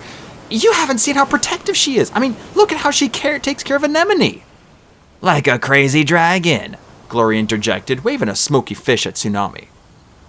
It is a good way to make herself look innocent, Starflight offered. Besides, think about when the murder started. He waited with an "isn't it obvious" look on his face. Oh dear, Clay said, rubbing his head. Did we really study this? I don't know either, Sunny whispered to him. Starflight, Tsunami growled. Just tell us. Very well, he said. It was right after the only challenge Queen Coral has ever faced. Her first clutch of eggs had one female in it. Orca, Tsunami guessed. Starflight nodded with a pleased expression. You do remember. She challenged the queen almost the moment she was full grown. I'm sure Coral was more shocked than anyone, especially when Orca almost killed her. Queen Coral only won by accident, impaling Orca on that narwhal horn she has on the end of her tail. So? Tsunami said. Why would that make her murder all her future daughters? Seriously? Glory scoffed. She saw how close she could come to death. She realized that if any of her female children grow up, she might be dead within 7 years. Much easier to kill them all in their eggs, or as little dragonettes before they become a threat. Stop it! Tsunami clutched her head. It couldn't be true. She's not like that. She loves her daughters. When she found her other egg broken... Tsunami paused, realizing how much they didn't know. She backed up to tell them all about the council, her mother Squalls, the mysterious dragon who tried to kill her in the tunnel, and the way Queen Coral had reacted when Tortoise failed her. So you see, she finished, it can't be her killing off the female dragonettes. She wants them alive more than anyone. Someone tried to kill you? Clay said. Are you all right? I'd like to know what would happen to us if they'd succeeded, Glory said angrily. Are you saying Sunny's in danger now? Starflight demanded at the same time. Because of that egg? What would that do to her? I don't mind, Sunny said, clutching the egg to her chest, but she looked paler than usual. No, listen, Tsunami said. She took a step back toward the cave entrance. Don't you see? We're doing a good thing by keeping this egg alive. And now Queen Coral has to take care of all of us, because we're protecting her daughter. She can't chain you up and not feed you anymore, if that was even her idea in the first place. Glory and Starflight exchanged, yeah right, glances. Tsunami frowned at them. And if we find the real assassin, she hurried on, then we'll be heroes. Not if it's your mom, Glory said firmly. Which it is. Tsunami wanted to kick her. It can't be my mother, she said again. The dragon who attacked me in the tunnel didn't have a dragonette attached. Are you suggesting she stashed Anemone while she came after me? And how could she have broken one of her eggs when Anemone is with her at all times? She could have sent someone else, Starflight said. Or the attack on you could be unrelated to the princess murders. Perhaps there's another reason someone wants you dead. Ooh, I have a few guesses, Glory said. I think it's Shark, Tsunami said, ignoring her. Tortoise pointed at him before she died. He was at the Deep Palace before the rest of the council. If I'm right and there's a secret entrance to the hatchery, he could have snuck in and killed the dragonets without anyone knowing. And he could have attacked me in the tunnel too.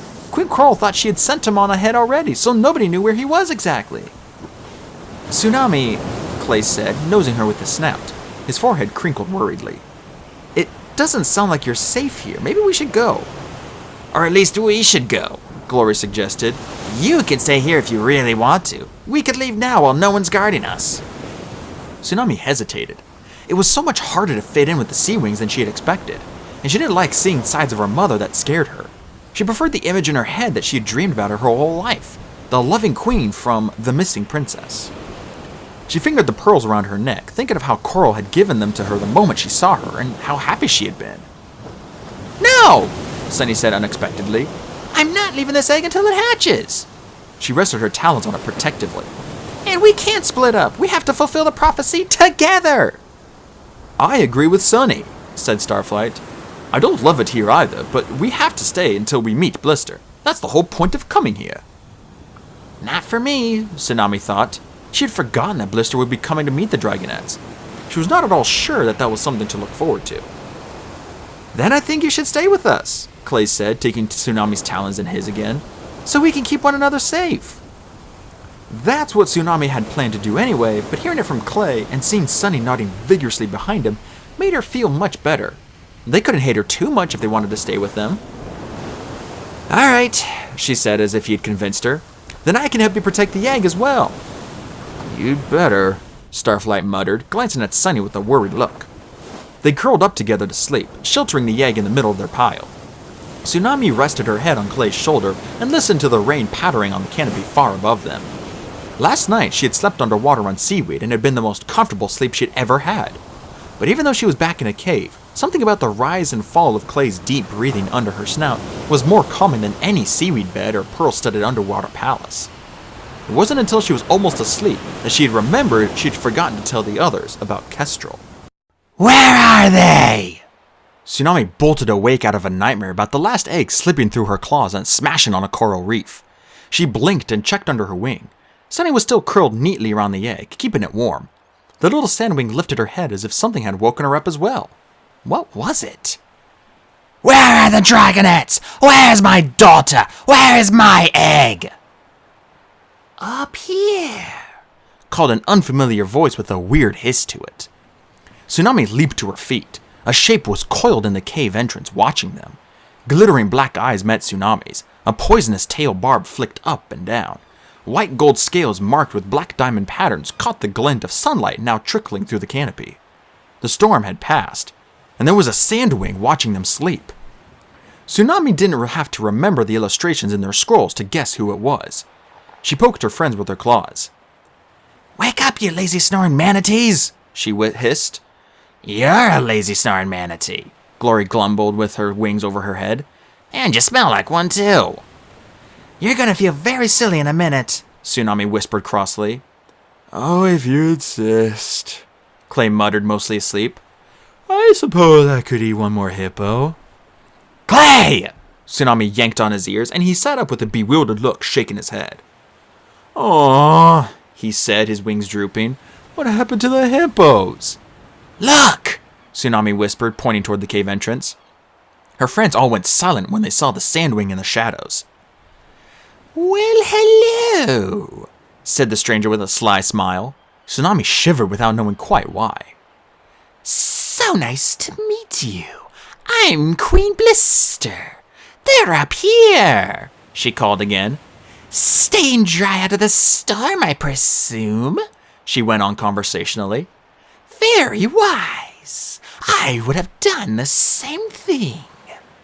A flurry of wing beats announced Queen Coral's arrival on the ledge behind her, followed by Anemone and 3 sea wing guards. The queen poked her head into the cave and saw Tsunami. Where's my egg? She demanded, eyeing the other 4 dragonettes. Safe and warm like I promised. Tsunami stepped aside and let her see Sunny coiled around the egg. Queen Coral hissed and lashed her tail. You never said anything about a sandwing touching my egg. Oh, but think about it, Coral, Blister interjected. These are not ordinary dragons. These are the Dragonettes of Destiny. If they can't be trusted with our future, who can? She smiled again, but Tsunami couldn't shake a weird feeling of uneasiness. Queen Coral took a deep breath, then turned to Blister with outstretched arms and wings spread wide. Queen Blister, my friend, she said. You got my message. I'm so glad you came. I knew you'd want to hear right away that we found the Dragonettes. She waved her tail at Tsunami and her friends. Tsunami squashed a flare of irritation. Blister clasped Coral's front talons in hers and quickly let go. I was thrilled to hear it, she said. And one of them was your beautiful missing daughter, as we always suspected. I knew the talents of peace must have sent webs to steal her, Queen Coral said. Tsunami, say hello to my ally, Queen Blister. We've met, said Tsunami. She felt her friends behind her. Starflight frozen in fear, Sunny craning her neck for a better view, Glory studying her claws as if she weren't that interested, Clay curious but mostly trying to keep his stomach from growling too loudly.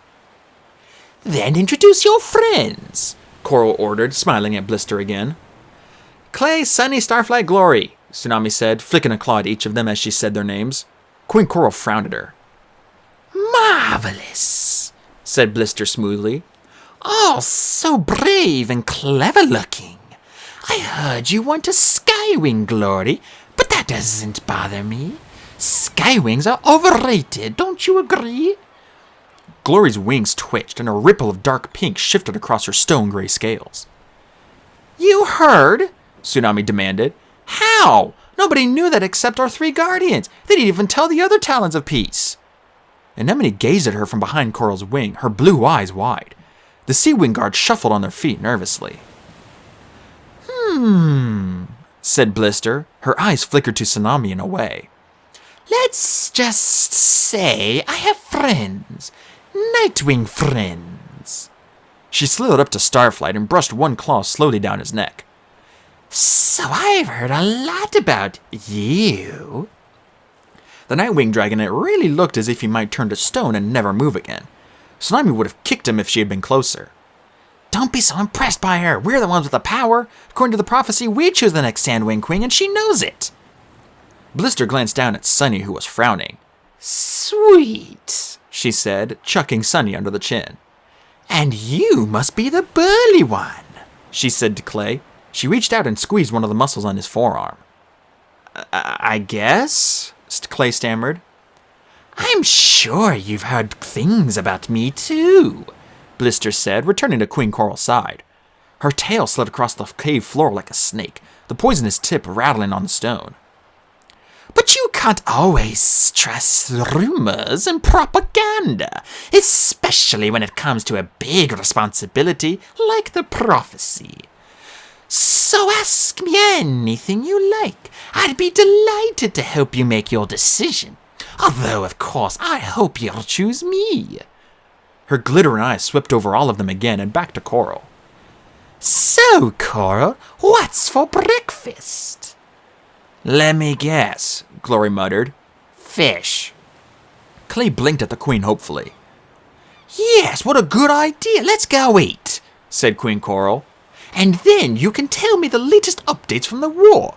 We hear something odd is going in the Skywings. Anemone, Tsunami, come. Tsunami's gills flared. She was not a baby dragonet to be ordered around, and she had no intention of leaving her friends alone again. Let the others come too, Blister said before Tsunami could speak up. I'd love to get to know them better. Coral wrinkled her snout at the dragonets. All right, she said doubtfully. You can leave that here, Blister said, nodding at the egg. No! Coral and Sunny said at the same time. The Sea Wing Queen gave the little dragonet a surprised look. Sunny hugged the egg closer. No way, she said. It stays with me. Blister shrugged, and Tsunami suddenly wondered how she felt about new dragonets who might threaten her ally's life. Maybe it was in Blister's best interest to make sure no one survived to challenge Coral. She certainly seemed sinister enough to be the assassin. But Blister couldn't breathe underwater, so she couldn't get to the royal hatchery. She might be involved, but she couldn't actually be committing the murders. It had to be a fellow Sea Wing. The feasting hall was 2 levels above the kitchens, so the smells of pickled fish and roasted seagulls. In honor of our Sandwing guests, Queen Coral explained, surrounded them as they arranged themselves around the long, low, oval table. Queen Coral's seat sat higher than everyone else's, but Blister's, right beside her, was not much lower. Starflight was seated to Blister's right, with Tsunami next to Anemone on her mother's left. On Tsunami's other side was Whirlpool, who played with his hoop earring, slurped loudly as he ate, and droned on about Coral's latest book, even when nobody seemed to be listening. Sea Wing guards were arranged around the perimeter of the floor, interspaced with Sandwing soldiers who had arrived with Blister. The Sea Wings stamped their talons and swished their tails, casting dark looks at the Sandwings. Tsunami spotted Snail and Herring among the guards.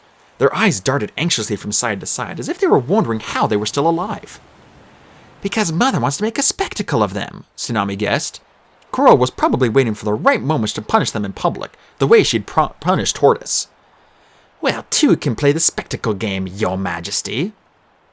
Mother! Tsunami declared dramatically as the waitstaff set bowls of soup in front of each dragon. Beside her, Whirlpool jumped and nearly tipped his bowl onto himself. Even Queen Coral looked startled.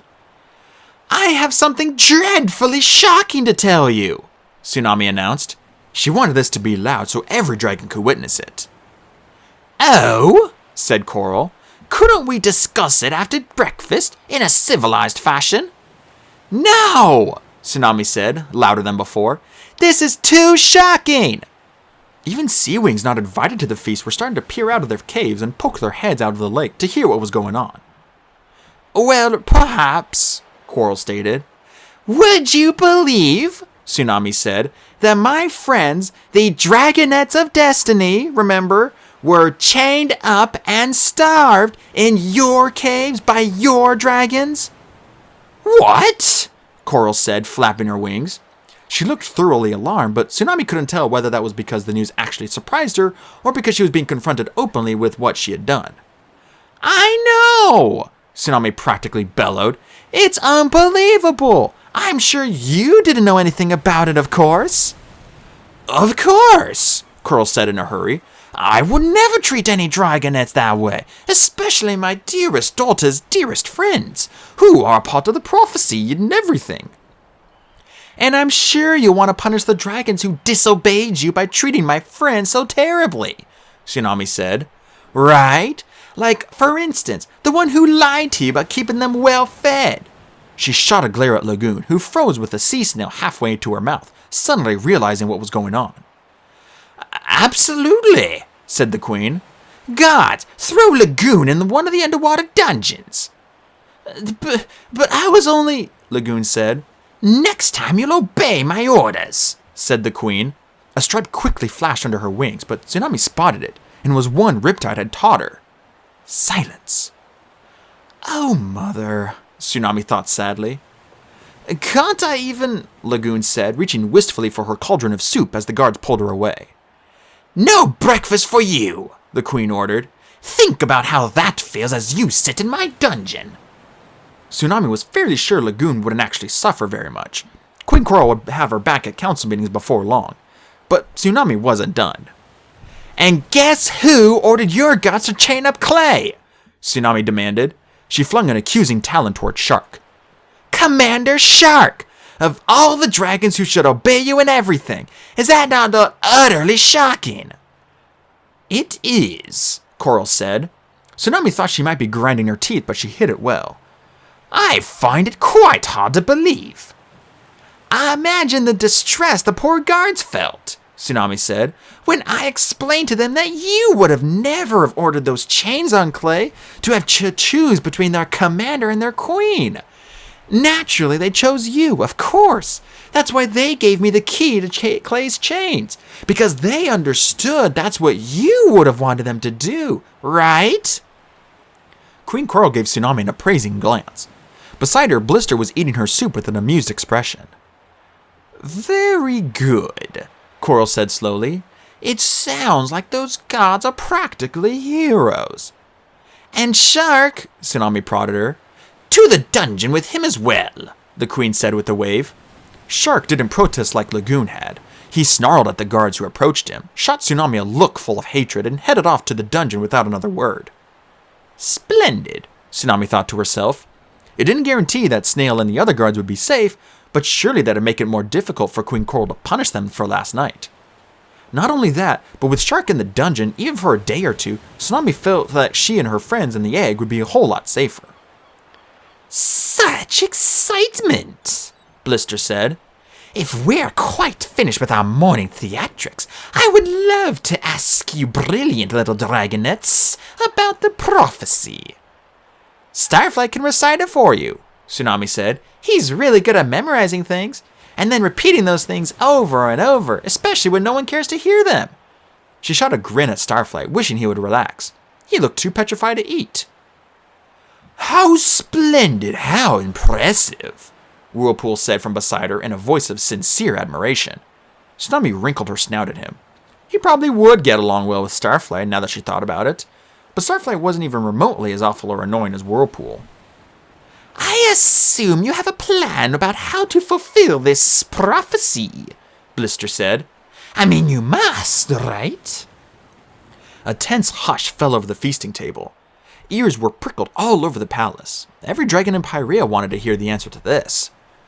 Tsunami felt like bees were crawling under her scales. Of course they didn't have a plan. They'd only recently escaped from under the mountain and then the Skywing Palace. They barely had time to stop and think, or even a safe place to do that. And nothing that had ever been taught and prepared them for what they had to do. Thanks for that too, Talons apiece, she thought bitterly. But they couldn't admit all that to the dragons, especially the ones who were counting on them. We're working on it, she said. Obviously we can't say too much. This is the information gathering phase, Glory offered unexpectedly.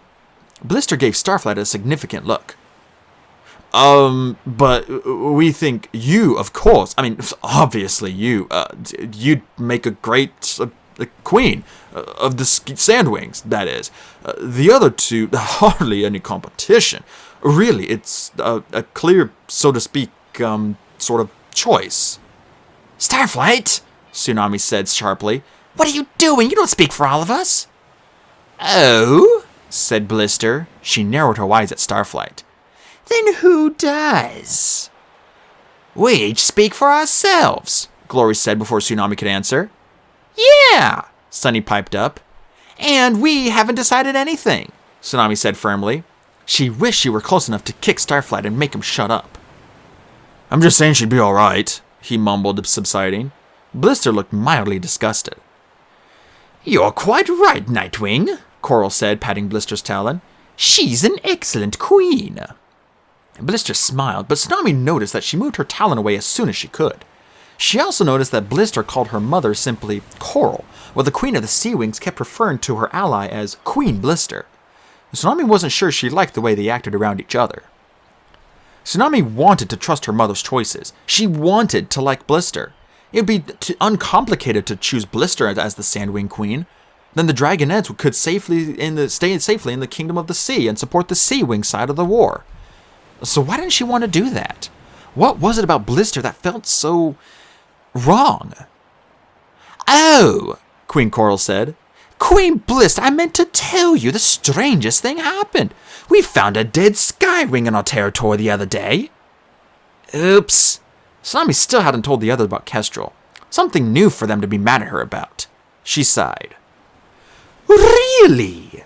Blister said. That sounds like good news to me. Coral laughed. You're right, that's true. But what's really strange is she'd been poison-stabbed by a Sandwing. Now, why would a Sandwing and a Skywing be fighting all the way out here? Tsunami hadn't known about the Sandwing poison. She only remembered the blood pouring from Kestrel's neck. Her tail uncoiled as she realized. I don't have to worry then. Mother will know it wasn't us who killed her. None of us could do that, not even Sunny's useless tail. At the same time, questions began pounding in her head. What Sandwing would want to kill Kestrel? She scratched her gills, puzzled. Had Byrne found her and punished her for what happened to Queen Scarlet? But why would either of them be in Sea Wing territory? Blister shrugged, resettling her wings. That is very peculiar, she said. I wonder who she was, said Queen Coral. She had these odd burn scars on her palms. Tsunami reached over Whirlpool and grabbed for Sunny's forearm, but it was too late to stop her gasp of horror. Oh no! Sunny cried. That sounds like Kestrel! Tsunami, what if it was Kestrel? She pressed her claws to her snout, her eyes welling with tears. A heavy silence fell over the table. Every Sea Wing in the entire palace seemed to be staring at Sunny and Tsunami. Queen Coral was giving Tsunami a particularly intent look. Across the table, Glory and Starflight both had their mouths open in shock. Tsunami, Coral said slowly, is there something you want to tell us? All right, Tsunami said, squirming. Yeah, I'm sorry. I saw her. It was Kestrel. Sunny let out a sob and buried her head into her talons. Clay patted her on the back awkwardly. Your Sandwing seems surprisingly distressed about this, Skywing, Blister observed. Kestrel is one of the guardians who raised us, Tsunami said. Although she wasn't very nice, Sunny, she doesn't deserve your grief. Sunny's wings trembled, but she didn't look up. So, Coral said, leaning toward Tsunami. Explain this to me. You recognize this Skywing, a Skywing I now have been wondering for days, and you chose not to tell us who she was. Why is that? I didn't think knowing who she was would explain anything, Tsunami said. I knew her, but I have no idea why she was out here or who killed her. She glanced at Glory and Starflight and Clay apologetically. And I wanted to tell my friends first. Kestrel wasn't a good parent, but she was one of the only parents we ever knew. I thought they should know, and I just haven't had a chance to tell them. I understand perfectly, Blister purred. She stroked Coral's talon with one finger.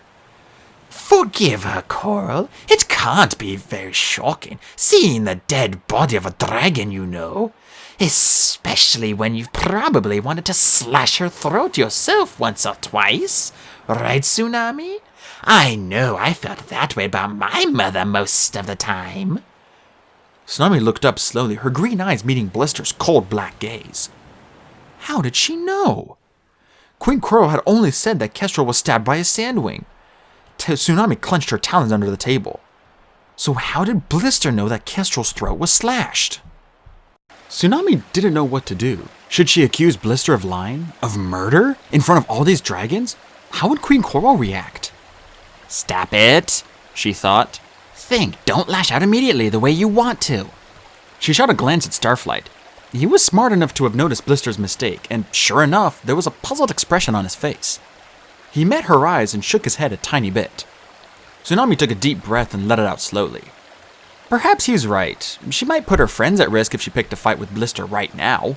Better to wait and watch, and hope that Starflight could use that giant brain to figure out why the world Blister would have killed Kestrel. Blister's dark tongue flickered in and out of her mouth. She leaned toward Coral, smiled at an enemy, and said, How is our secret weapon coming along? Anemone dropped her head and stared unhappily at the table. Wonderfully, Coral said. She patted Anemone's head, beaming with pride. Why don't we show you? Whirlpool, come along. Whirlpool puffed out his chest and stood up. Curious, Tsunami got to her feet at the same time, but Queen Coral shook her head, her pearls dancing in the green light. You can skip this, dear. I'm sure it won't interest you. I'd like her to come, Anemone piped up. Please? Coral and Blister exchanged a significant look. They don't trust me, Tsunami guessed. They don't want me to know about any secret weapon until they're sure I'm on Blister's side. Well, too bad. I'm sure it'll be very interesting, Tsunami said with earnest enthusiasm. Everything you do is interesting, Mother. She blinked her large green eyes at Queen Coral. Across the table, Glory snorted and then tried to hide it with a bout of coughing. Please? Anemone said again. All right, Coral said with a sigh, but not the others. Her gaze flickered suspiciously to Clay. Tsunami followed Coral, Blister, Anemone, and Whirlpool to a high level of the pavilion she hadn't visited before. It's shaped like a bowl with low walls and a slight slope down to the center. Weapons were lined up along one side, white twisting horned spears like the one attached to Coral's tail, battle armor of chain link or scales hammered over more scales, gleaming metal claws like the ones scavengers carried in all the scrolls. None of the weapons looked particularly special or secret. But Tsunami looked sharply at the wall of weapons again. That battle armor. Surely that's what her attacker had been wearing in the tunnel. That was why she hadn't been able to claw him, or her. She remembered her claws scraping uselessly against metal, and one of the vests definitely had a nick in it. So who had access to this level? Probably anyone, she thought ruefully. May I? Whirlpool said officiously, gesturing to one of the strands of pearls on Coral's wings. He dipped her wing so he could remove it. He strutted to the center of the bowl and carefully laid the rope of pearls on the floor in front of him. All right, he said, rubbing his talons together. See if you can't make it crawl over to the wall. Tsunami looked around. Who on earth was he talking to? Where was the secret weapon? Anemone sat down next to Tsunami and sighed. Do I have to? She said. Seems like a waste of time. Tsunami stared at her. Practicing is never time wasted, Whirlpool said, wagging a claw in a way that made Tsunami want to snap it off. But I don't want to end up like Albatross, Anemone said. She flickered her wings and edged a little closer to Tsunami. He made an entire pavilion grow from stone before he went mad and tried to kill everyone, Whirlpool said patronizingly. You have a way to go before that happens. Now, the necklace, please. Anemone sighed again. She held out her front talons, and, to Tsunami's amazement, the necklace began to slowly wind toward the wall, moving in curves like a snake. Oh my gosh! Tsunami blurted. Suddenly everything made sense. The magic in Whirlpool's title, the self-adjusting harness in the Deep Palace. Anemone, you're an animus! Anemone dropped her talons and the necklace stopped moving. I know, she said, with an expression like she would rather be descended from sea cucumbers. We've had a few animus dragons in the royal family, Coral said proudly, but not in several generations. Anemone was hatched just in time to help us win this war. Careful, Blister said with a hiss. She doesn't have to know our whole plan to guess that an animus dragon would be very useful in battle, Coral said. There are lots of marvelous things we can do with this power. Yes, watch this, Whirlpool said. He picked up a metal armor breastplate and flung it in the air over the edge. Caught you with a spear, he called to Anemone. None of the spears moved. The breastplate plummeted toward the lake. Sorry, Anemone said, not looking very sorry. You didn't give me enough warning. Ow! Someone yelled from below. Anemone, Whirlpool said with a sigh. Battle is all about quick thinking. How would you know that? She said. He frowned at her. Try it again, Queen Coral said, clapping her front talons together. And this time do as you're told, Anemone. Whirlpool flung another flat piece of metal armor into the air. Instantly, one of the narwhal spears shot after it and pierced it through. Blister and Coral applauded, but Tsunami thought it was more interesting that the spear then carefully brought the armor back to rest, safely on the floor. Impressive, Blister said. But not much more impressive than what I saw last time. What about progress? What about bigger objects? How much longer must this training go on? I'm sure she's nearly ready, said Queen Coral. Years, lots more years, Anemone said at the same time. Blister's forked black tongue slipped through her teeth, and she narrowed her eyes at Anemone. Coral, she said, tilting her head. Stay here, Coral ordered. She slid as far away as the harness would reach and crouched with her wings spread, whispering to Blister. Whirlpool strutted over to Tsunami and Anemone. Anemone gave him a glare, and suddenly the pearl necklace he'd lifted off the floor whirled around, whipped under his belly, and soared off the ledge. With a yelp, the green dragon raced after it, diving over the edge. This is what you have to save me from, Anemone whispered quickly. Boring lessons with Whirlpool? Tsunami answered. Sure, I'll get right on it. No, not just that, Anemone said, wrinkling her snout. Although he is awful, all he ever asks me to make things move. I can enchant any inanimate object to do my bidding, and he's like, make this spear dance, now make that chair walk from here to here. It's insulting, really.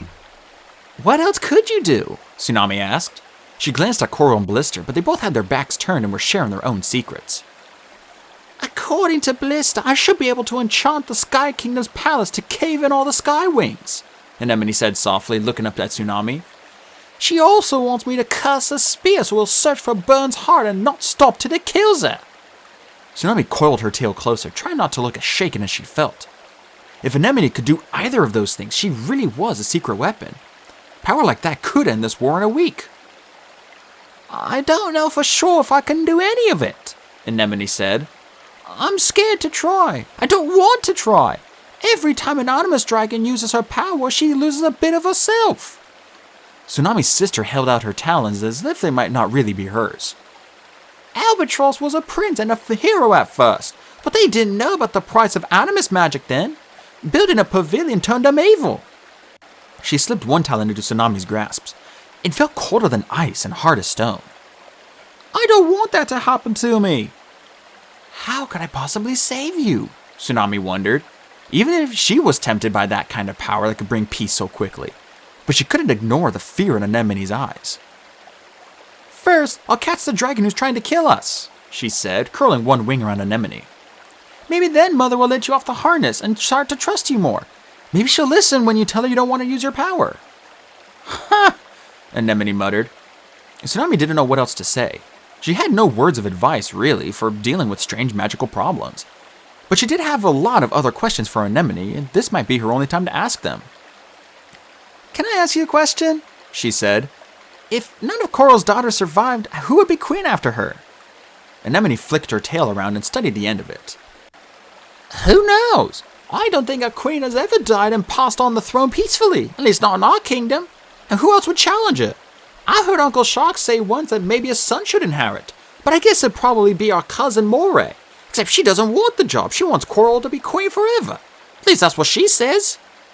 You don't believe her? Tsunami asked. There's just something weird about her, Anemone said. Isn't there? It's like she must be faking, because nobody could really act like that all the time and mean it. Maybe, Tsunami said. But I think the assassin is Shark. I bet he wants Moray to be queen, and if none of Coral's daughters survive, it'll have to be her. Anemone snorted. Moray would rather die than challenge the queen. Tsunami saw Queen Coral's wings flutter closed. In the meantime, she whispered quickly, keep acting like you need more training. Make mistakes sometimes if you have to. Make them think you aren't ready for as long as possible. Mistakes, Anemone said with a sigh. Why didn't I think of that? Queen Coral slid back to them, twisting her snout from side to side. Where's Whirlpool? She asked. I think he lost something, Anemone said innocently.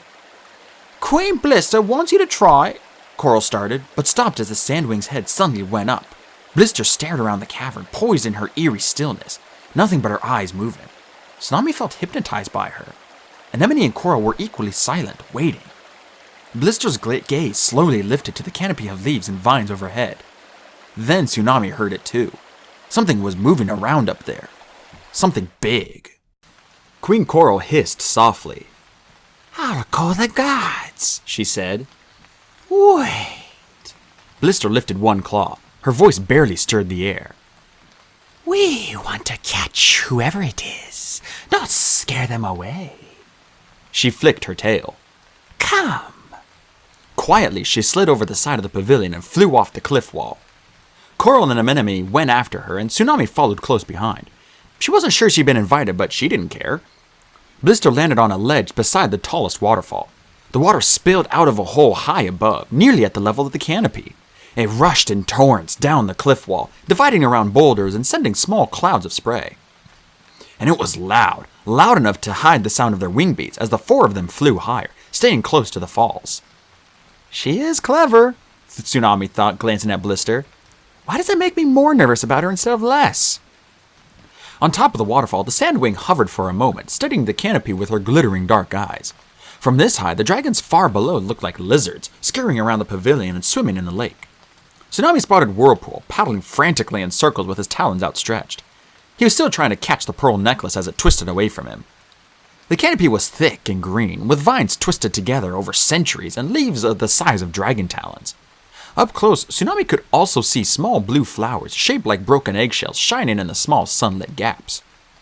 Something stirred in the leaves. Something was crawling through the vines not far from the edge of the cliff. Something the size of a dragon. A spy! Queen Coral hissed under her breath. Suddenly, Blister darted up into the leaves, quick as a cobra striking. She sank her talons into the hidden dragon and ripped it out of the canopy. In the same movement, she whirled and threw the dragon at Tsunami. Startled, Tsunami reached to catch him and found herself face to face with Webs. Webs, one of the guardians of the Talons of Peace, the traitor who had stolen her egg from the royal hatchery, who had never taught her the underwater language. She barely had time to register the terror on his face before he slammed into her, and they both crashed into the cliff wall. He flapped his wings, pulling back, and she caught her breath as she righted herself. Oh, Blister said, sounding disappointed. It's just a sea wing. Not just a sea wing! Queen Coral seized Webs by his neck and shook him. Her green eyes were sparks of rage and triumph. This is Webbs, our tribe's biggest trader. I've been looking for him for years. Your Majesty, Webbs croaked. He scrabbled at his throat. please, I've come to beg for mercy. Mercy? Coral hissed. After what you did? She shook him again harder. Mercy denied. She flung him into the air and slammed her tail into the side of his head with a horrible sounding crack. Webbs went limp. His eyes closed and he plummeted toward the lake below. Webbs! Tsunami yelled. She knew she should hate him too, considering the life he had forced on her, but she found herself diving after him. All over the summer palace, Sea Wing stopped to look up, gaping at the sight of a dragon falling from the sky. None of them moved to help him. Tsunami beat her wings desperately, trying to keep up. Would he die if he hit the water from such a height? Clay! She shouted. Clay, help! Clay immediately burst out of their cave, blinking and befuddled but ready. Catch him! Tsunami shouted, pointing. Clay shot away from the cliff, banking around to intercept Webbs' body as he fell. The two dragons collided in midair, and Clay tumbled, trying to hang on to the heavier, larger dragon. But he slowed him down enough for Tsunami to catch up. She lifted Webbs from the other side until his front half rested on Clay's back and his back half lay across her shoulders. Carefully, she and Clay struggled over to the pavilion, collapsing on the first level they could reach. The library, as it turned out. Webbs sprawled across the black and blue talon prints, his head lolling to the side. Blood trickled from out of one ear. Wake up! Tsunami said, shaking him. Come on, you can't die! Not before I get a chance to yell at you! Where did he come from? Clay asked. Thump, thump, thump. The other three dragons landed around them. Glory looked down her nose at Webbs, dark green zigzagging through her wings. Sunny crouched beside his head. The egg was cradled underneath her, making it hard for her to get too close, but she reached out and touched his snout with one faint talon. Webbs, she said softly, what are you doing here? Search the area. Tsunami heard Queen Coral's voice barking orders. Make sure there are no more talons of peace looking around. She spat out the words talons of peace as if they tasted like rotten fish. Tsunami glanced up uneasily at the canopy overhead, where a dragon-sized gap now yawned in the green leaves. A bolt of sunlight shone through, and she couldn't help but worry what else might find its way through the protective cover. Had Blister thought about all of that at all before she struck? Surely she wouldn't deliberately endanger her allies. But maybe she didn't care about them enough to treat their defenses cautiously. Queen Coral swooped into the library, her face majestic with fury. She loomed over Webbs as Blister, Anemone, and Moray all arrived behind her. Why would you save his life? The Queen hissed at Tsunami. After everything he did to you. I don't know, Tsunami thought. Why didn't she want Webbs dead? It had been an instinct that sent her flying after him. Maybe I want to give Riptide a chance to meet his father, like I never really got to. Or maybe I'm not ready to lose our last guardian yet. For most of her life, she had only known 7 dragons, and 2 of them had died in the last 10 days. That seemed like more than enough to her. I thought he might have information we need, she lied. Maybe about the talents. Or, Blister interjected smoothly, perhaps now we can find out how he snuck into the royal hatchery to steal the egg. Clever dragonette. Tsunami must get her brains from you. Queen Coral hissed and glared down at Webbs. I suppose interrogating him would be useful, she said. Moray, wake him up. Moray dove over the edge and returned with a large clamshell full of seawater. She threw this in Webb's face with no particular gentleness. Sunny let out a little yelp and jumped away from the splash. Webbs coughed and sputtered and snorted water back out his nostrils. He sat up slowly, holding his head and gingerly wiping his snout dry. His gaze landed first on the dragonettes, and Tsunami was surprised to see his whole face light up with joy. He stared from Clay to Glory to Starflight as if he couldn't believe they were all still alive. He had out his front talons, and Sunny clutched the one closest to her, smiling back at him. The Skywings, he said. I thought ye were dead. How did you... We escaped, Glory said coldly. No thanks to the talons of peace, Tsunami added. Or stupid, unhelpful Moroseer. It was amazing, Sunny said. Oh, you should have seen us. We'll tell you about it some other time, Clay interrupted. Sunny looked up at him, then over at the Sea Wings, then snapped her mouth shut. Webb saw Queen Coral and the thunderous look on her face, and Blister coiled menacingly behind her. He shuddered, then winced as if that had made his head hurt even more. Welcome back, Coral snarled at him. I thought you were too cowardly to ever return here. I know I'm not worthy of your mercy, your majesty, Webb said, staggering to his feet so he could kneel in front of her. But I hoped I had heard. Why did you steal one of my eggs? Queen Coral demanded. You could have stolen from any other dragon in the kingdom of the sea. Tsunami's wings twitched. And that would have been all right? Are you only angry because he stole from you? Not because a dragonette's life was ruined? It had to be an egg due to hatch in the brightest night, Webb said in a wavering voice. And it had to fit the prophecy. The sea wing egg of deepest blue. I'd seen your eggs when I was guarding them before I left. You mean run away? Coral snarled. In the middle of a battle. Looking at Webb, Tsunami couldn't believe he was Riptide's father. Riptide was so much stronger and braver than this shivering old dragon. I remembered her egg, Webbs pressed on, his wings drooping.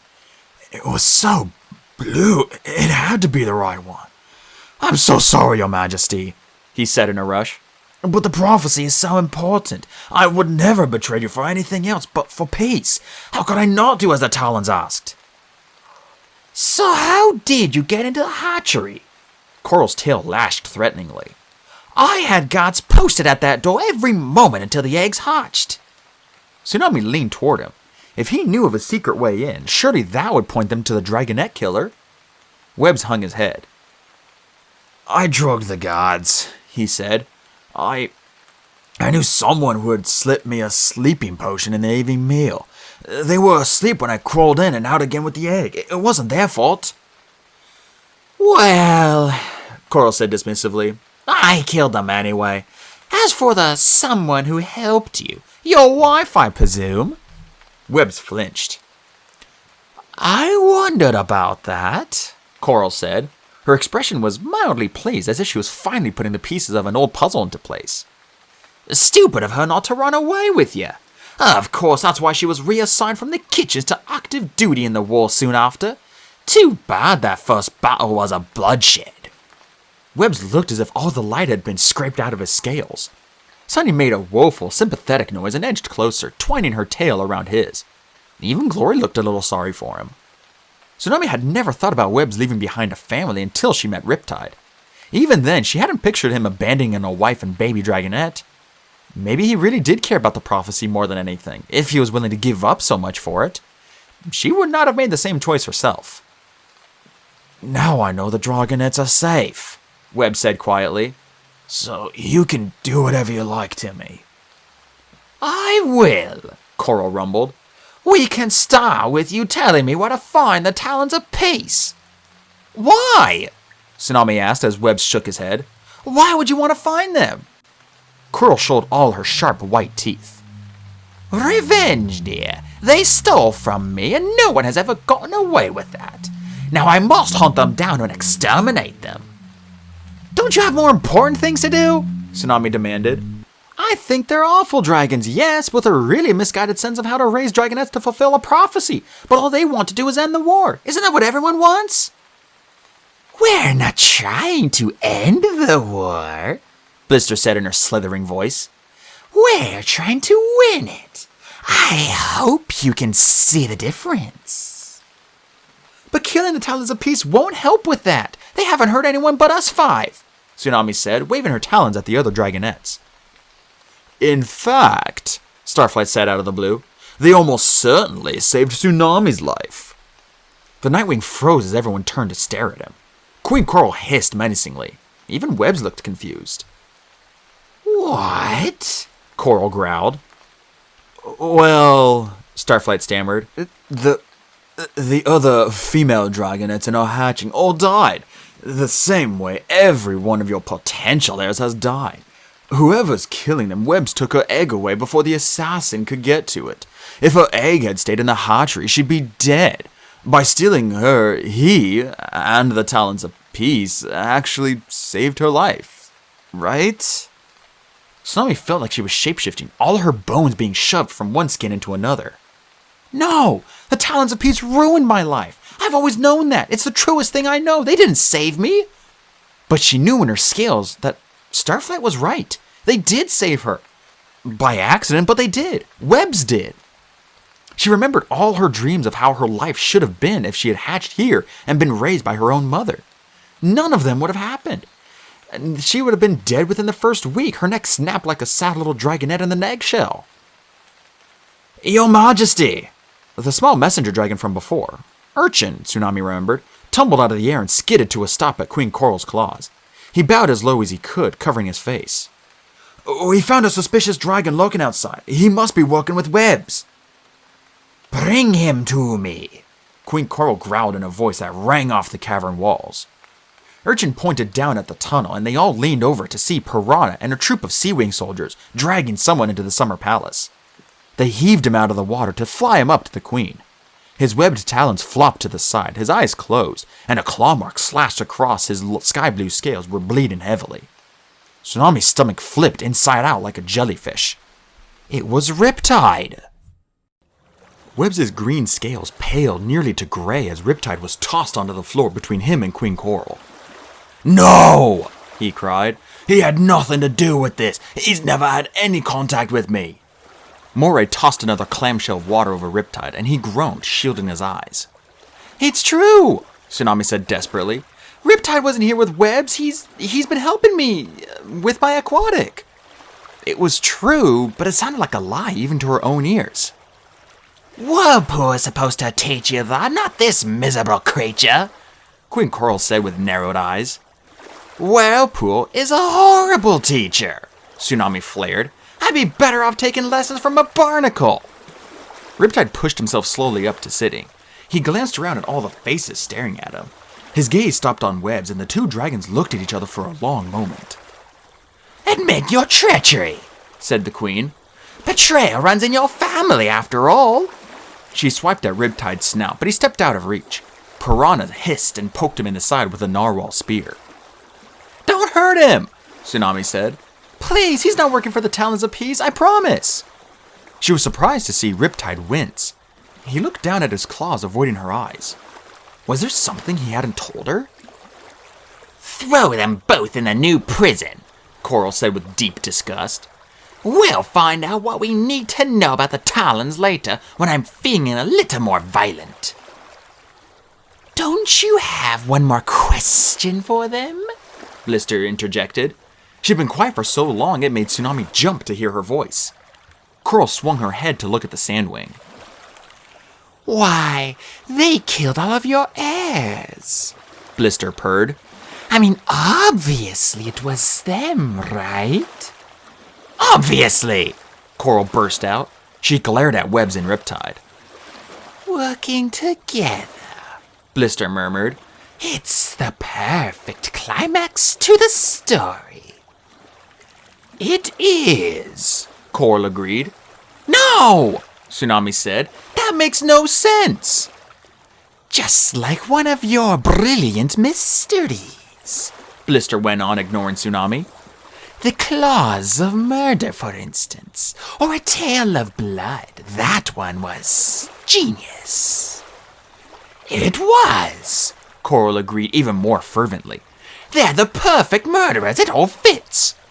No, it doesn't, Tsunami shouted. Why would they do that? There's no motive. Of course there is, Coral snarled. Blister, explain it to her. So that Tsunami could return as the only living heir, of course, Blister said smoothly. If they killed off all the possible heirs, she would become more and more valuable. A bargaining chip if they ever needed it. A powerful tool if they wanted to use her. Nobody uses me, Tsunami spat. Wait, Webbs can't be the murderer, Clay said. His large brown head tilted to the side. He hates killing other dragons. That's why he ran away from you in the first place. Oh, nonsense, Queen Coral said, waving a talon. He ran away to protect his own scales. Even so, I'm not sure that theory works, Starflight said, gazing vaguely into the air as if he was trying to solve a math equation. The princess murders started 2 years before they stole Tsunami's eggs, so the Talons, and especially Webbs, wouldn't have known they were going to steal a royal egg at that point. Webbs didn't even know he was going to be a Talon at that point. And Webbs had been underground with us for the last 6 years. He couldn't have flown here and back every time he wanted to murder a dragonette. Starflight shook his head. No, I'm afraid it doesn't... His eyes met Blister's and he abruptly slammed his mouth shut. What he said, Tsunami said desperately. Exactly. So his allies in the Talons of Peace did his dirty work, Blister said, unperturbed. You know, it makes sense, Coral. The Talons have been your enemies for so long. Of course it would turn out that they're the ones behind the murders. It's the ending that wraps everything together. Coral nodded. Her talons twitched toward the nearest scroll as if she couldn't wait to write all this down.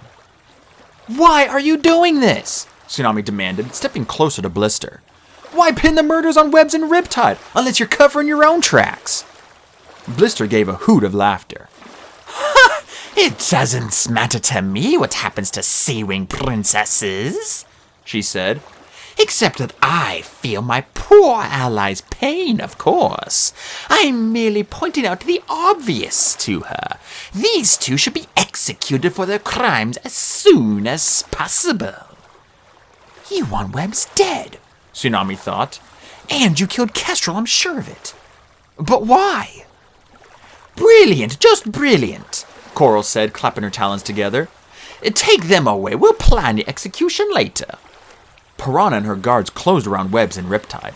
Tsunami didn't have a chance to say anything more to them before they were dragged off, and Riptide still wouldn't meet her eyes. She clenched her talons in frustration. You know what this means, Coral went on, delighted. We can return the egg to the royal hatchery. It's safe now. It isn't, Sunny cried. She wrapped her talons around the egg. It most certainly is, said the queen. With Webbs locked up, the egg can hatch in the royal hatchery just like it's supposed to. You're wrong, Tsunami said. I'm not risking a dragonette's life because you've fallen for this crazy story Blister has invented. Blister's obsidian black eyes glittered malevolently at Tsunami. It will be perfectly safe, Coral said, waving her claws. Besides, every queen in Sea-Wing history has hatched in the royal hatchery. Silence prickled between them. Tsunami was thinking, I didn't. And surely Coral was too. You'll eat those words when I'm queen, Tsunami thought, but she wasn't sure she meant it anymore. Did she even want to be queen here? Especially if it meant allying herself with Blister, or breaking away from her and then dealing with the consequences. Only one dragon could change Coral's mind about the egg. Tsunami glanced at Blister and realized that at least one thing was true. Blister couldn't care less what happened to the Sea-Wing heirs. She was studying her claws, looking slightly bored. Fine, Tsunami said, squaring her shoulders. But I'm staying with it until it hatches. Queen Coral tilted her head. In the royal hatchery, she said. All night? I'll make sure she hatches safely, Tsunami said. She glanced at the egg, glowing blue and green below the white shell. The dragonette was close to hatching, pressed against the thinning walls. Every once in a while, the egg rocked in Sunny's arms. But when I catch the real murderer, Tsunami went on, I want you to promise you'll let Riptide and Webbs go free. Ha! Coral snorted. Webbs will never be free again. Even if I save your last heir? Tsunami demanded. Coral scraped her claws against the rock. You won't have to, she said. We have the assassins now. So it should be an easy bargain to make, Tsunami said. Blister stared at her coldly. All right, Coral said, waving one talon. I'll promise you Riptide, but Webbs has too much to answer for. Tsunami noticed Blister settling back. So it was definitely Webbs she wanted dead, not Riptide. That was the best she could do for now. She'd have to think of another way to save Webbs. But Tsunami, we said we should stay together, Clay protested. We can't protect you down there. And whoever's coming after the eggs will be just as happy to kill you, too, Glory pointed out. Tsunami shook her head and flexed her claws. Not if I catch him first. It was pitch dark in the royal hatchery. Dark and horribly quiet. Tsunami could see in the dark, of course, but everything was gray and a little blurry. The only flashes of color came from the eggs when the dragonettes moved inside. Across the cave, she could see the 3 male eggs peacefully leaning against one another. They had nothing to worry about. Guards were stationed outside the door, but Tsunami was the only one in the hatchery.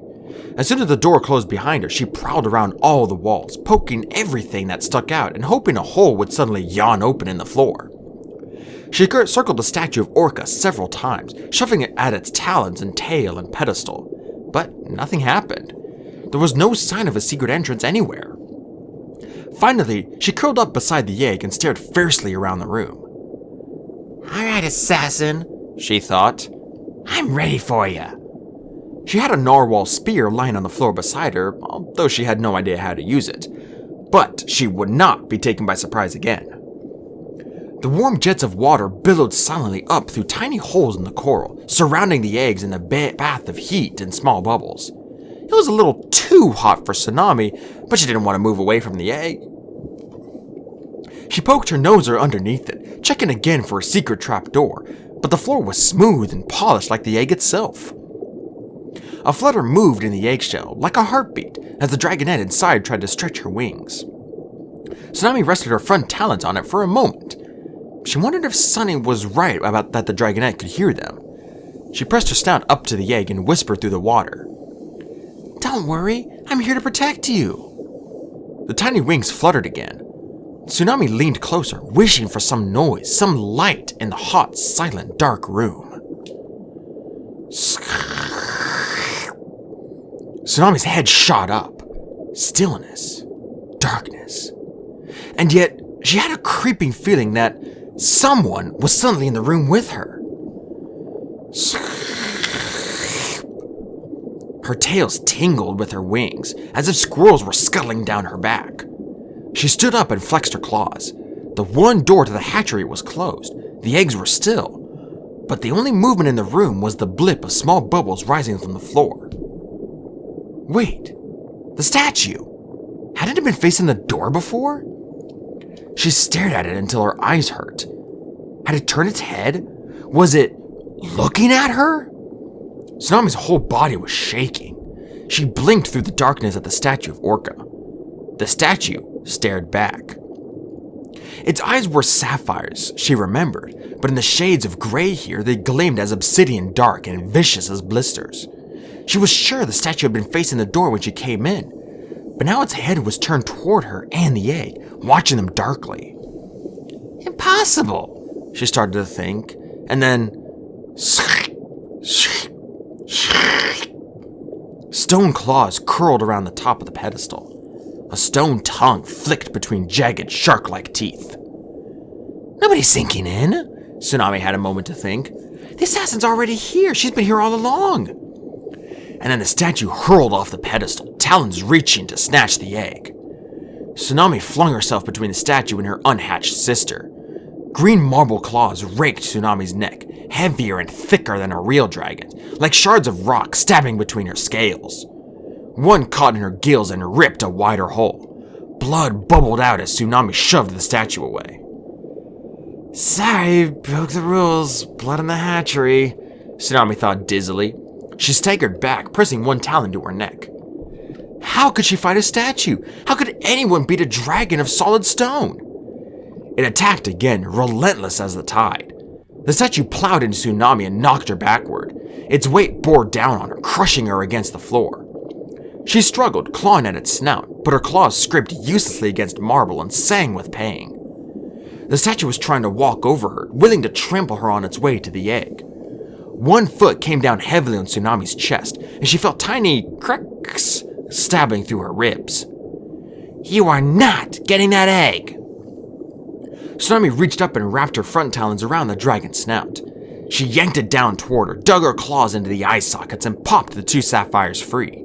They tumbled into her palms, gleaming and heavy. The stone dragon didn't roar in pain or collapse or any of the things Tsunami had been hoping for. It stopped, swung its head from side to side for a moment, and sat back on its haunches, lifting its weight just long enough for her to wiggle free. She took a deep breath, thick with gurgling blood, and yelled, "Help!" as loud as she could. Even muffled by the water, surely a scream would be heard by the guards outside. Help! If there were still guards outside. Queen Coral, convinced of her own theory, might have promised them to Tsunami and then sent them away. Certainly wouldn't be needed. Whether they couldn't hear her or weren't there at all, nobody came. The statue filled its empty eye sockets curiously, then patted the floor around it as if it thought its eyes had been accidentally slipped out. Tsunami took a step back and dropped the sapphires through 2 of the water jet holes. She needed all the advantage she could get. Carefully, she reached over the egg and picked up the narwhal spear. Would this do anything against stone? The statue flicked its tongue in and out, tasting the water. Slowly, it turned its sightless face towards Tsunami. She knew an animus dragon must have cursed the statue, but she didn't know how these enchantments worked. Would blinding it stop it, or was it set to keep trying, to kill no matter what, until all the royal heirs in the hatchery were dead? She guessed it was enchanted to kill only when they were sure no guards were around. No queen, no one to witness its crime and stop it from striking again. But Tsunami was an heir. She wasn't a witness. She was a target. It stepped toward her. The floor trembled a little at the weight of each talon coming down. Tsunami wanted to lead it away from the egg. If she could open the door, would that be enough to turn it into a frozen statue again? Or if there was no one there, would it chase her into the palace? But she was afraid to leave the egg, even for a moment. The statue was fast. It could crush the egg with 1 foot and keep chasing her without missing a beat. And if she tried to carry the egg with her, the statue could crash down on both of them, shattering it easily. It was safest in the nest, as long as Tsunami stood in front of it. She hefted the spear and pointed it at the dragon. Normal fight rules didn't apply here. She could try piercing the eye socket, but there was no brain in there to skewer. No heart to find through the scales, not even the vulnerable spot on the tail all dragons had. The statue's snout lifted, its empty eye holes as dark as deep-sea canyons. Was it smelling her? Tasting her in the water? Or could it hear her? Whatever it was doing, it seemed to know exactly where she was, eyes or no eyes. The statue leaped straight at her. She braced the spear against the floor and the statue's chest slammed into it. Jarring shock thrummed through Tsunami's talons as if she'd been stabbed in both palms. The statue ricocheted back and Tsunami saw bits of green stones crumble away into the water. So maybe it can be smashed into little pieces. The statue came fast, but this time reaching out in front of it. Tsunami tried to move the spear out of its reach, but it caught the narwhal horn in its front talons and yanked it sharply out of her grasp. It swung the spear around in an arc, and Tsunami had to duck and roll away to avoid being skewered. The only sound the statue made was the scraping of stone against stone. It didn't roar or growl or grunt like a regular dragon in battle. It was as horribly silent as the rest of the hatchery. Tsunami wondered if it could talk, or hear, or communicate in any way. "Can you hear me?" she shouted at it, throwing caution to the currents. "Who enchanted you?" Instead of answering, it tossed the spear aside and leaped at her once more. Tsunami dove underneath it, grabbed the spear, and whirled to put herself in front of the egg again. She couldn't smash the statue while it was moving. It was too fast and too strong. But if she could trap it somehow... The statue spun and crashed its tail to her side. Tsunami was knocked off her feet, flying through the air into the wall. Crack! Went something in her chest, and went another bolt of pain through her whole body. Breathless, she forced herself back to the egg, jabbing at the statue with the spear to push it away. It reached for the spear again. This time, she tilted the spear up and stabbed it violently into the statue's open mouth. The spear lodged in the stone and stuck. The statue's claws scrabbled again along the shaft of the horn and tried to yank it out, but it was wedged in tight.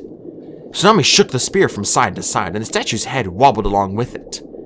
She leaped into an empty nest and jabbed the blunt end of the spear into one of the crevices. Now the statue was pinned with like a sheep in a dragon's claws. It whipped its tail and beat the floor with its talons, trying to push itself free. Its wings thrashed the water into wild currents so Tsunami could barely stay upright. Tsunami fought her way back to the egg and picked it up. Just as she did, the egg cracked down the middle and a small green head poked out. Dark green eyes blinked at Tsunami. Tsunami smiled and flashed a few tiny stripes along her snout to say hello. The statue was writhing and smashing the floor now. Tsunami was afraid it would knock itself free in a minute. She clutched the dragon head and swam for the door as fast as she could. When she kicked open, she found that, indeed, there were no guards outside. But as the door opened, the statue went still. Tsunami turned to the open doorway to look at it. The enchantment only worked in secret. It dropped away when the door was open.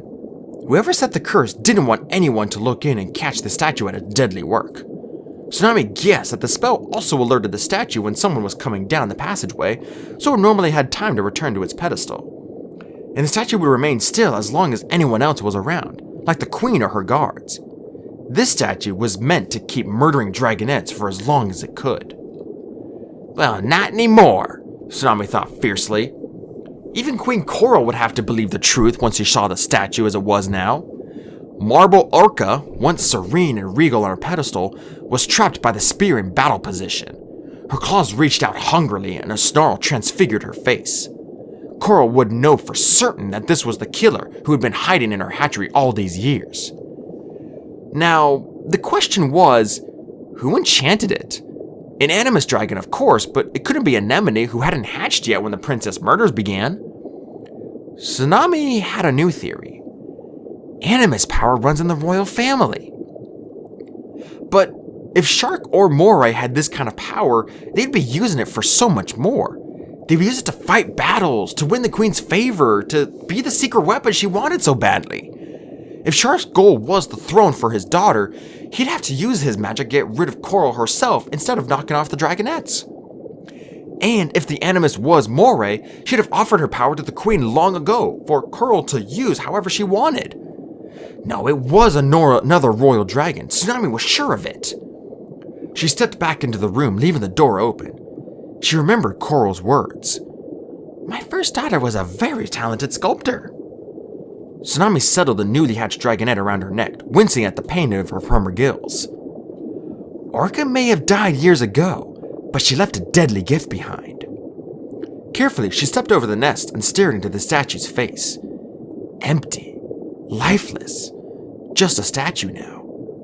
A statue that she and Coral would be happy to smash and smash and smash until it became a million of the smallest pieces of rock in the ocean.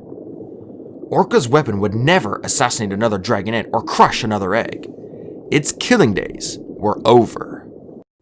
Bright morning light filtered through the canopy, casting puddles of green sunshine all across the summer palace. Tsunami opened and closed her wings, grateful that she didn't have to be at the council meeting with Blister that was going on overhead. After last night's battle in the hatchery, Tsunami just wanted a break from scheming dragon queens and war plans for a little while. Little emerald green dragonette romped on the beach, kicking up sand and stomping in surprise when it drifted into her nose. She sneezed hard enough to knock herself backward, then sat up and gave Tsunami an indignant look. Well, stop putting sand in your nose then, Tsunami suggested. Her little sister shook herself, spotted a tiny crab digging in the sand, and pounced.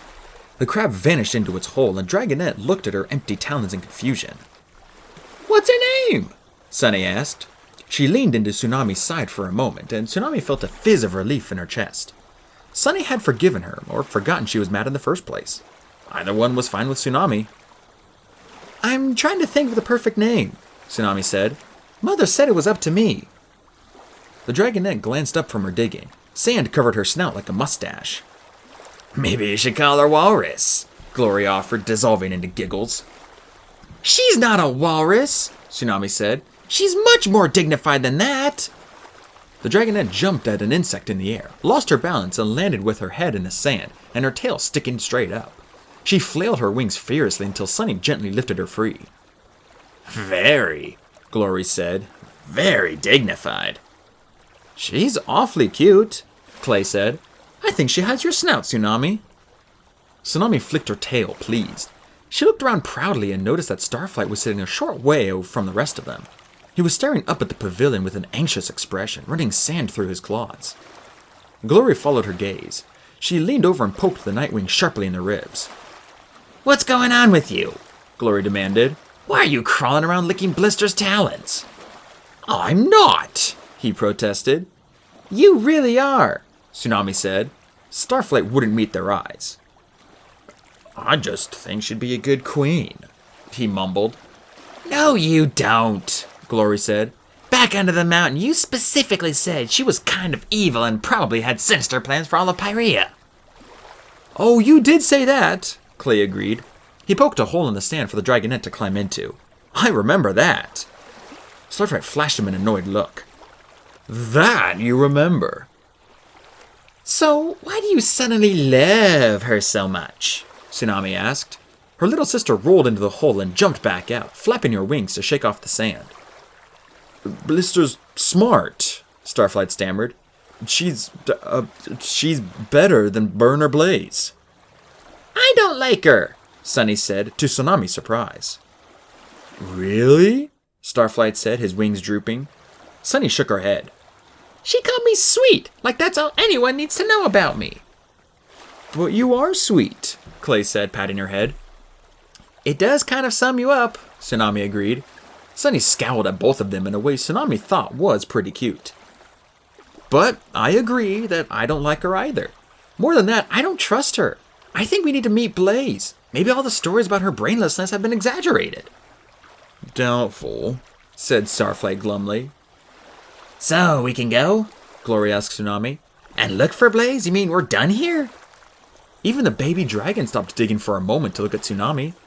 She felt a stab of guilt at the hopeful expressions on her friends' faces. She hadn't realized they wanted to leave the kingdom of the sea so badly. Wing beats sounded in the air above them, and they all looked up to see Coral, Anemone, Blister, and Moray circling down from the Summer Palace Pavilion. The green dragonette scampered up to Anemone as soon as she landed and tackled one of her talons.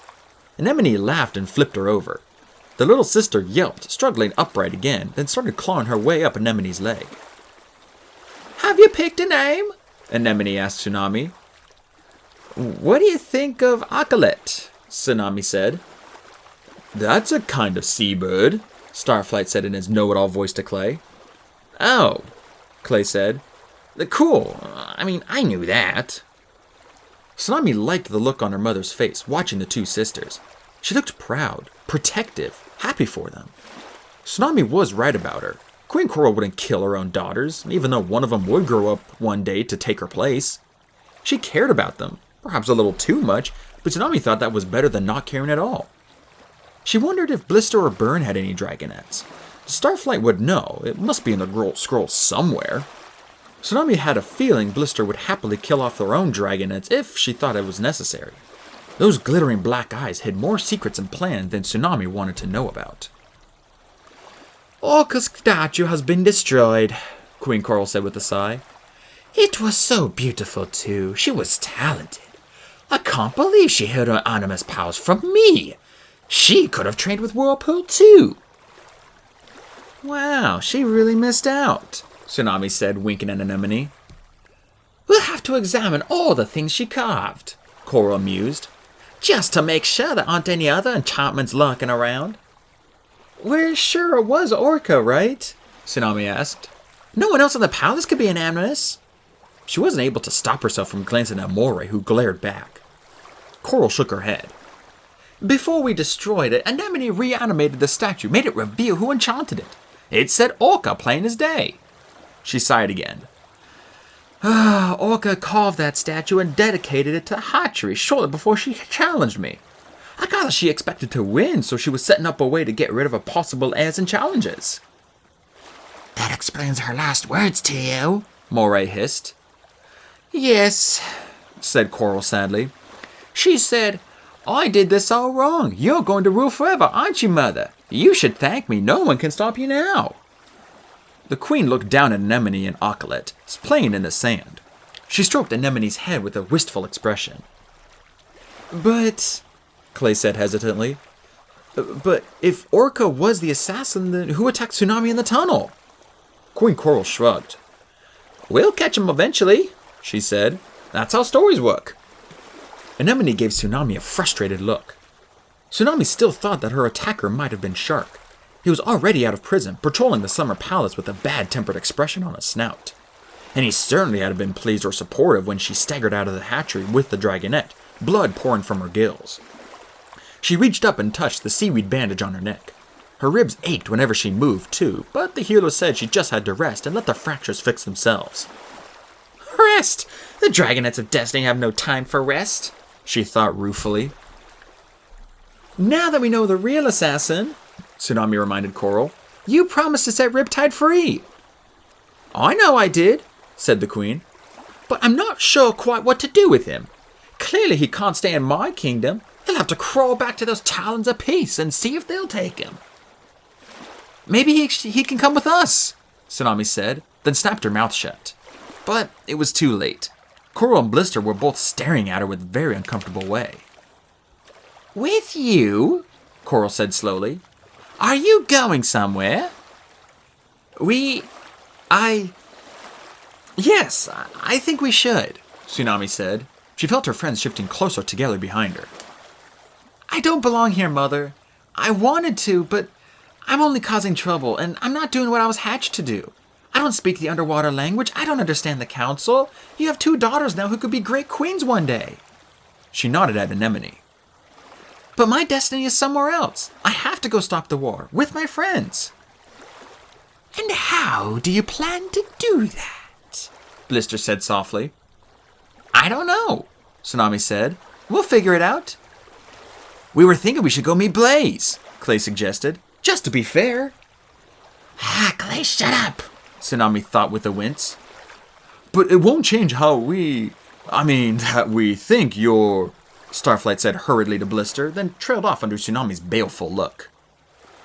No, said Blister. The diamond patterns on her back writhed as she stepped closer.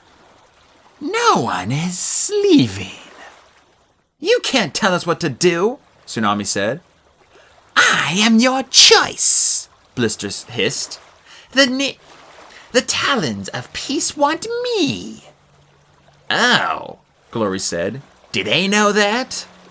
It's not their decision anyway, Tsunami said. Your lives could be very easy from here on, said Blister. All you have to do is tell everyone the Dragonettes of Destiny have chosen me as the next Sandwing Queen. And you can do that from here, where I can keep an eye on you. Where you can keep us prisoner, you mean? Tsunami said angrily. We've had quite enough of that, thank you. Mother, tell her you wouldn't do that to me. Queen Coral gave Blister an anxious look. My dear, I'm sure they will still choose you after meeting Blaze. No one would ever choose her in a million years. Perhaps, but first they have to survive that long, Blister said smoothly. You know better than anyone how dangerous it is out there, Coral. Remember what happened to Gil. We'll really be protecting the Dragonettes by keeping them here. Oh, that makes sense, Coral said, sounding relieved. She's right, Tsunami. Just stay here and we'll take good care of all of you. Tsunami looked back at her friends. Starflight looked miserable, but the others, they looked hopeful, as if they trusted Tsunami to get them out. This isn't the right place for my friends either, Tsunami said. Glory wants to go home. Right, Glory? And Sunny should find her parents. It's not fair that I get to do those things and they don't. She squared her wings. We have to go, and if you try to keep us, you'll be no better than the Talons or Queen Scarlet. Blister glared at Starflight. Don't you have something to say about this, Nightwing? He stared miserably at his talons and didn't respond. She hissed. Useless. There is something wrong with all of you, isn't there? But you're the Dragonettes I have, and I'm not letting you go. Blister turned to Coral. Throw them in your prison. She wouldn't do that, Tsunami said. Mother? Right? You wouldn't do that? It might help your decision, Blister hissed. if you knew exactly who killed your husband in the Skywing arena. Tsunami felt her scales turn to ice. This was it. The moment her secrets came out, she got what she deserved.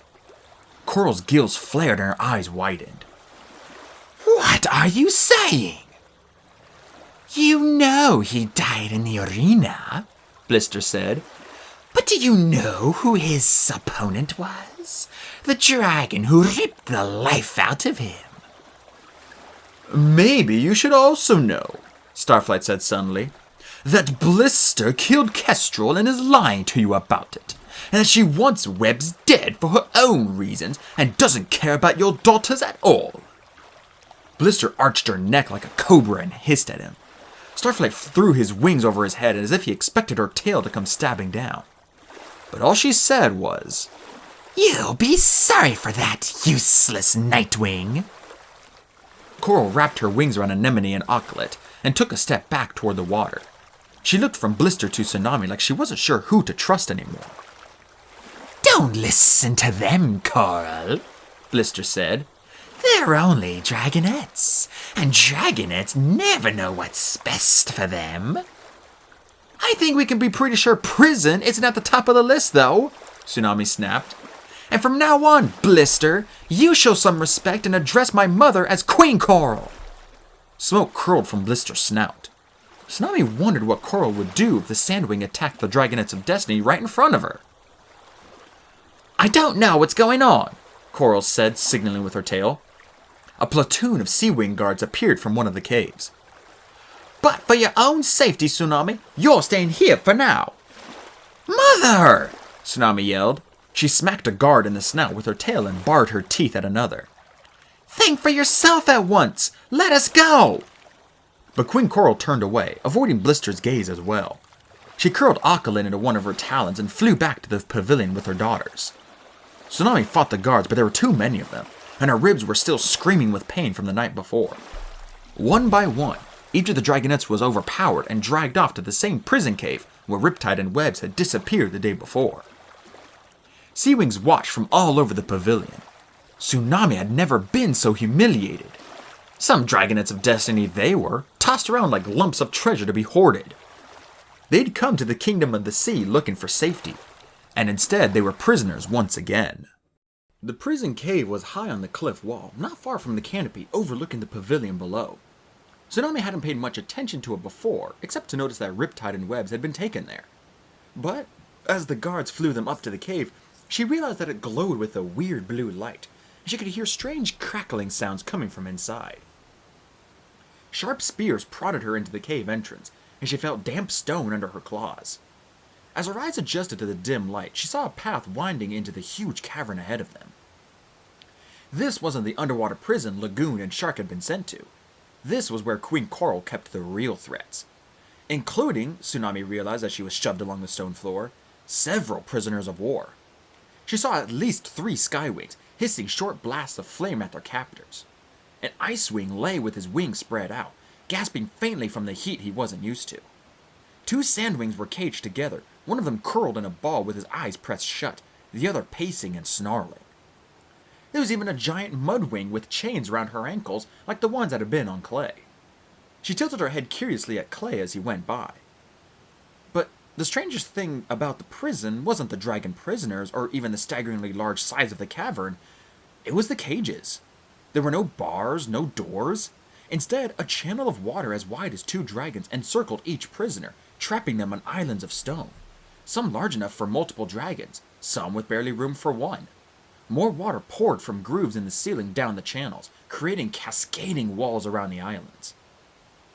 And all the water walls and all the moats glowed the same bright blue and gave off the same fizzing, crackling sound. The imprisoned dragons flinched away from any stray droplets that splashed toward them, and they kept their tails carefully tucked up on dry land. The path wound around, and between the islands were like a long bridge. The ceiling above was covered in glowworms, casting an eerie light over all the strange prison cells.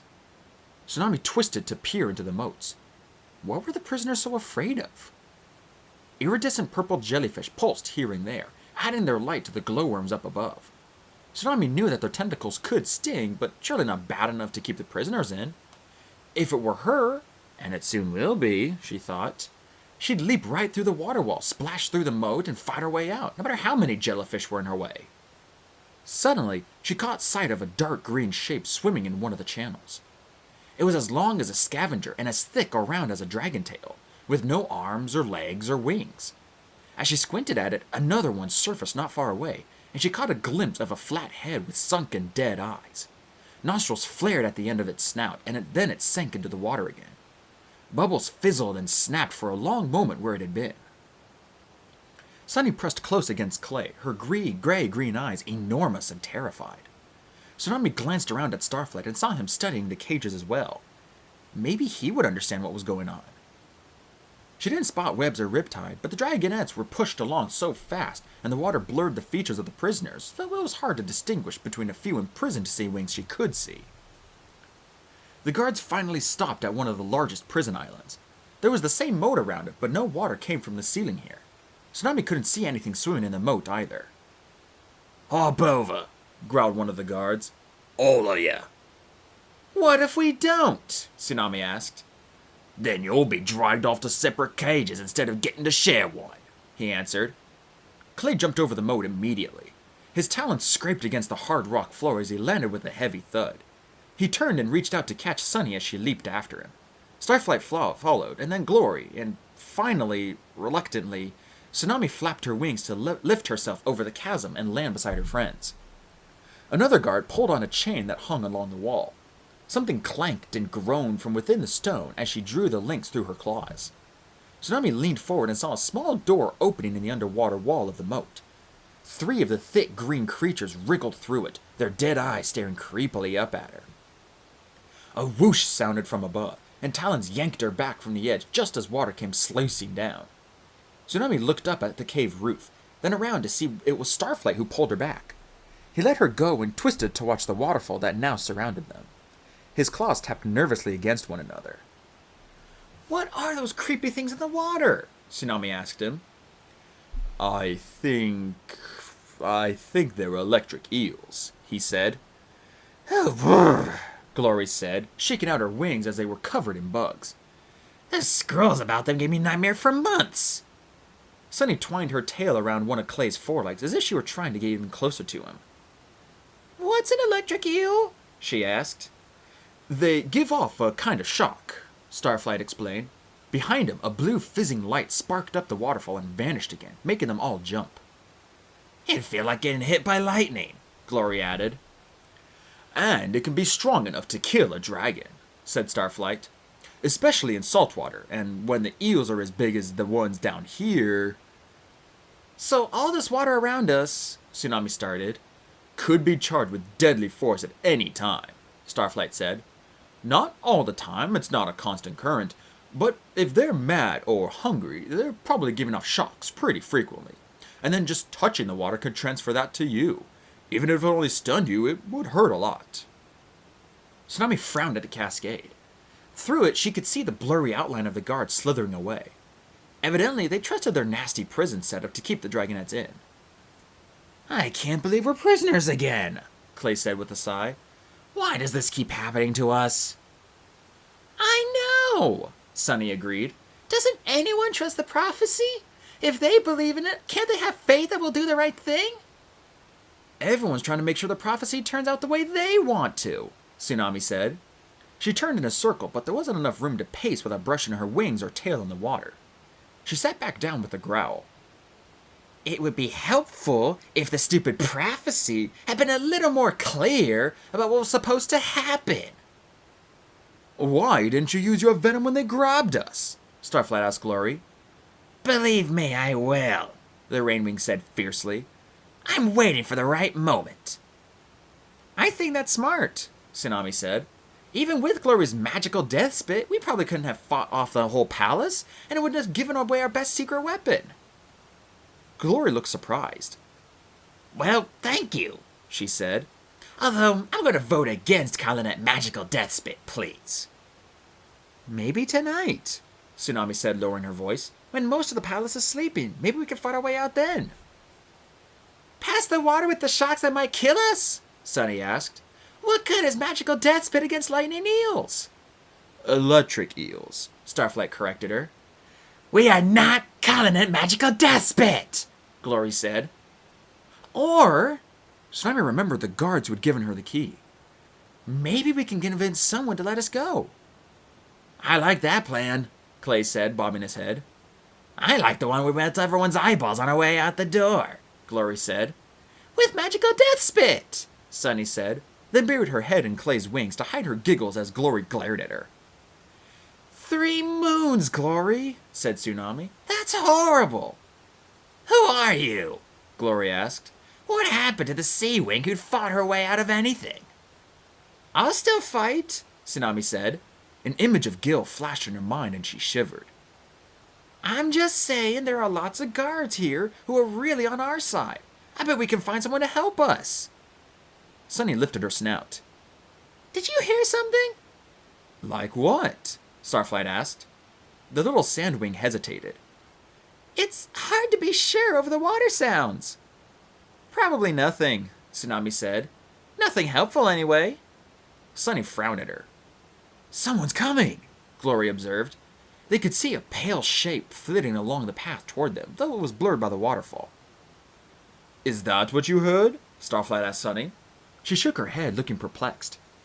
As the dragon came closer, Tsunami thought she recognized her coloring, but surely it couldn't be. Anemone? She called. There you are! Anemone hurried over to their cage. She stood as close as she could get to the moat and the crackling water. Tsunami wished she could reach over and wrap her wings around her little sister. You're unharnessed, she cried. I know, isn't it wonderful? Anemone stretched her wings wide and beamed. It's only for a little while. She tugged at the web that was still fitted closely around her chest. I'll be snapped back in later, but Queen Coral said I could fly around when she has Arcolite fitted for her harness, as long as I don't leave the summer palace. This would be the happiest day of my life if I wasn't so worried about you. Can you set us free? Clay asked hopefully. And then come with us, Tsunami suggested. We'll never make you use your powers, I promise. So Anemone shook her head. I wish I could, but Coral and Blister will be furious enough about losing the Dragonette's destiny. Think about it. If their secret weapon disappears too, they'll hunt you down like sharks after prey. That's a good point, Starflight agreed in his let's all be sensible voice. I don't care, Tsunami said. I don't care if every dragon in Pyrea is searching for us. We'll keep you safe, a lot safer than you are here. Anemone shifted her wings. Even through the water, Tsunami could see the mournful expression on her snout. I just don't think I'm ready to live my life like Webbs did, never able to return home, she said. I'd miss Arcolite, and I think the Sea Wings need me here. I think Mother needs me, so she's hearing another voice besides Blister's. Tsunami knew that was all very logical, but it still made her scales itch to think she'd have to abandon her sister when she had only just met her. All right, Clay said. You could still set us free, though, right? I'd know it was her, Glory pointed out. That's true, Tsunami agreed. It's just too dangerous. But there's something else I wanted to do for you, Anemone said. She lifted something in her front talons, and Tsunami realized she was holding a pure white narwhal horn. Spear, Anemone said solemnly. Find the dragon who attacked Tsunami in the entrance tunnel and bring him here or her to us. She let go, and the spear flew up the path out of the cave. The other dragon had stared at her in awe. Is that really possible? Clay asked. That'll actually work? We'll see, Anemone said, pressing her claws together. You didn't have to do that, Tsunami said, worried. Do you feel all right? Just a little cold, Anemone answered. She rubbed her tail between her talons with a rough scraping sound. They waited and waited. And finally, they saw someone stumbling down the path toward them. The spear seemed to glow in the dark as it jabbed the dragon in the back and wings and tail, driving it along. Ow! A voice echoed throughout the cavern. What's the meaning of why am I... Ow! What? Oh, stop it! Oh! I will report you to the... Oh! Well, that's not Coral, said Glory. And it's not Shark, said Tsunami. She scratched her horns, confused. She had been so sure it had been Shark. Not Mora either. Anemone stood up as he approached. The spear prodded the dragon into place beside Anemone on the edge of the electric moat. It was Whirlpool. Whirlpool? Tsunami said, thoroughly astonished. Why would you want to kill me? She'd rather thought he was too boring to be a suspect. Rubbish, said the green dragon with a haughty air. I would never. The spear poked him again, a little harder this time. Oh, my goodness, Anemone, I had no idea you were capable of such powerful magic. I must be a brilliant teacher. Of course, I'd be more impressed if it weren't stabbing me. Ow! Anemone shifted her talons uncomfortably. I did think it'd be you, she said. We should tell Queen Blister how accomplished you are, Whirlpool said in his oozy voice. She'll be so terribly pleased. Don't you dare! Tsunami snapped. Do you really think I'll find you threatening from in there? He asked. If you do, I'll tell my mother you tried to kill me, she said. How do you think she'll feel about that? He shrugged and reached up to play with the gold hoop earring in his ear. She may find it quite admirable, actually. After all, I was merely trying to ensure that Anemone dear would be queen. Me? Anemone's wings fluttered open and closed. You don't even like me that much. Why do anything for me? Well, Whirlpool said, frankly, I don't want to marry her. He pointed at Tsunami. Wow, Glory said cheerfully. that was totally on my list of reasons why someone might want to kill you.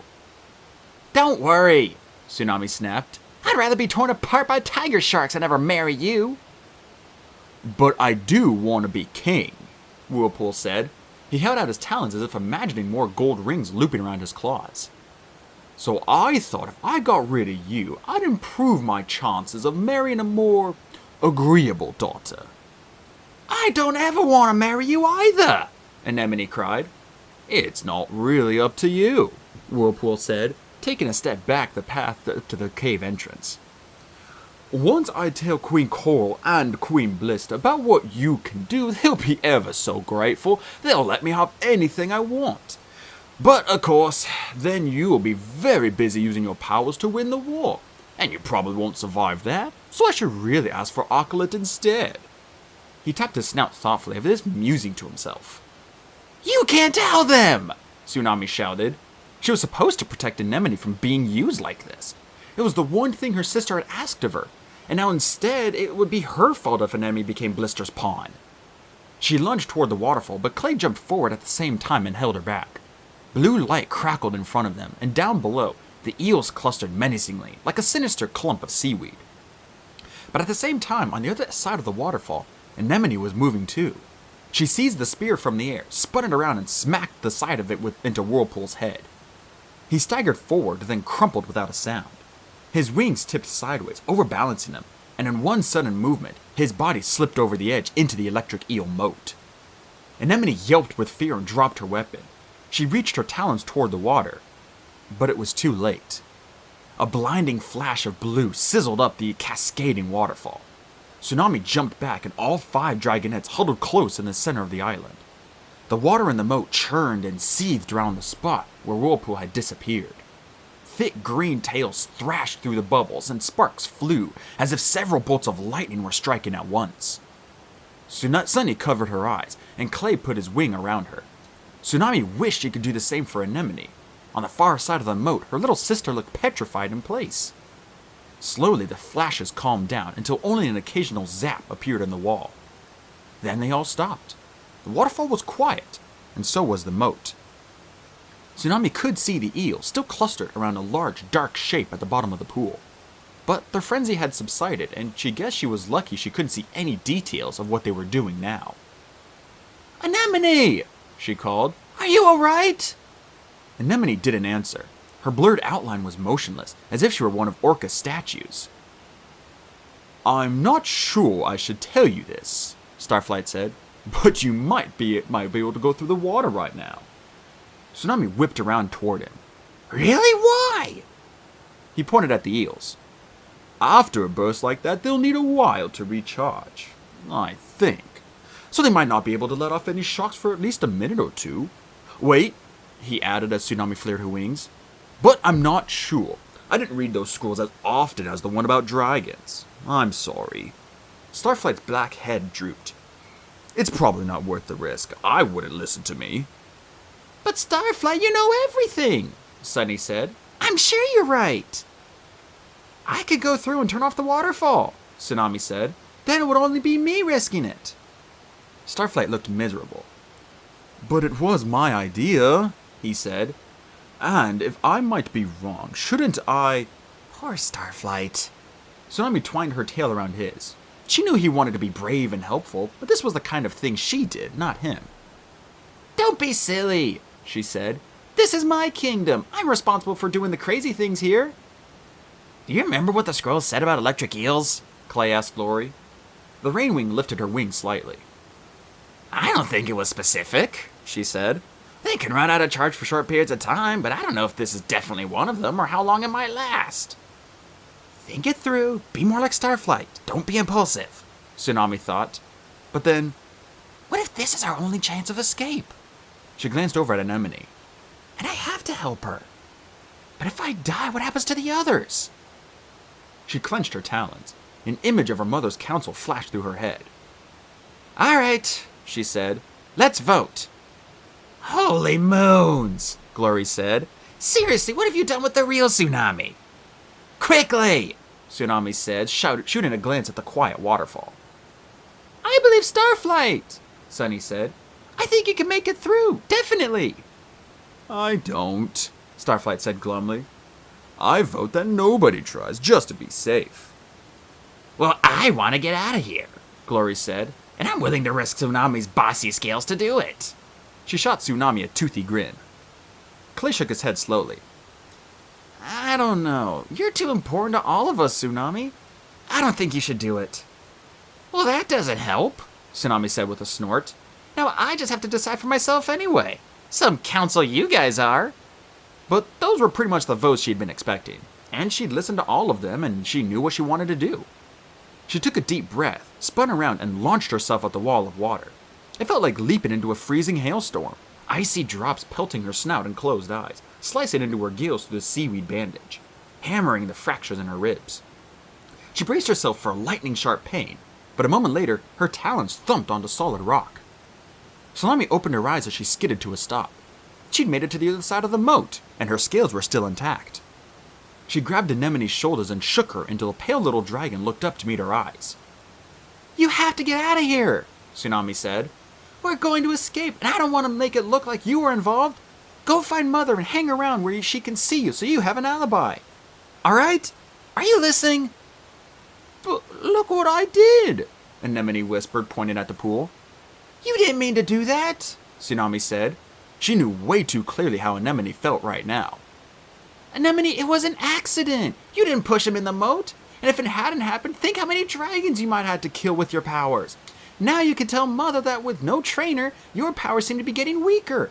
Mess up all the time. Make sure she thinks you're not ready and won't be for a long time. But one day, Anemone started. One day, very soon, this war will be over. We're going to end it. Trust me. Tsunami squeezed Anemone's front talons in hers. Now get out of here. Good luck, Anemone whispered. Tsunami wrapped her wings around her sister. Good luck to you too. Anemone fled up the cave path. Her pale wings fluttered like moths as she disappeared around the bend. Tsunami hurried to the chain on the wall. The guard had yanked it down. Could she pull it back up? She tried hauling the chain in the opposite direction and felt it slide jerkily through her claws. Clanking noises rattled from the ceiling, and she stopped for a moment, glancing up the path where the guards had gone. Were there guards at the entrance? What if they found her? Hey, kid, a raspy voice croaked. Tsunami jumped and looked around. A scrawny sandwing was watching her from his prison island. Even through the waterfall, Tsunami could see the dark glitter of his eyes. You could do the same thing for me, he hissed. Set me free. Tsunami turned back to the chain and kept pulling. She didn't know what was in store for Coral's prisoners, but she also didn't know why they were here or whether they deserved it. Except for two of them. Somewhere in this cavern, Riptide and Webs were trapped, possibly waiting execution. She had to find them too. What sounded like an enormous metallic groan echoed overhead, and then suddenly the cascading water around her friends shut off. There was a beat of silence as they all stared up at the ceiling. Sunny leaped off first, flapping her wings to clear the moat, and the others followed her quickly. Tsunami pushed past them to lead the path up. What about me? Yelled the imprisoned Sandwing. I have to find Riptide and Webs, Tsunami said to her friends. Didn't anyone see them in the way in? I did, Clay said. They're on one island together, not far from the entrance. The 5 of them hurried along the path. Tsunami kept her wings curled in and tried not to look at the fizzing blue water walls or the lurking eels. They rounded the last corner and saw the greenish light of the summer palace up ahead. Tsunami spotted the guards first and pushed her friends back into the shadows. Only 3, she thought. The 3 guards stood on a ledge outside the prison, chatting and tossing their spears from talon to talon. They didn't look very threatening, and perhaps they were secretly on the Dragonette's side if they had allowed Anemone through to see Tsunami. She didn't want to fight them if she could avoid it. She didn't want to shed any more Seawing blood ever again. There, Clay whispered in her ear. He pointed over her shoulder. That island just inside the entrance. Tsunami spotted the 2 blue shapes moving beyond the wall of water. She also saw a chain running along the stone beside their island. If she could get to it without the guards noticing, then move the mechanism without the guards hearing it, Riptide and Webs would be free to escape with the Dragonettes. There it is again, Sunny whispered. Don't you all hear that? Hear what? Clay whispered back. I don't know, Sunny said. I think I'm hearing wing beats. Those are sea wings flying all over the palace, Glory pointed out. I know, Sunny said. This is bigger, higher. I'm not sure. Don't worry so much, Tsunami said. I'm sure you're imagining things. Sunny stamped one of her feet and craned her neck toward the outside. No, I'm definitely sure, she said firmly. I hear wing beats above the canopy. Lots and lots of them. Sunny, Tsunami started, but then Clay's head shot up, and so did Starflight's. I think she's right, Clay said. Tsunami inhaled sharply, realizing what that meant. You don't think... Starflight lashed his tail. I smell fire, too. Tsunami didn't have time to think or come up with a safe, logical solution. She burst out of their hiding spot and ran toward the guards. Look out! She yelled. We're in the palace! All 3 guards jumped, and 2 of them accidentally dropped their spears over the ledge. They stared at Tsunami as if her horns were blazing columns of fire. Move! She shouted. Tsunami shoved them aside, stood on the ledge, and yelled. Sea Wings! Mother! Look out! We're under attack! And then the first firebomb crashed through the canopy. Panic. Screaming. For a palace surrounded by water, it was surprising how much caught on fire so quickly. Large sections of the canopy collapsed, carrying flaming branches and leaves and debris down into the summer palace. Tsunami saw dragons spiraling toward the lake, their wings alight with flames, shrieking with pain. The firebombs were just logs set on fire, but they caused terrible damage as they crashed through the pavilion and knocked Sea Wings out of the air. The Sky Wings found us, said one of the guards, looking skyward in terror. As he said it, they all saw a wing of red and orange dragons soar overhead, dropping more bombs and breathing more fire down on the canopy. But how? Said the second guard. Tsunami thought of the hole left in the canopy when Blister ripped webs out of it. Would that have been enough to lead the Skywings here? So quickly? What were the chances a scout had spotted the hole, reported back, and gathered the forces for an attack only a day later? It had to be something else. She looked down and saw the lake water churning as frantic dragons tried to shove their way into the exit tunnel. Only one way in meant only one way out, and it wasn't big enough for everyone at once. She felt sick at the thought of all those dragons crammed into the small space together. There was one other way, but flying out through the canopy into the claws of the Skywings could be suicide. Tsunami searched the mass of dragons for her mother, but she couldn't see ropes of pearls or wings the exact shade of her own anywhere. At least Korra wasn't one of the shapes with charred wings floating limply in the water. Blister was nowhere to be seen either. Shark swooped past, yelling orders. Most of the dragons seemed too panic-stricken to listen to him, but a few rallied around and followed him up into the sky. Surely they'd be outnumbered, Tsunami thought. Surely they don't stand a chance. She could step toward the edge and felt someone grab her tail. Don't do it, Clay said, pulling her back. I know you want to fight, but we can't lose you like that. Tsunami stopped. Every muscle in her body wanted to be up there, clawing at Skywing snouts and smashing them out of the sky with her tail. The impulsive thing to do, she thought. Or she could listen to her friends. She turned to the guards, who were all three trembling with fear, their eyes fixated on the fiery canopy up above. "Go!" she said. "Defending the palace is more important than guarding the prisoners." "But," one of them started, "but we can't let you." "You have to save yourselves," Tsunami said. "And so do we. Trust me, fate wants the Dragonets of Destiny to survive this." The guards didn't stick around to argue. They launched themselves off the ledge, and Tsunami saw one fly down to join the crush of dragons around the tunnel, but the other two flew up to fight alongside Commander Shark. She spun and ran back to the prison island where Webs and Riptide were trapped. Clay was already there, fumbling with the chain on the wall. Tsunami showed him which way to pull it. "Can you hear me?" she called to the prisoners. "We're getting you out of there! Get ready to fly!" "Tsunami?" Riptide's voice was lost in the creaking and clanking and rumbling of things moving in the ceiling. Abruptly, the water stopped flowing and Tsunami found herself standing across from the sky blue sea wing. He smiled at her. "Hey there," she said. "The Dragonets of Destiny specialize in dramatic rescues, you know. Are you impressed?" "Very," he said, hopping over the moat to land beside her. Webb staggered after him, landing unevenly on the stone. It didn't seem like a good sign that a thin line of blood was still trickling from his ear. Another pair of fiery logs crashed past outside, and more screams echoed from below. Riptide flared his wings, looking startled and horrified. "The palace is under attack," Tsunami explained. "It'll make escape tricky, but—" "Wait," Riptide said, catching one of her talons. "Tsunami, I have to tell you something. I do work for the Talons of Peace." Tsunami stared at him. Her mother was right about Riptide? He was working with the dragons who ruined her life? She'd always hated the Talons of Peace. How could she have fallen for one of them? "Please, listen. I joined them because I wanted to find out more about my father, but they wouldn't let me tell her anything except that he was safe." He looked down. "I've been working with them for a few years now, passing them information about the Sea Wings." Sounds like betrayal to me, Tsunami thought, although she wasn't sure whether she felt more betrayed for her tribe or for herself. "You have a very bad habit," she said, "of not telling me some critically important things." "I know, I'm sorry. I was meeting with one of the agents right before I met you." Tsunami remembered the dragon with the black spirals on his scales. "He told me to keep an eye out in case the Dragonets of Destiny showed up in the Kingdom of the Sea." Tsunami pulled her talon out of his grasp. Riptide had acted surprised to hear the Talons even existed. He'd pretended not to know anything about the Dragonets of Destiny.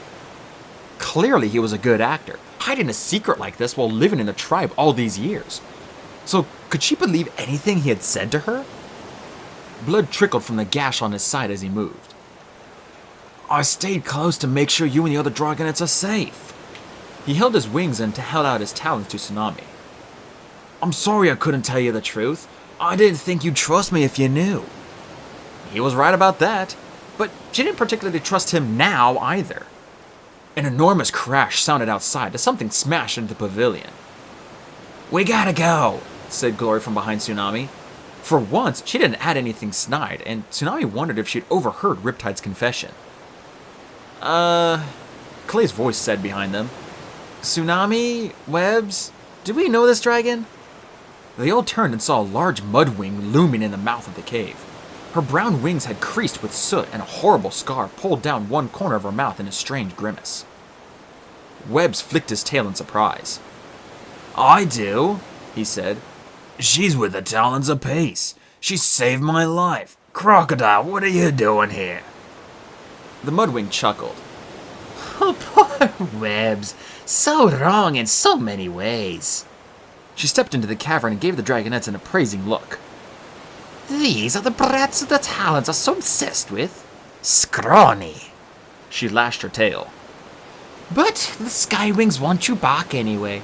For the next queen to play with, I assume. Queen Scarlet's dead?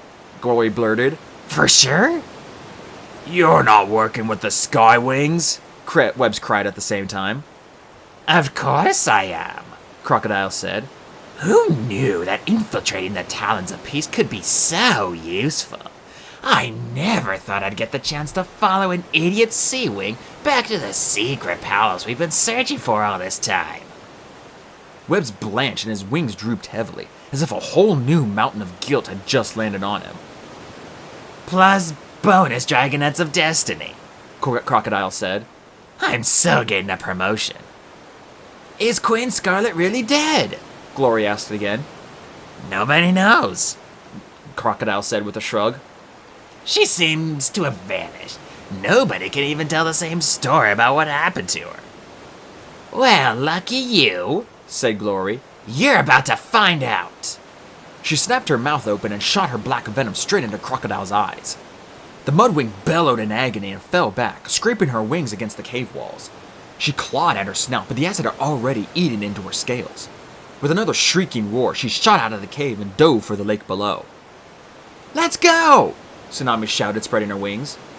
The 5 dragonets, Riptide, and Webbs burst out of the cave.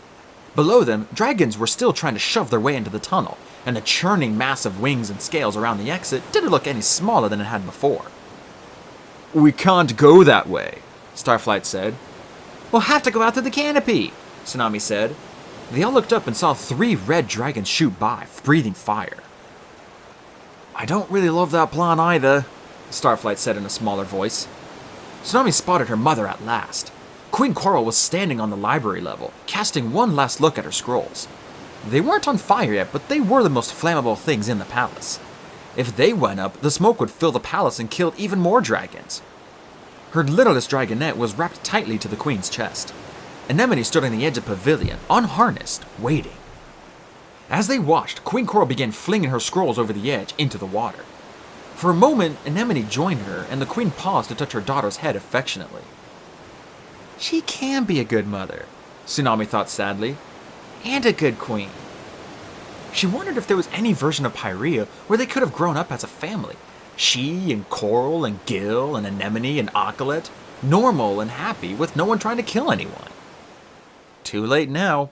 She had this other family, not at all normal, and they needed her more than anyone. She soared up toward the tattered remains of the canopy. Another flaming log came barreling down toward them, and Tsunami yanked Glory out of its path. It plummeted toward the lake, careening off the pavilion and setting another dragon on fire as it fell. Sunny! Tsunami called. Starflight, stay below Clay's wings! Clay stretched his fireproof wings out, and the 2 dragonets ducked underneath on either side of him. Tsunami surged ahead to scout the sky outside. She flew out past the smoking leaves and nearly collided with the Skywing. He held a log in his claws and was about to breathe his fire onto it before dropping into the palace. But Tsunami sent him swerving out of the way, and when she saw what he held, she slammed her tail into his side. The log flew out of his claws into the ocean, and he tumbled after it. 5 more Skywings were flying around in formation to make another pass. Off to her left, Tsunami spotted a wing of huge mudwings carrying extra logs. The Skywing zipped up to them, took a log apiece, and flew back to the palace to set them alight. She hissed with anger. This was a brutal, carefully planned attack on a palace full of dragonets and innocent civilians. There was nothing fair or honorable about this fight. Shark and his sea wings were fighting another set of Skywings in the sky to her right. Fire blazed and talons clashed against scales. She wanted to join them. She itched to be over there, slashing and clawing and battling the intruders who dared attack her family's palace.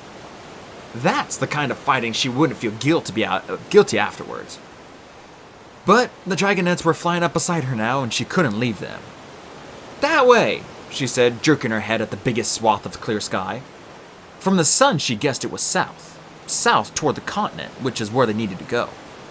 Glory shot past her immediately, and as she reached up the sky, her scales turned pale blue and white and gold. She shimmered into nothingness. Tsunami couldn't even see a ripple in the air as the Rainwing flew away. Clay was next, spreading his wings to shield Sunny and Starflight. A Skywing in the battle spotted them and swerved in their direction. Tsunami lunged at her, grabbed her snout, and kicked her underbelly as hard as she could. The Skywing kicked her back, sending bright arcs of pain along Tsunami's fractured ribs. Tsunami lost her grip, and the Skywing roared a blast of flame at Clay's departing back. He shuddered as the heat licked along his scales, but beat his wings and flew on, the other 2 dragonets safely protected. The Skywing blinked in astonishment as Clay's wings faded back to brown instead of turning black or twisting into painful burns. Surprise! Tsunami said, and punched her in the snout. The Skywing crumpled and fell toward the ocean, landing with a splash and vanishing instantly below the waves. Riptide soared up out of the canopy, twisting around to make sure Webbs was safe behind him. Tsunami turned to fly south and heard Riptide call her name. I have to help them, he called, lashing his tail toward the fighting sea wings. But they'll put you back in prison, Tsunami protested. They'll punish you because we escaped. Maybe, he said. Probably. But I have to help if I can. This is my home. She knew exactly how he felt. Tsunami, he paused. I really am sorry. I hope next time, well, I hope there is a next time, when things are better for everyone. She hoped so too. She wasn't sure she'd forgiven him, but she wanted the chance to decide. She wanted him to survive the war, and she wanted to meet him again in a world with no talons of peace or destinies or secrets to worry about. But there wasn't time to say all that. Tsunami flashed one of the patterns he had taught her. All right. And then she added, Squid Brain. And Riptide smiled before turning to fly away into the heart of battle. Webbs and Tsunami swerved south together, wings beating side by side. But other wing beats were close behind them.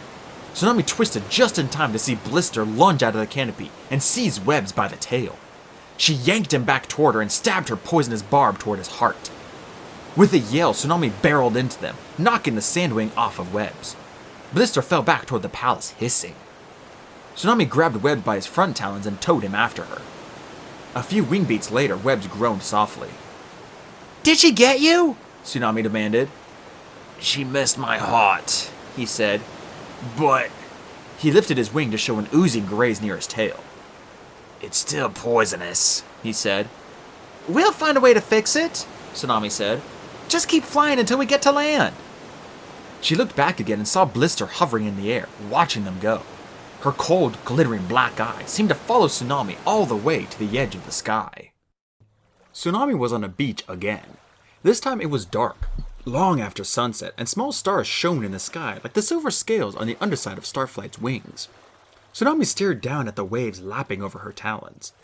She wondered if she'd ever see Riptide again, or Anemone, or Auklet, or even her mother. I know it's dark, Starflight said uncomfortably behind her. But Tsunami sighed.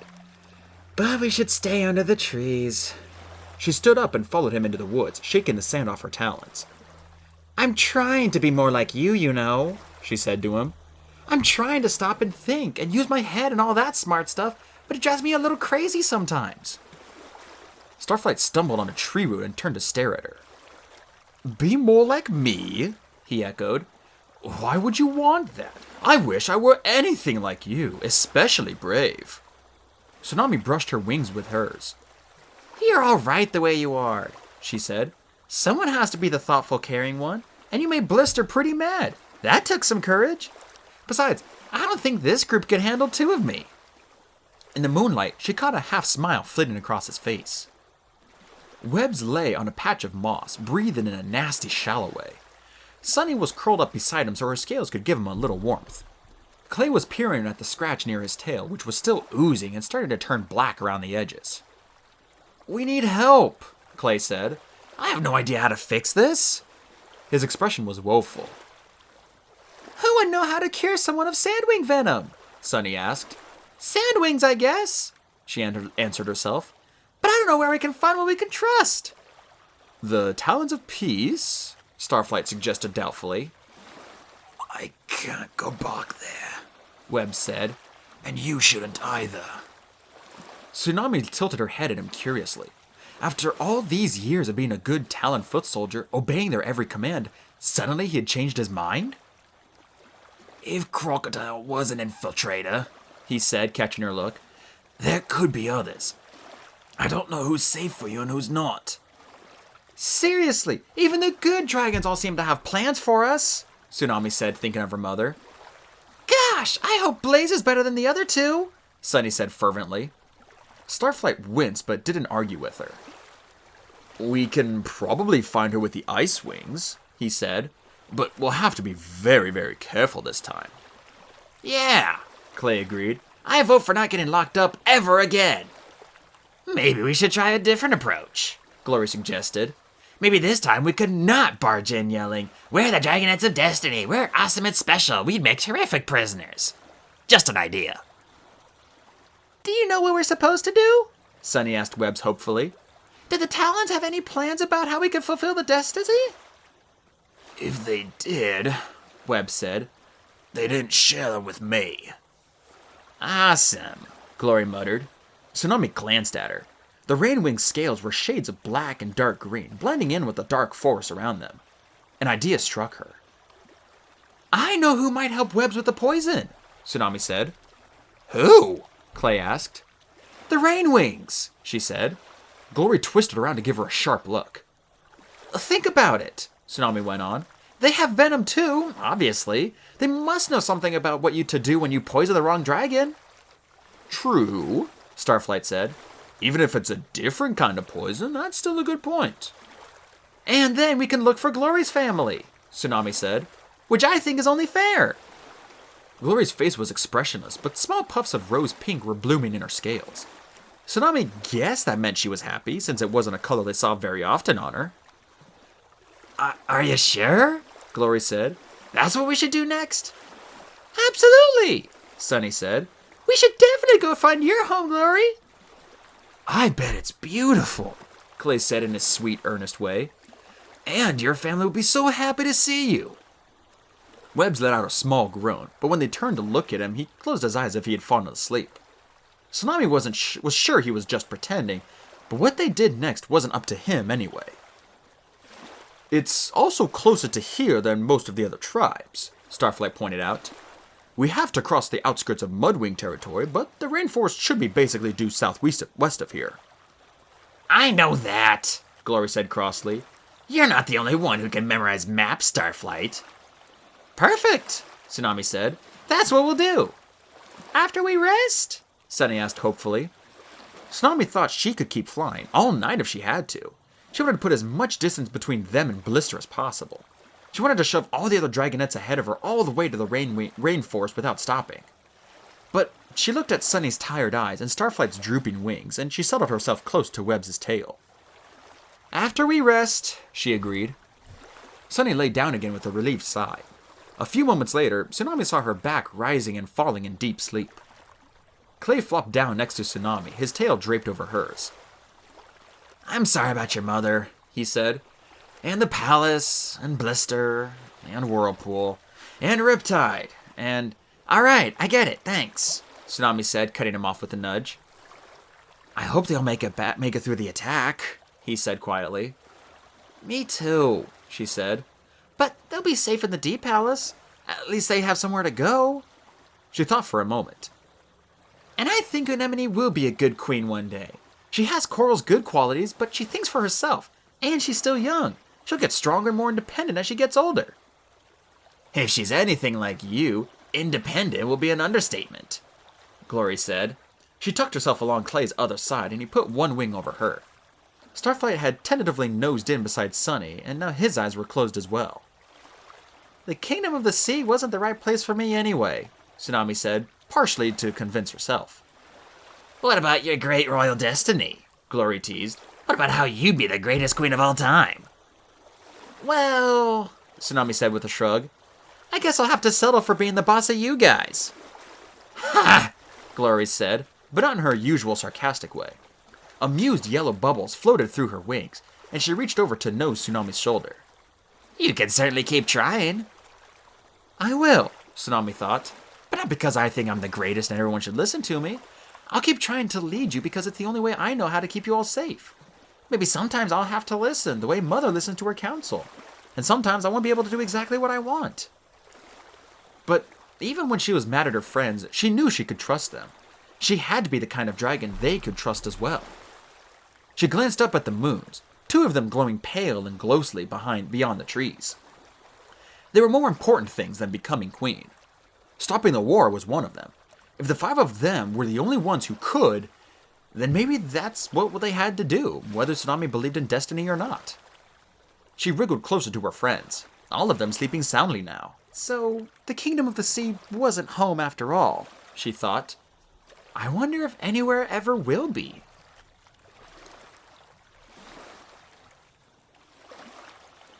Well, Marosier said, so that didn't go as planned. You neglected to mention a few things, said Blister.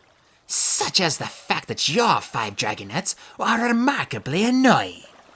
She draped her barbed tail pointedly over her talons and folded her wings back. Yes, true, said the Nightwing. But you must have tried to be a little less sinister at them. He stared down at the charred ruins of the summer palace. Fires were still smoldering on a few floors of the pavilion. 3 days after the battle, nothing remained but smoke and corpses. At least Webbs is dead, he said. Should be by now, She answered, flipping her tail up and down. Queen Coral survived? He asked. and both her brats as well. Said Blister. It would be convenient for me if she died.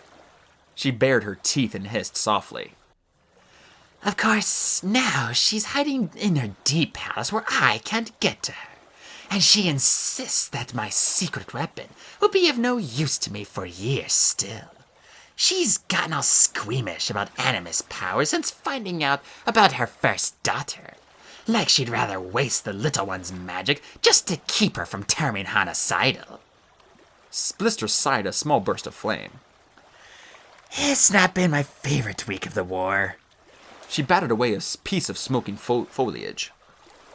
So, Nightwing, I hope for your sake that you bring me news I want to hear.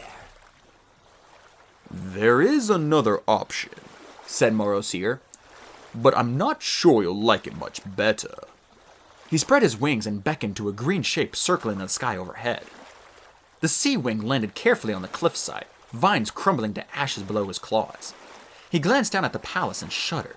Morosier noticed that he stayed well away from Blister. Perhaps he had heard, or guessed, what had happened to Kestrel. This is Nautilus, Morosier explained. One of the leaders of the Talons of Peace. Nautilus, explain your backup plan to the Queen. Possible future queen, Nautilus corrected, then jumped back nervously as Blister raised her poisonous tail. He said quickly. We have, a set of alternatives. Blister's black eyes glittered with interest.